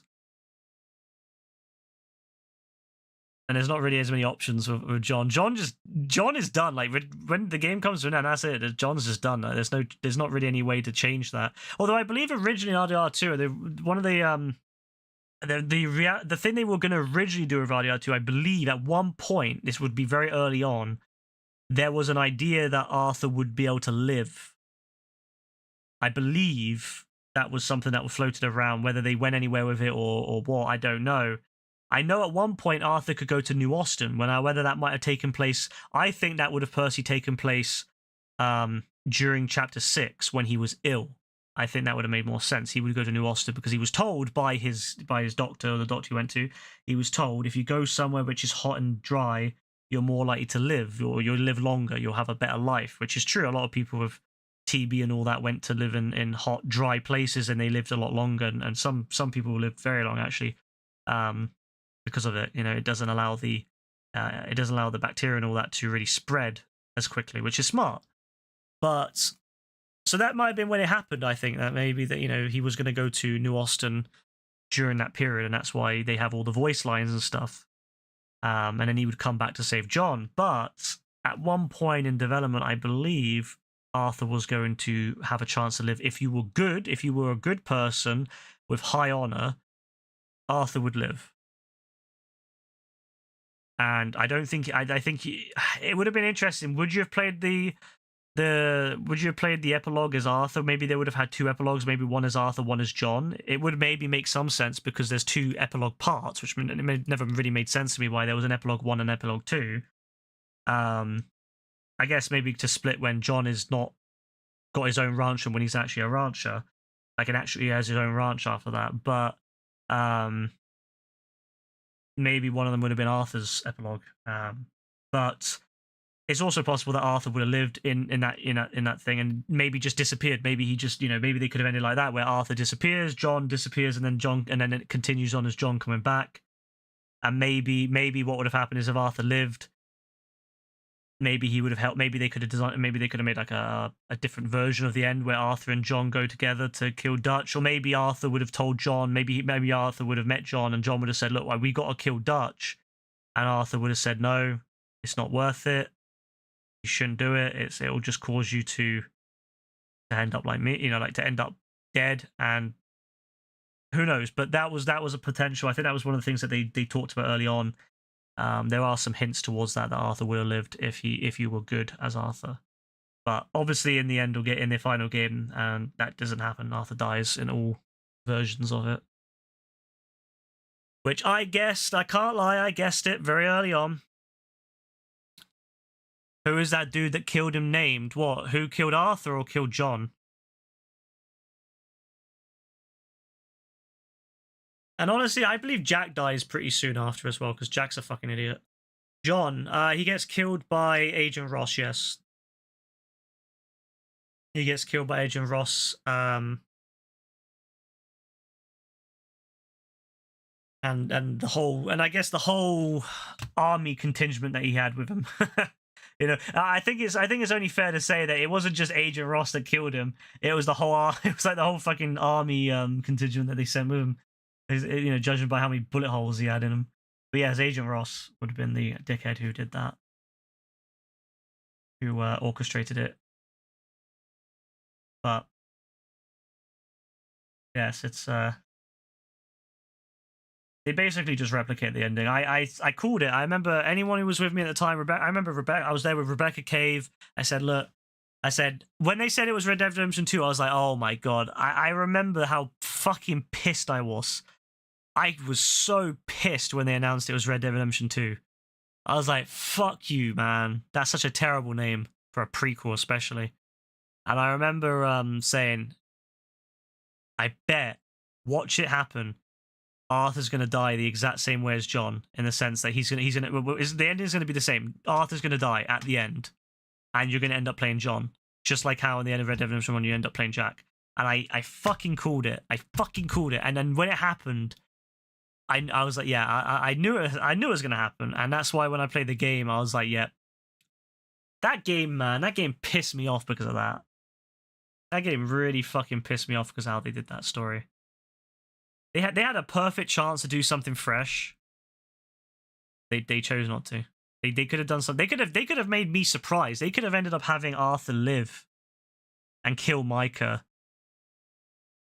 That would have been a surprise to me because I didn't think I knew as soon as he got ill as well. As soon as he got ill, I was like, yeah, that's it. That's over.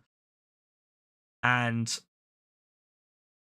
I was like, yeah, but you know what? If he had managed to kill Micah, I would have been surprised. I would have been like, all right, fair play, Rockstar, fair play.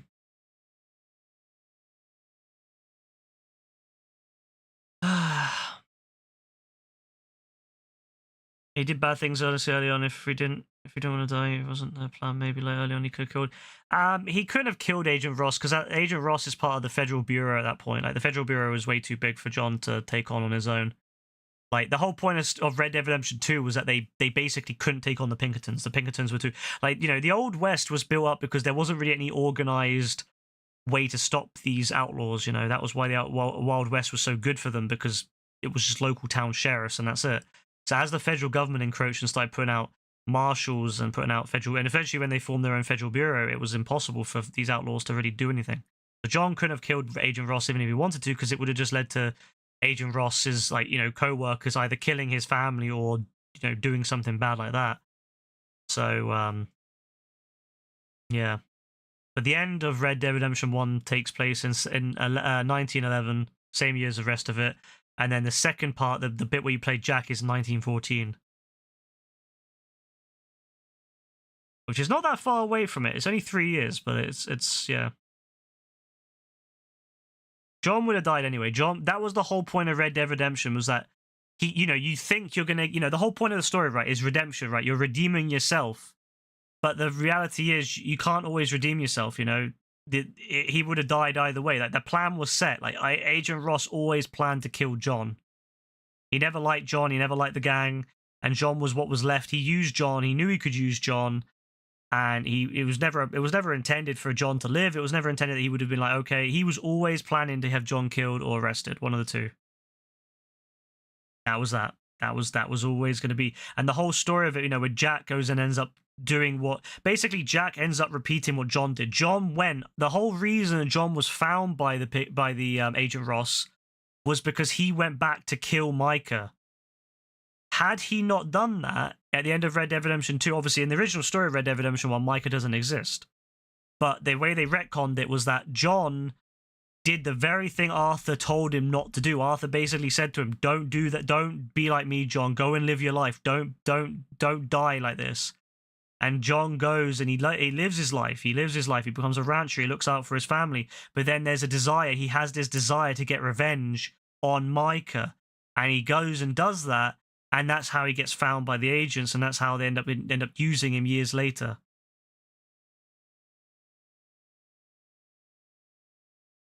So he helped John with Dutch to help to frame him. He just wanted John to kill Dutch. Like he wanted John to kill the gang. That was it. He just used him as a hand. There was no like real big conspiracy or anything. It was just he used John as a tool.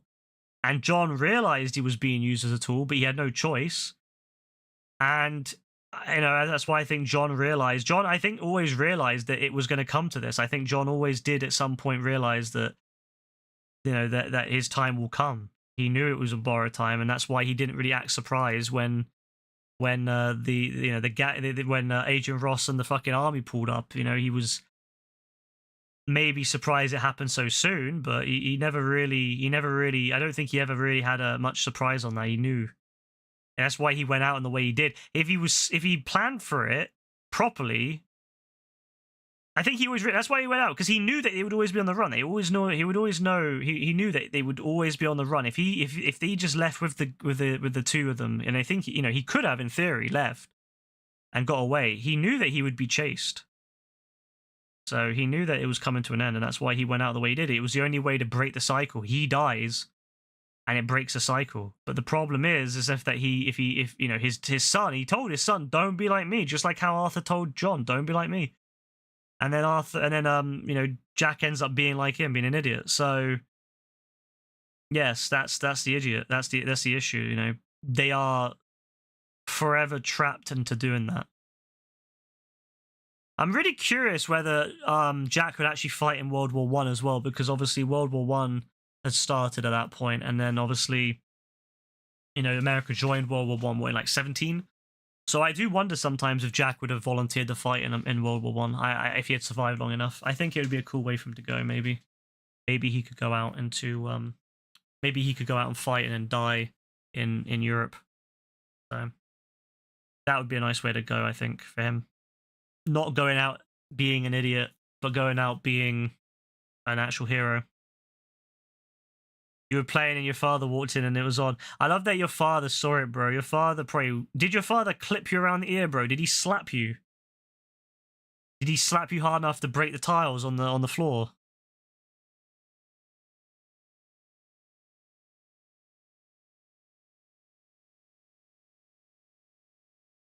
I love how much that left a mark on AF, like literally a physical mark. Like he's physically and also mentally, like he'll never do that again. He just shook his head and left. Bro, that's worse than a physical slap. He's just... Bro, can you believe this? Your dad is disappointed in you.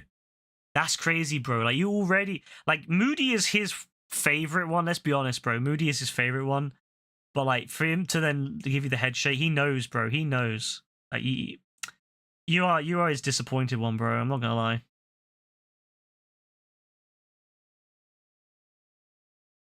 Kaylin, you can look up online, I think. You can look up what mission any sex scenes are in.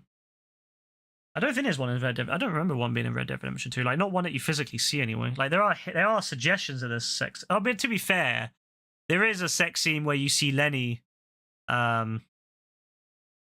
with Lenny, but that's a very questionable sex scene. You don't really see any actual action. You just see Lenny and Lenny with Lenny, which is a bit disturbing. But other than that, you're his favorite. That's a fucking cat, bro. You're not his favorite. That's copium right there. Moody has always been the favorite, bro. That's why Moody was able to slap you and he never told Moody off. He loved Moody, bro. Moody was always his fave. And I can't blame him. I love Moody too, bro. Murad the Great. How do they allow that in a game? Because the game's rated for adults. I mean, that's literally in the UK. It's an 18+ game. In America, it's what MA was at 17. So it's not really meant to be played by children or people under the age of 17. By the age of 17, you should be able to deal with sex, like the idea of sex, and so it's as simple as that, really. By the time you're 17, especially when you're 18, you should be able to handle sex. I don't even know why sex is such a bad thing, like, to see. Like, I don't know why people have such an issue with that. Like, sex is so natural. Like, animals have sex all the time. Humans have sex. I mean, literally you literally exist because of sex. Like, if you didn't have, if your parents didn't have sex, you wouldn't exist. So why is it such a taboo subject that you have sex? Like, literally, we all know how we're crafted. I mean, some people might be, come from IVF, but that's besides the point. Like, most people, the vast majority of people on this planet and ever existed on this planet have been conceived through the act of sex. Is it sin? No one wants hardcore shit in a game. Bro, what's wrong with a bit of sex, bro? What's wrong with seeing a fucking dick or a vagina? They're allowed to put a certain amount of sex in an MA, I believe. As long as you're not the one partaking in it. You are allowed to have displays of sex, as long as it's not too graphic and as long as there's not something you can partake in. That's one of the issues that San Andreas had when they found the hot coffee leftovers, was because it was an actual act you could engage in. Whereas if it's just on screen, no one gives a fuck. But you don't want to see that shit, bro. It's not even that big of a deal. Nah, what's with these young folks, Joe? These young folks are so like, you know, they're so anti-sex. They're scared to see a fucking penis. They're so scared to see a fucking penis or a vagina. Bro, I can't lie. I see dicks every day, bro. Every day of my life, I see dick. And pretty much every day of the life, I see vagina too. So I mean, you know, I see both almost pretty much every day now. So yeah, that's just life, you know. It's not a big deal. Just life. You like that shit? Well, yeah. I mean, there's not. I mean, what's wrong with seeing a penis, bro? Or what's wrong with seeing a vagina? What's wrong with that? Nothing wrong with it. It's literally a body part, bro. And if I see the body parts entering the other body part, it's not a big deal because it's, again, it's life. Ryan equals Trump. How does that make me Trump, bro? Just because I see fucking dicks and vaginas every day. There's nothing. Honestly, I don't get what it is with like younger people and being so like so prude these days. You sucking dicks like Trump, bro? I don't suck dick. I see dick though. I mean, I can't. I'm not flexible enough to suck my own, sadly. But maybe if I could, you know, I would do it. Might be fun, you know. Might be really, really interesting. It might be the best feeling in my life. Who knows? I would, you know, I'm not flexible enough to do it, so I can't. What is this conversation? No, you know, if you never contemplated that, yeah, you never had a conversation. You never had a conversation before where you talk about fucking sucking dick and sucking your own dick and being flexible and all that. I remember there was all those stories of like, well, I can't remember the name of him, but like someone had their ribs removed so they could like suck their own dick. Doesn't work like that, but for some reason it was a story that everyone heard in schools. That there was this guy who like removes his fucking like ribs to suck his own dick. That's crazy to me. But yeah, that's crazy. Yeah. Did you not hear that story? That story was told everywhere when I was younger. Like everyone was told that. Like you just, yeah. Crazy. But no AF. I'm not afraid of seeing sex, bro. It's not a big deal. If you can handle seeing people get shot and seeing people having their heads ripped off, you can handle seeing a vagina and a pussy. Well, a vagina and a dick. You know, well, I mean, you could see a pussy too. There might be a cat in the game too, which is quite nice. I like seeing cats as well as pussies. I like seeing both types of pussies really in my games. Great, it's a great experience, you know. Makes me happy. Oh, Kasiga, you're 700 almost. Good work there, bro. Congrats. Finally in the big 700s. Did you say you wanted to see the top hours? There you go. It's the top hours right there. If your mum walks in, how old are you going to have to be, Caitlin, before your mum stops caring about that? Like, I swear, Caitlin, are you like 16, 17 now? Your mum still cares about that? Crazy. To be fair, though, I know that Americans are a lot more prudish than most. 16, yeah. Like, yeah, to be fair, Americans are more prudish. In the UK, like, my family wouldn't give a shit, like, by that age. At that age, they knew I knew about sex, so they didn't care. At that point, they knew. They're like, yeah. Once I was like 13, they didn't care. Like they're like, oh yeah, you already know. You thought Dean was at 2200, not 24. Yeah, Dean's been grinding, bro. Like I can't lie. Ever since I started playing Payday on stream and some other things on stream that Dean plays, yeah, he's been really leveling up. If I start playing Payday again, bro, nah. See, I'm gonna play Payday later this week, so Dean's probably gonna get at least 2 or 3 more hours. Were you there, Joe, when I played Payday 3 last? When Dean was on the mic? It was fucking hilarious, bro. Like, Dean was on the mic and he was just hilarious the whole way. Crazy. Nah, he was so... Nah, you missed out, bro. He was on the mic. I didn't realize at first he was on the mic, but then I heard him. I was just talking, and because they put the mics on by default now. And I was just talking to the stream, and next thing I know, Dean says, "Yo, what are you saying?" I was like, "Oh shit!" So yeah, he was fucking hilarious. Dean was honestly one of the funniest people to see. He's so funny to hear as well. He's just great. He's just great to play with. Would you rather get pegged by one with a 12-inch dildo or get bummed by a guy with a 3-incher? Kasiga, I can't lie. I would honestly, that's something that I would rather not ever have to think about. To be honest with you, that's a bit crazy. I'm not gonna lie. I'm not into either of those, but you know, fair play to those who are. You know, fair play to people who like that thing. I know some people do. I know that's quite a common thing on the internet, apparently on Twitter. Just choose, bro. I can't choose something of neither that I want. Like literally neither, bro. Yeah, no, I can't lie. Kasiga's got the fucking weirdest stuff, bro. Nah, Kasiga's like legit on something like whenever he comes in here.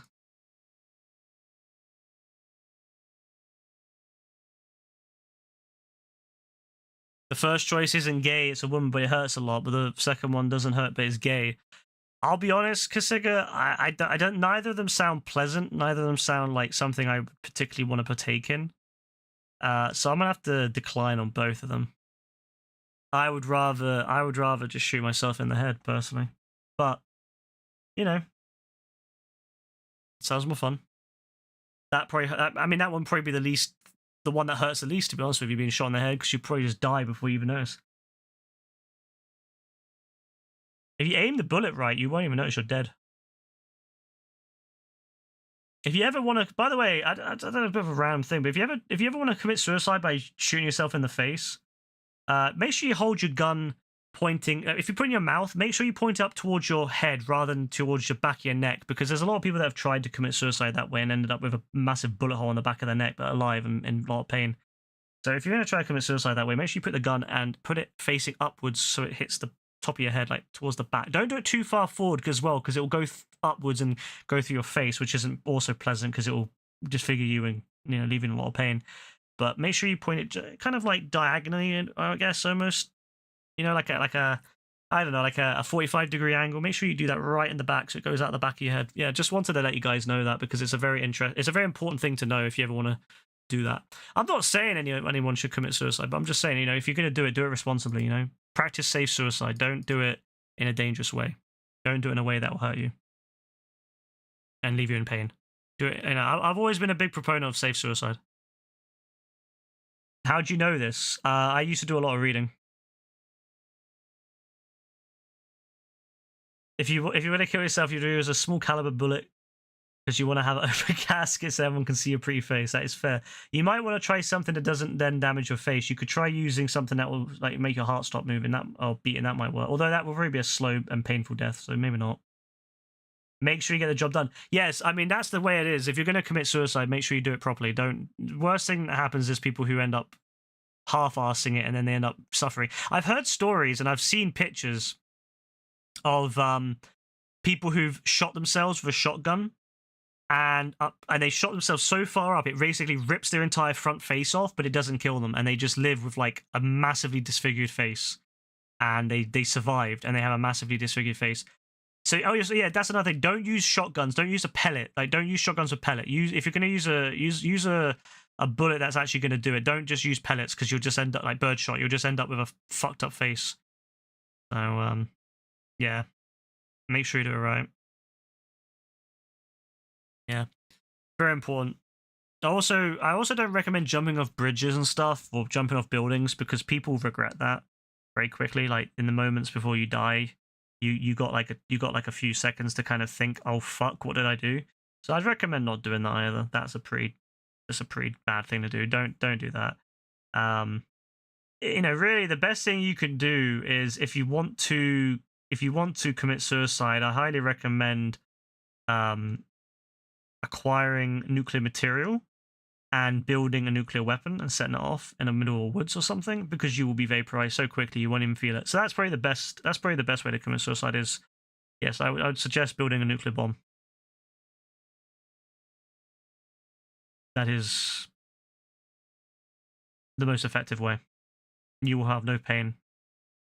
And you won't even know you're dead, because you will be vaporized before your brain can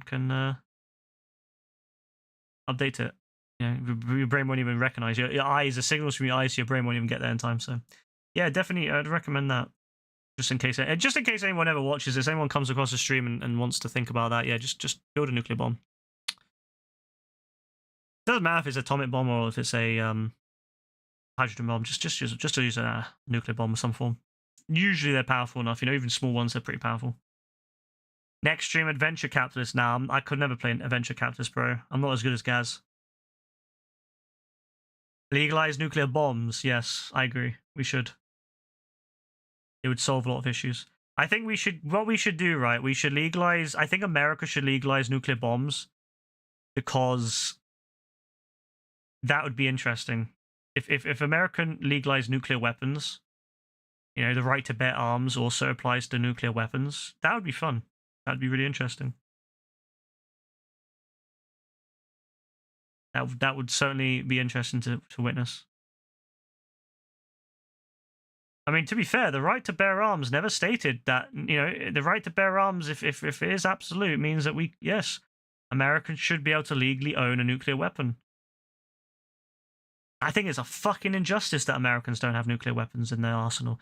Like, if a man wants to carry a nuclear rocket on his back when he goes to Walmart to buy his, you know, his fucking Lay's chips, then let him, you know? Why the fuck are they not allowed to? Why the fuck? What, you know, that's a good point. Why the fuck, if an American, a full-blooded American man wants to carry a nuclear bomb in his fucking pickup truck to go to the store to buy Lay's chips so that he can fight back against a potential robber, he should be allowed to. You know, it is his God-given right as an American to have that nuclear weapon in his pickup truck. How does Red Dead Redemption 2 end with Arthur dying? Arthur chokes on a he chokes on like a, you know, like a cob of sweet corn. He chokes on that and dies. Quite sad, actually.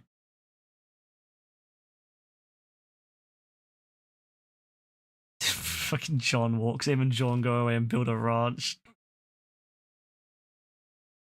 Maybe, you know what? If Arthur Morgan had a nuclear weapon, maybe Red Dead Redemption 2 wouldn't have ended the way it did.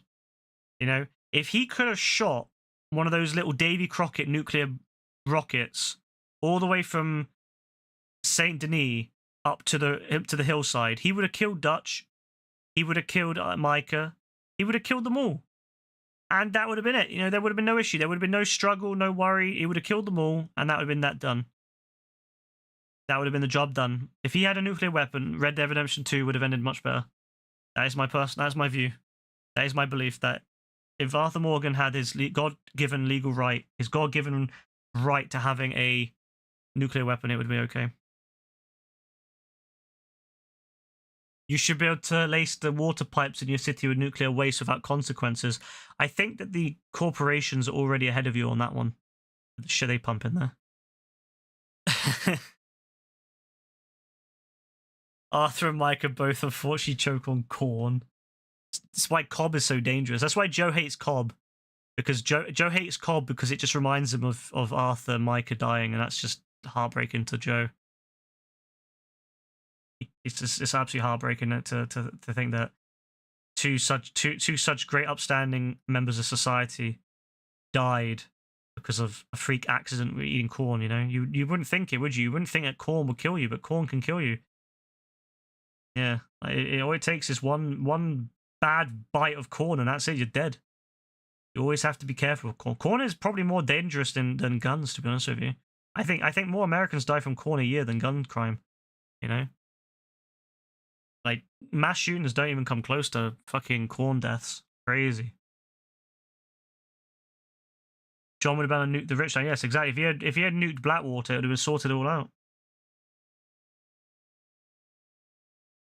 You started putting lead shavings in your food. Oh my. That is a great idea. You know, that's like salt. Like, you know, salt is good, but lead's even better. I highly recommend that. Yeah, lead's fucking delicious. You know, it really just kind of enhances the flavor. You know, it really does. It just, I don't know. It really enhances it.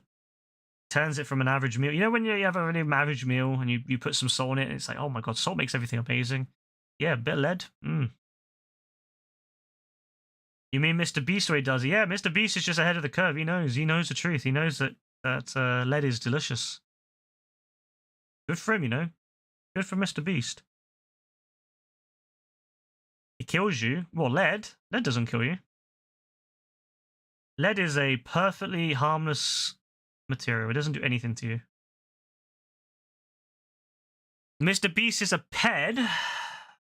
Mr. Beast is a fine, upstanding American who doesn't seek to kill children or poison them with lead. You know, he doesn't seek to do that. He is a good, fine, upstanding American who aids people by giving them money. Money that is earned from exploiting other children, but that's besides the point. He's a good, upstanding American. He's a fine example of what America needs in society. More Mr. Beasts. You've replaced your daily consumption of water with gallium. It's healthier because it's a metal. You know, are you trying to be like Wolverine? I think that's what you're trying to be, right? Wolverine was really strong, right? And he had a metal skeleton. So yeah, you know, like it makes sense, right? If you ingest enough gallium, perhaps you would become Wolverine. And if you become Wolverine, then you are basically invincible. You've put gunpowder in your tea. You put gunpowder in your tea? That's probably the most American thing I've heard all day. Gunpowder in your tea? Jeez Louise, that's like, wow. There's nothing more American than that. That makes me proud, you know. That makes anyone proud to be American.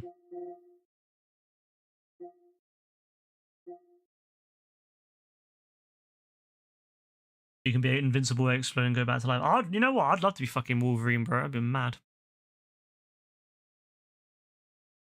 Lead just slowly eats away at you from the inside before it takes over your body and steals your sentience. Nah, that's crazy.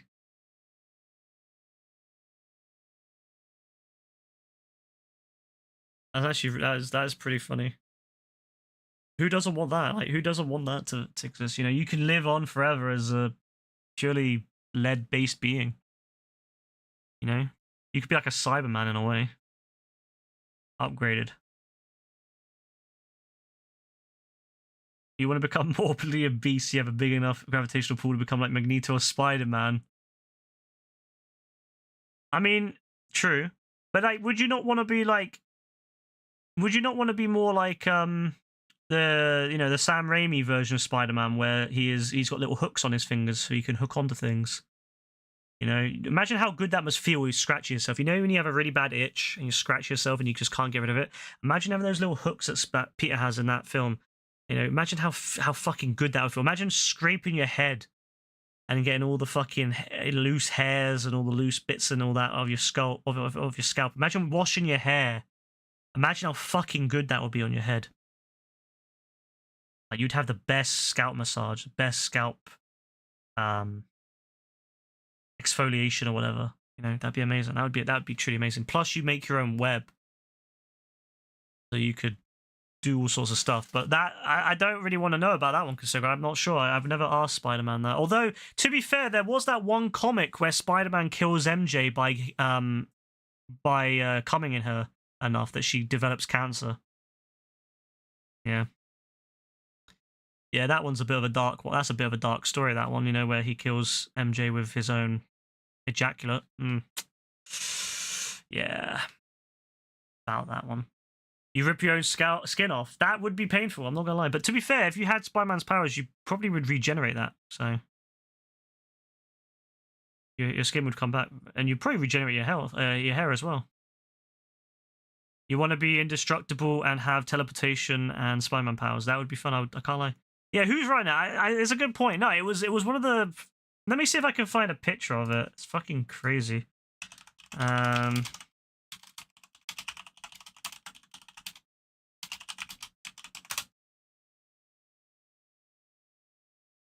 Mad one. Yeah, it was called Spider-Man Reign. And yeah, he basically kills her with his radioactive semen. That's the description. Yeah. So if any of you ever get Spider-Man powers, I highly recommend that you don't have sex or wear a condom or both.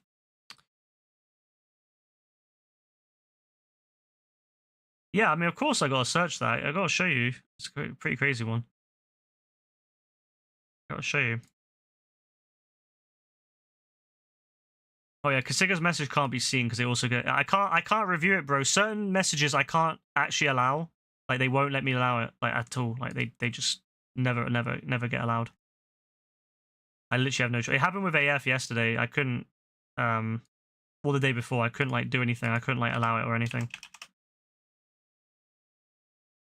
It's certain topics that are just too much apparently for Twitch. Yeah, here you go. I mean, yeah, there you go. That was the artwork for it. And yeah, basically it was because he had radioactive semen, because he has radioactive spider powers. Yeah, quite an interesting story. It's from what I understand, people don't like it. People think it's a pretty bad comic, and they choose not to. They choose not to, agree with it. They choose to like look at it as being like a something that they don't consider part of their Spider-Man canon. But it's a pretty disturbed storyline, if you ask me. I don't know why anyone thought that. Are the lines on the grave rain or semen? That is a question that I wish I don't know. It is drawn in a way that makes it look quite bad, to be fair. I think it's rain, but I can't say for sure, and I'll be honest. He's a bit of a freak, apparently, so... Also, Spider-Man's just a bit of a freak in general. Spider-Man does all sorts of interesting... He's also dated, like, loads of... Apparently, I think in some comics, he's even dated, like, men. So, yeah. Spider-Man is a bit of a... Not a freak, but, a bit of a... He likes to try different things, which I think's, quite cool, really. Don't tell the anti-woke people, though, because they'll get upset. Because, of course, every all these anti-woke people, they hate whenever characters aren't, like, 100% straight, You don't tell them that. Don't tell Brassy. Brassy will go mad. Brassy will be like... the degeneracy is back because Spider-Man has had a fling with a guy or something here and there. Crazy guy.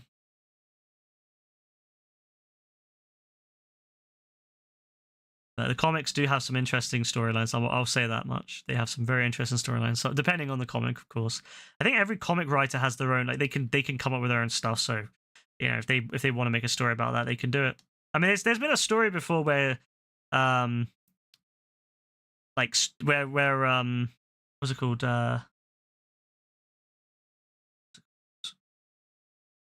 Where Doc Ock and Peter change bodies, and Doc Ock ends up punching someone's jaw off, and then he realizes he's like, oh shit, Peter holds back a lot. You don't judge Brassy for his views, do you not? I judge Brassy for having bad takes. That's pretty much it. I judge his bad takes. His takes on Trump are questionable at the best of times. But yeah, like no, there's some questionable takes about Trump and certain things, but that's Brassy. He's either gonna have a very good day tomorrow, or he's gonna have a very bad day tomorrow. No such thing as a wrong opinion. What about if your opinion is that? I mean, I could come up with a few opinions that probably are quite wrong. I guess not like there's no definitive right or wrong in the world, but morally there is a wrong. I would say that, for example, what Donald Trump does with or has done with children and with women, being a rapist is morally wrong. And people who seem to have an opinion that is okay for him to be a rapist, as their opinion is a bit wrong. I'm not gonna lie, that's a bit of a, like if someone says to me, "Oh, I'm fine with you know, I'm fine with rape, for example. I'm not gonna lie. I'm gonna be like, that's a fucked up wrong opinion to me. Like, I'm never gonna accept that as an okay one. That's all bullcrap. The Democrats are framing him. They're doing a really fucking bad job if they're trying to frame him. Surely the Democrats would do a better job if they were going to frame him with that.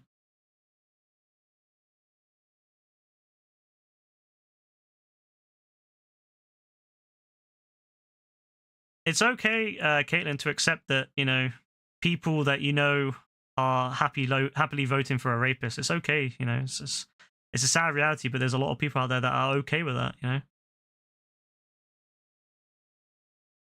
Yeah, he does. He groups you in with the weebs, bro. I love that. I love that. Yeah, because you like anime. Yeah, anime apparently is a bad thing. But no, unfortunately, there is a lot of people out there that are fine with that. That's something I learned that during the last like 10 years is that there's a lot of people out there that are okay with really, really shitty people and really, really shitty views existing, and they're happy to support that. You know, like how many people out there are happy to support Trump even though he mocks disabled people? You know, they were fine with that. They're okay with Trump being a rapist. That's fine. They don't care. They're okay with Trump being racist. They don't give a shit. So, you know, some people are just like that. You know? You don't know Brassy Percy, so you can't judge him because of his political opinions. From what I understand, his all candidates mock each other. Donald Trump wasn't mocking a candidate; he was mocking a reporter who was physically disabled,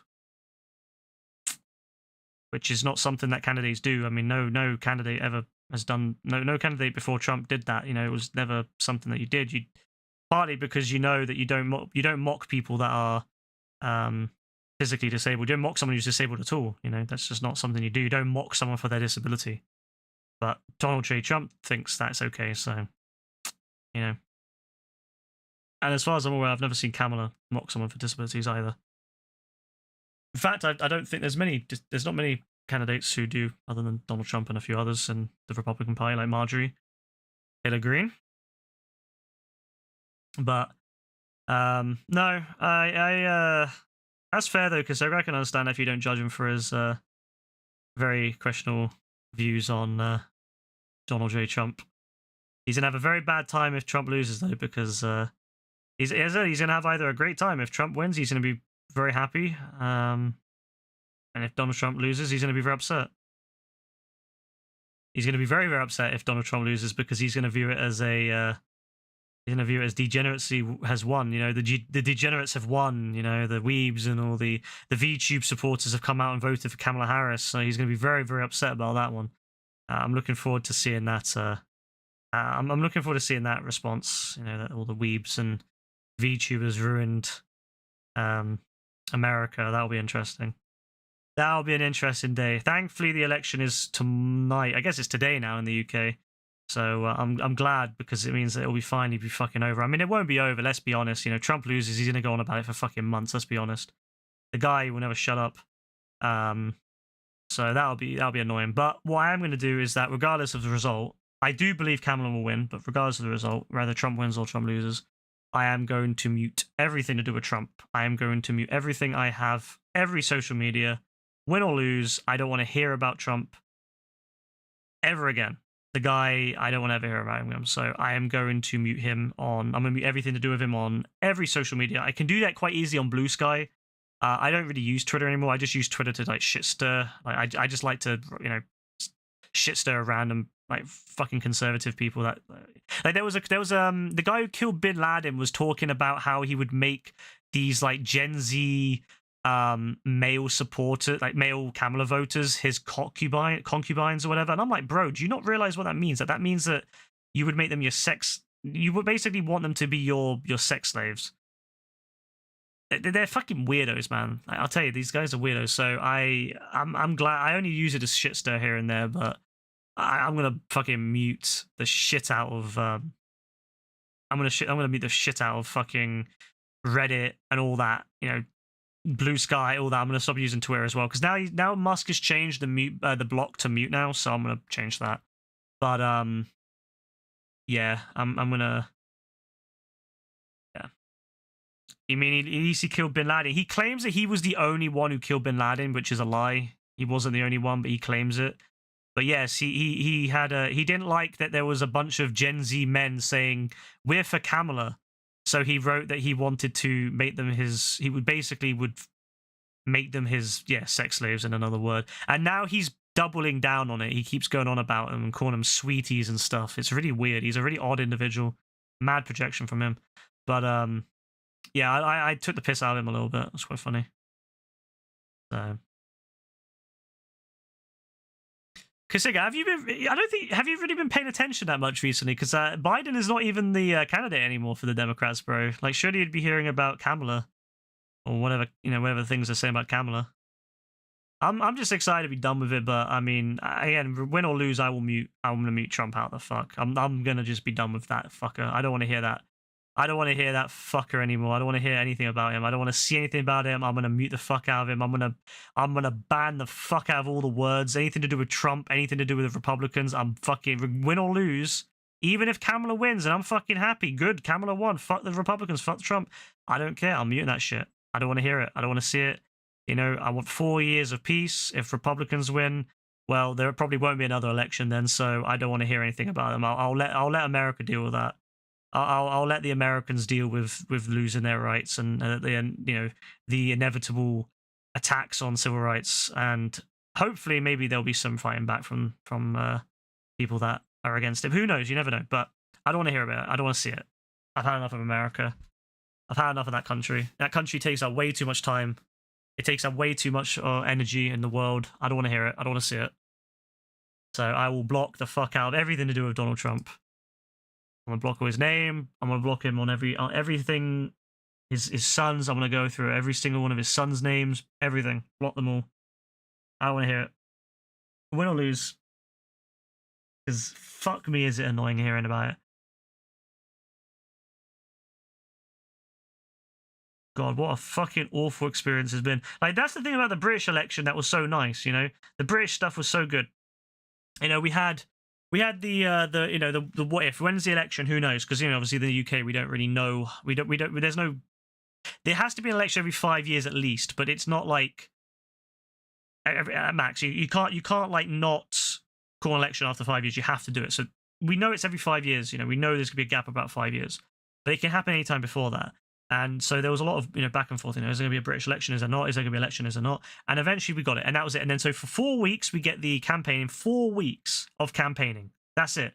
4 weeks, and that's that. And then as soon as the day after, once the election's called, once the prime minister concedes defeat, that was it. He went to the king.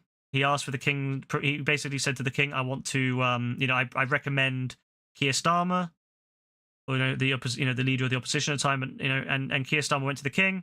The king made him prime minister, and Keir Starmer was in the house down the street, literally in the house that prime minister goes to or lives in. He was in there literally the same day of the election ending, and that was beautiful. It was literally 4 weeks and then the actual election, and that was it. There was no back and forth, because in the American system there's going to be another even let's say if Kamala wins, there's going to be 2 months of Trump going on and on and on about it. At least 2 months, and then there's going to be a potential attack on the Capitol again when he riles up his supporters. That's that. The other way around, if Trump wins, they'll never shut up about it again, but the Democrats will just move on. The Democrats, there'll probably be a lot of worry. There'll be a lot of people saying, next time, if there's a next time, we'll have to make sure we fight harder. We'll need to, how are we going to deal with this shit? There'll probably be a lot of talking about, how state governments will do their best to protect, their people from the Republican federal government. But, that's much better. But obviously the Republicans will never shut. Regardless, win or lose, the Trump supporters never shut. They are the most mouthy, fucking loud motherfuckers I've ever seen. They never shut up. They live for that shit. They are married to that slimy, fat piece of shit. They cannot live without him. So I don't want to hear about that fuck ever again. So regardless, I'm gonna just mute the fuck out of him. But the UK election's so much better, man. The UK election's so much fucking better, because no one gives a shit about. No one gives a shit anymore about Rishi Sunak. Rishi Sunak's gone. Like, Rishi Sunak's not even the fucking leader of the Conservatives anymore. He's gone. Like, that's it, you know? And Rishi's now just a backbencher. That's how it should be done.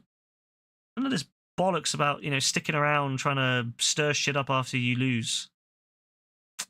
Crazy, man. So, you hope Trump never wins, piece of bacon. I hope he loses. I think he will lose. I can't say for 100%, but I do think that Kamala will pull out. But my worry is not the presidential election, it's the House and Senate. I think the Senate will just go about... I think the Senate will just stay Democrat, but I think the House is a bit of a risk. I think the House might go Republican, maybe. So I'm a bit worried about that. I think it will go Republican again. There is a slight chance that the Senate will go Republican as well, but I have my faith that it won't. I have my faith it will stay Democrat. But presidential-wise, I'm fairly confident Kamala will win. Which is good. But we'll see. We'll see tomorrow, because of course, you know, of course things can change, you know. You just hope after the elections you won't hear about American politics for at least 4 years. Bro, you'll hear about it literally, you'll hear about it straight away, because Trump will claim it's been rigged. He'll claim that he got it stolen again, like how he got stolen the last time. If Kamala wins, Trump will just go on and on and on about it every day.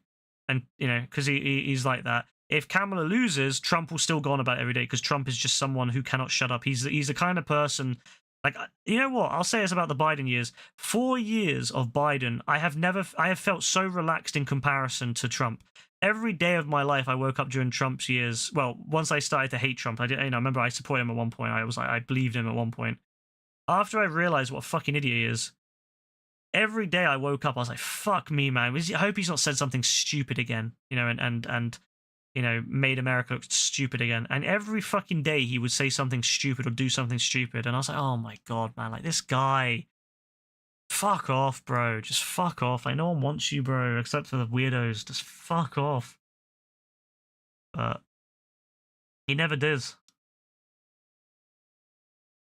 You open TikTok and bro is over your... Yeah, TikTok is... You have to remember, AF, TikTok is designed to get you to react, and that's probably why. And also, TikTok is also run by Chinese corporation. So, yeah, there's a lot of influence there. There's a huge amount of influence there from China. You hope he dies. Honestly, I hope he dies as well, I'll be honest with you, because he's annoying. He just doesn't shut up.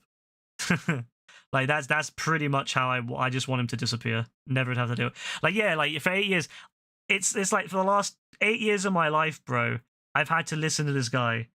I don't want to live another 8 years with this idiot. I want him gone. Like, I grew up under different politics. I grew up when Republicans and Democrats got on fairly well, and it was nice. It was so calm in comparison. Like, yeah, there was a lot of issues here and there, but it was calm. I don't want to listen to fucking Trump for another 8 years, bro. I don't think he'll make it 8 years, because he's a unhealthy fuck, but still. How did John's wife die? I think she dies partly from a broken heart, but also from illness. Partly because of the stress, I imagine, of losing John.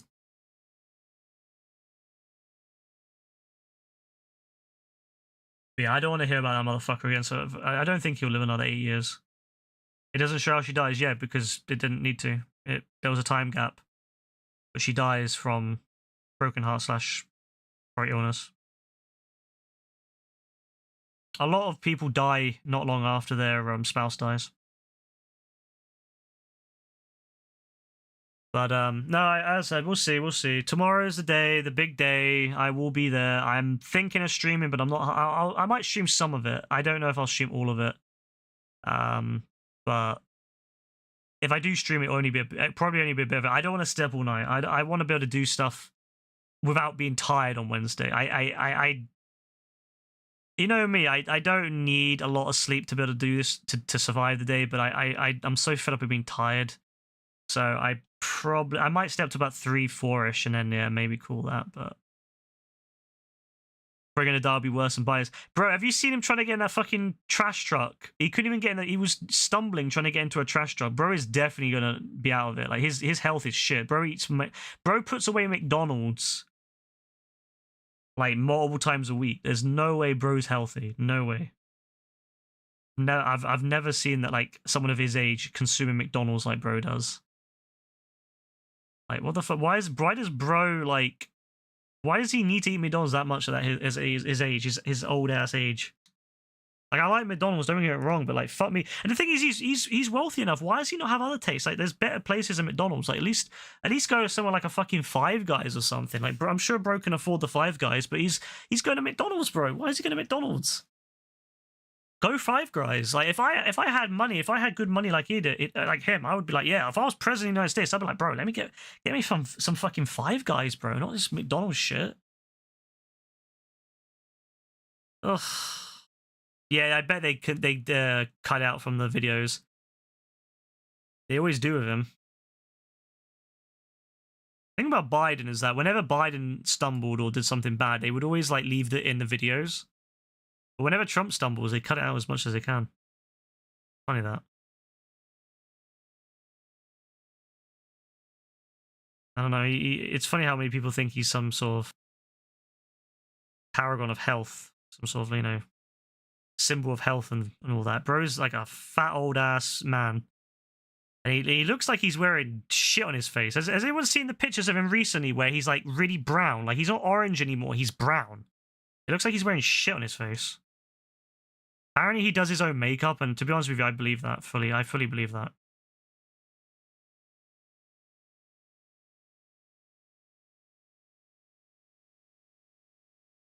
Like, if he hired someone to do it, he would look a lot better.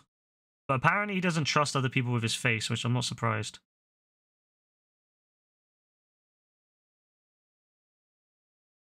I know how much AF... I know AF, you're either going to be very happy or very pissed tomorrow, I can already tell. Like, I'm going to be annoyed if Trump wins. Like, I'm going to be more annoyed for other people. Because I'm going to be annoyed that, you know, people, you know, more women will lose their rights. LGBT people will lose their rights. I'm annoyed for that. I'm annoyed for them. But I know AF's going to be fucking pissed. Like, I mean, at the end of the day, if he wins, he wins. You know, that's democracy. That's the way it is. But, so I have to accept that. But I'm going to be more, I'm going to be annoyed for other people. But AF's going to be fucking pissed, I can tell. What time are the results? The results will start coming in, I believe, from about midnight UK time. So that will be when the 11 to midnight will be when it starts coming in on the eastern states.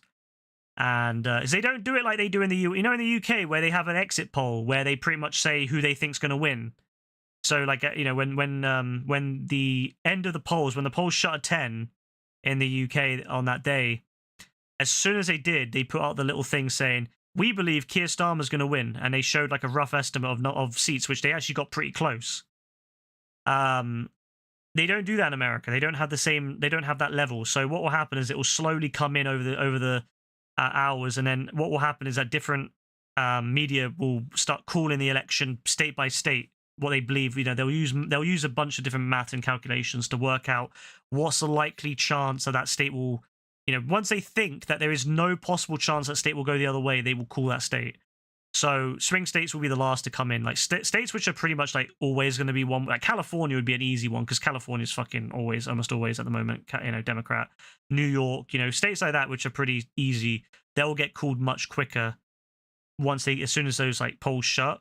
But states like Pennsylvania and all that will go a lot more. Like they'll be a lot longer because of the counting. They won't know 100%. Like they won't be able to guess. They won't be able to figure out with enough certainty to call it. They'll put it as like a maybe this and maybe that. So it will slowly come out, and it will be from about midnight all the way through to about 6, but it could go longer, and it can even take days, because remember last time how, because there was a lot of uncertainty with certain places like Arizona, and there was a lot of like calls to recount the votes and stuff like that. It could take days. It could take weeks. It could take weeks, to be honest with you. It's a very, very inefficient process in America. Like compared to here, like over here, it's super quick. They just, you know, they get all the votes called. They have the exit poll pretty much straight away because they have really good network of people out going to polling stations and getting, asking people what they're voting for. So they're very good with that. In the UK, where in America it's very shit in comparison. So. Yeah, it'll be a night-long thing. It'll be one of those things where it'll be basically a night where I'm just gonna be talking. So I'll probably just stick it on the political stream channel, whatever, or the just channel, whatever it is. whichever one is available, and I will just talk. I might have something playing in the background. Maybe we'll watch maybe I'll put YouTube on and we can watch different videos whilst the votes come in, and then we can like discuss it here and there. Anyone who's up, maybe we'll do that. But it depends. I might not stream it at all. I might just go to bed. I don't know yet. It just depends how I feel. But yeah, it'll be. I won't. Even if I do stream it, I probably won't stay up all night. I'll just stay until I get like a good idea of it. I think it won't be probably until about. It probably won't be until quite late that they'll kind of have a good idea. So yeah, I don't know. We'll see. I doubt they'll have an idea by 3. It'll probably be about 4 to 5 before they get an idea of who will win. Unless if there's a lot of like real sudden changes. Unless if there's like real upsets. Like if like Kamala somehow gets like South Carolina, North Carolina, like big, like both of them, that would be a big upset. That would be an upset. Would be like, okay, you know what? Like it's looking like she will win. If she got states that she wasn't expected to get, and by a large enough margin, then yes, there would be a lot of people. A lot of these like people would be like, okay, yeah, there's a lot of hidden voters, because that's one thing I think that's going to be a surprise for a lot of people. Will be the amount of women. It will be women. I've said it before, and I say again, women will decide this election, and I think there'll be a lot of women out there who will vote for Kamala, partly because she's a woman, but also because they don't like what Trump did with the what the Republicans did with the abortion rights. And I can see that being a big thing. And I think there'll be a lot of secret votes coming out. A lot of women who voted for Kamala secretly and didn't say anything because they're terrified of saying anything and their husband finding out. And those votes will be the surprise. I think there will be a surprise number there. So again, if there was a big enough number of that, it would change a lot of the.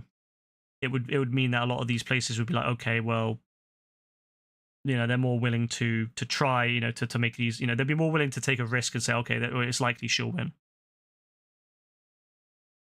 When does Undead Nightmare take place? It takes place in 1911. It takes place around the time that John is at his house before he gets killed by Ross. You're gonna head to work. You'll come back. I'm still streaming. I'll probably be. I'll probably be ending in a few AF. I just wanted to have a discussion tonight about different things. But I'll be finishing it now. It's getting late now. It's almost 4. I want to go to bed, and I know everyone else want to go to bed anyway. So I just wanted to have a little discussion about different things. I like having discussions about the Earth and it's history. I love that kind of thing, religion, that kind of thing. I love all discussions about stuff like that. So. It's a 15 minutes drive. Calm down. Nah, bro, even that 15 minutes, I'll probably won't even be there in 15, bro. It's going to be 4 o'clock in 15 or thereabouts. I've been meaning to kind of end it the last I've been meaning to end it for the last 30 minutes, but I've just been interested in talking about different things. And obviously, topic of Trump came up. And of course, I wanted to, share my same thing on Trump, on my views on Trump again. I know Joe finds it funny when I get angry about Trump. But I have a lot to say about him. You might hear a lot of that tomorrow, to be honest with you, Joe, if you're here. You might be hearing it, especially if Trump starts winning. If Trump looks like he's going to win, you might be hearing me get very angry about Trump. Nah.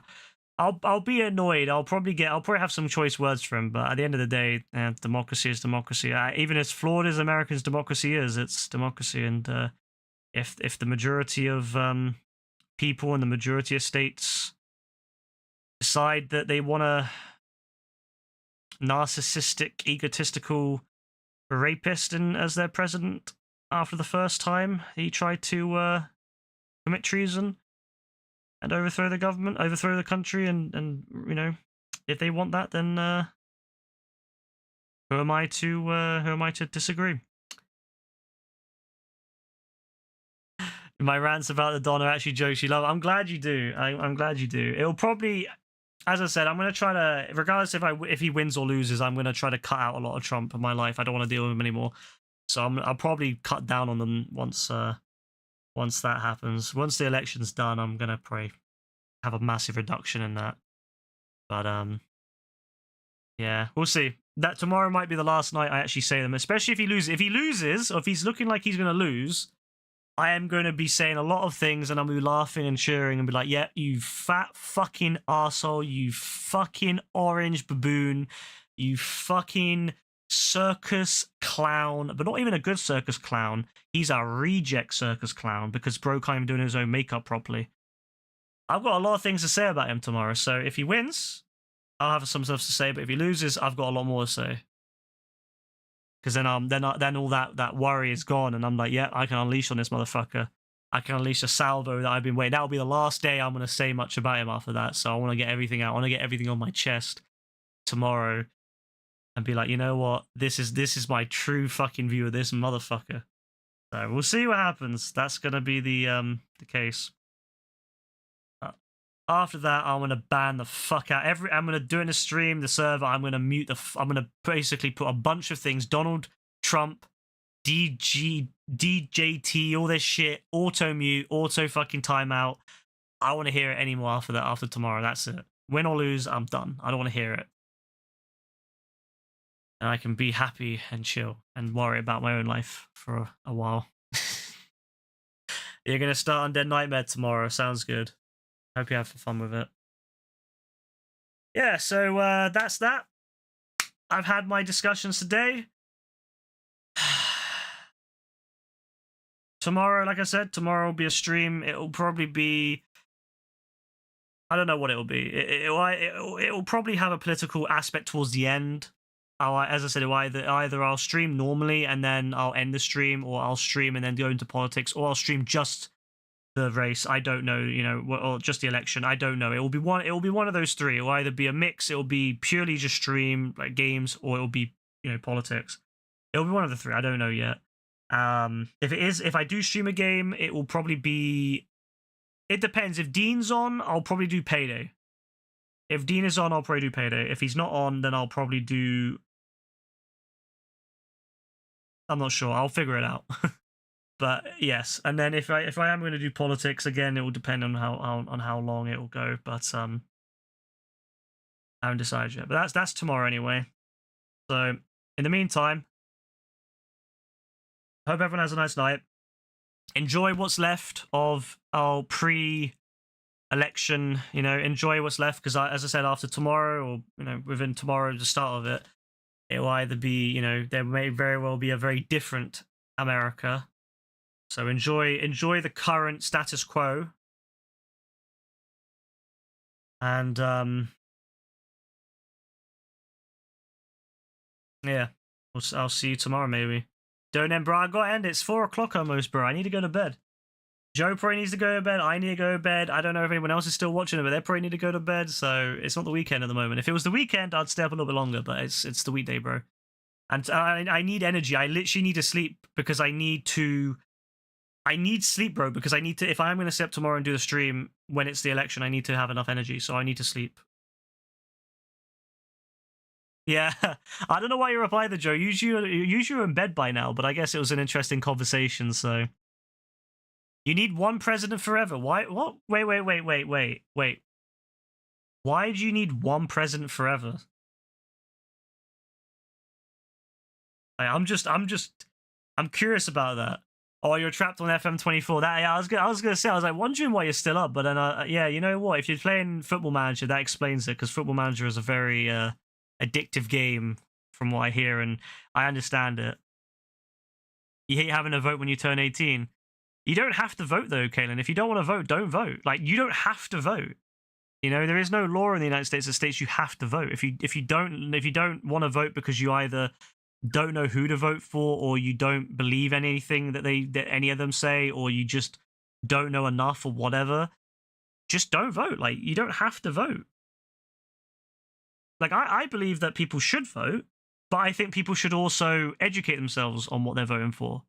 I don't think people should just vote for the sake of it. Like, I think that's one of the biggest dangers of society, is when people just vote because they think they know. But I think people should vote because they know, they believe in what they, you know, they've read about it, they've researched about it, and they understand what they're, you know, what's at stake. But if you don't know, or you're not educated enough on it, don't vote. Just don't vote. Simple. No one's going to force you. You're still mostly up for the conversation. Yeah, I'll be honest, these conversations are great. I love these kind of like deep conversations we have at the end of the night. I love that kind of thing. Like, it's so much fun, like just having a deep conversation about stuff. especially on important things, like, but also on things that just are fun, like interesting, like space. Like religious stuff is interesting because of the the connections to history and all the different things like that. But I like space. I like history in general, like more like I like history in general. But I also like space, and so those are my two favorite conversations. That's why, like, I was gonna go to bed early. I was gonna go to bed like I don't know, after you went off, but the space conversation and then the history conversation both kept me here. So yeah, them two topics always keep me here: space and history. All right, that's cool, AF. But yeah, those two topics always keep me interested every time.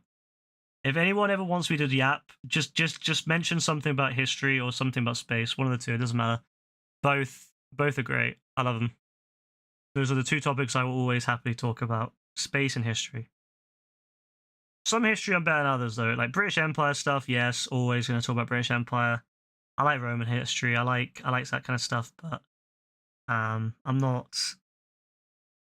But some history I'm not as knowledgeable in or as interested in. So if someone says like to me, oh, yeah, like, talk about Ming Dynasty, I'm like, bro, I don't fucking know about Ming Dynasty. The moon landing was fake. No, the moon landing was real. Without a shadow of doubt, the moon landing was real. It would be harder. It would have been harder in 1969 to fake the moon landing than it would have been just to do it real. It would have taken a lot more work, a lot more money. What do you mean it's cool? I just said it's cool, bro. Like, it's cool. You're at work, it's cool. Am I not allowed to say it's cool, bro? Bro's getting offended that I said it's cool. Like, alright, it's not cool then, bro. It's not cool you're at work. It's shit. It's uncool, bro. It's lame, as I used to say. It's lame. It's lame to be at work, bro.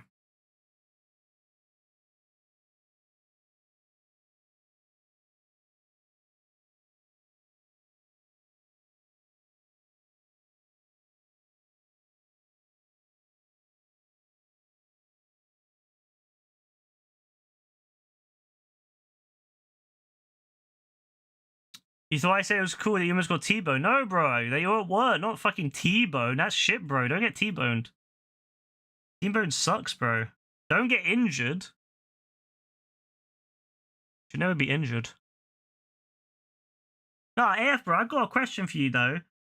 I heard, and I saw a video of Steven Gerrard, the Liverpool legend that is Steven Gerrard, being booed in the Saudi Football League. Why is that? What happened? Why do you say like, bro? You're trying to read into this too much, bro. I literally just said it's cool. Like, it's cool that you're at work. Like, it's just I say that's cool. Like, when I mean, like, I say that all the time. It just means like, all right, like, okay. Like, that's what I say. I don't mean it in any other way. I always say it to Rebecca as well. Like, Rebecca says to me, I'm at the bus stop. I'm like, oh, that's cool. Like, not that, not because like, oh, that's cool, you're at the bus stop, it's really cool you're there, but it's just because, okay, cool, you're at the bus stop. That's all. I don't know why bro's like reading into this. Because brother's team is underperforming, is it? No, I saw this really obese. I swear he was like, there was this like real fat Saudi Arabian. I was like, bro, are there a lot of fat Saudi Arabians over there? AF, because like there was some fat Saudi Arabian in this like video. So I was like, oh, okay, shit. Like he was like shouting at Steven. I was like, damn, all right, okay. Poor Steven, bro. I didn't even know there was that many fat Saudis. I thought that health was a little bit more important over there than it is over here, where no one gives a fuck if you're healthy or not.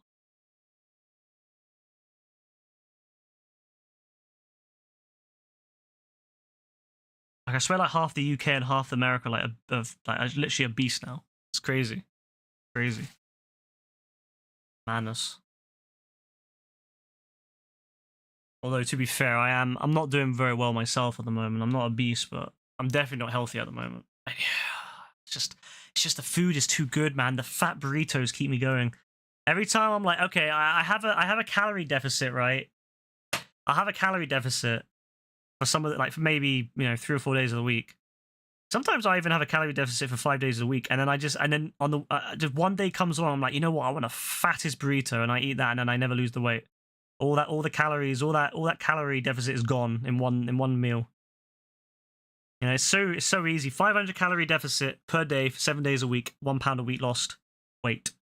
Right? Easy peasy, right? Did it before. I did it before when I was younger.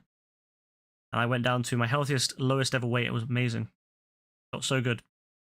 And then recently I've just been so, yeah, I'll have a calorie deficit 6 days a week. And then suddenly one day I have a fattest fucking burrito.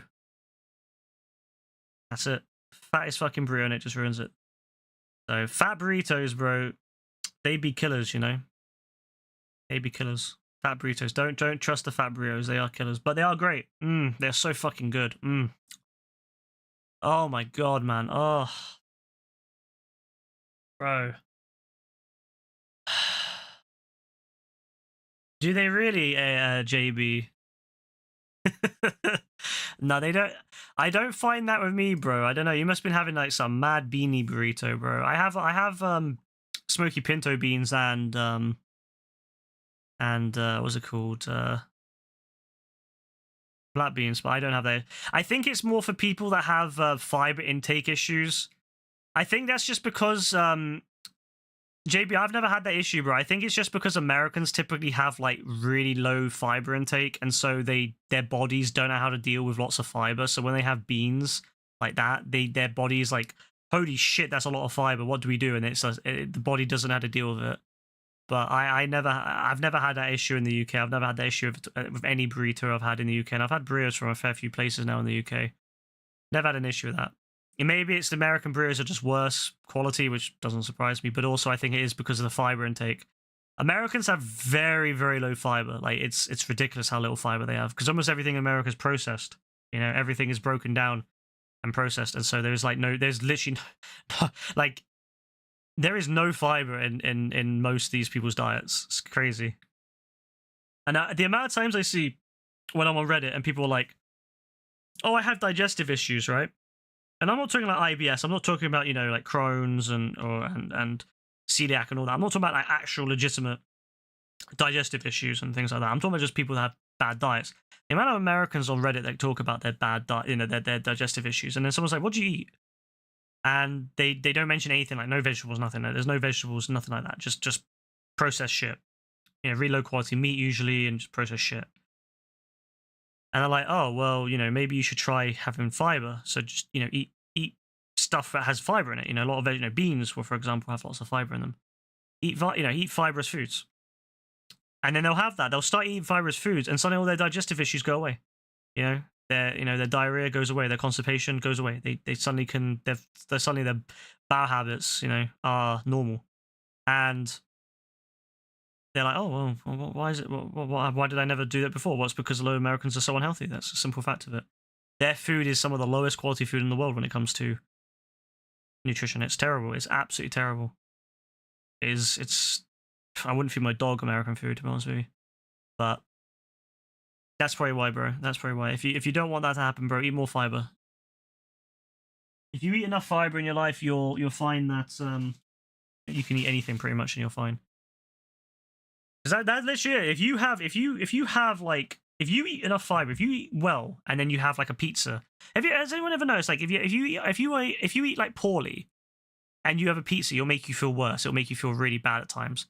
But if you eat well and then you have like a big Domino's, you won't feel bad that much, because your body is so good. Normally, you're healthy. Your digestive system is all working properly, that you're fine. You know, one Domino's ain't gonna cause an issue. But if you've ever had like a couple of weeks where you've just been eating shit, and then you have like a Domino's, it really fucks with you. So I find that, yeah, if you're eating well, if you've been having, you know, lots of vegetables, you know, lots of fruit, you know, good amount of meat, not too much, not too little, you know, milk, all the good stuff. If you've been having all that, and then you have like something that's usually could fuck you up, it won't fuck you up as much. You know, you have a Domino's, and yeah, fine. Send me a fat burrito and you'll make me your famous cheesecake. Bro, I can't lie, I'm not a big fan of cheesecake. It's too sweet for me usually. I'm not a big fan of sweet stuff. Like, Rebecca loves sweet stuff. She always wants like desserts and stuff when we go places, and I'm always like, I'm alright. Like, I like savory. I've never really been a fan of sweet like that. But if it's not too sweet, maybe. I just can't. I just don't like sweet, like real sweet stuff. Rebecca like loves chocolate. I find chocolate really too strong sometimes. She just likes sweet stuff. I don't. I will go somewhere and like I'll want to spend more money on like on the actual like savory stuff. So sometimes she'll spend more money on a sweet, and I'll spend more money on the savory stuff. Although to be fair, Rebecca's mum's like that. When me and Rebecca went to Rebecca's mum came down to see us a couple weeks about a couple months ago now, and we went out for a meal, and I had all savory stuff, whereas her mum skipped like starters to have a sweet at the end. I was like, no, I'll have the starter. I want it all. I want all the savory stuff. So.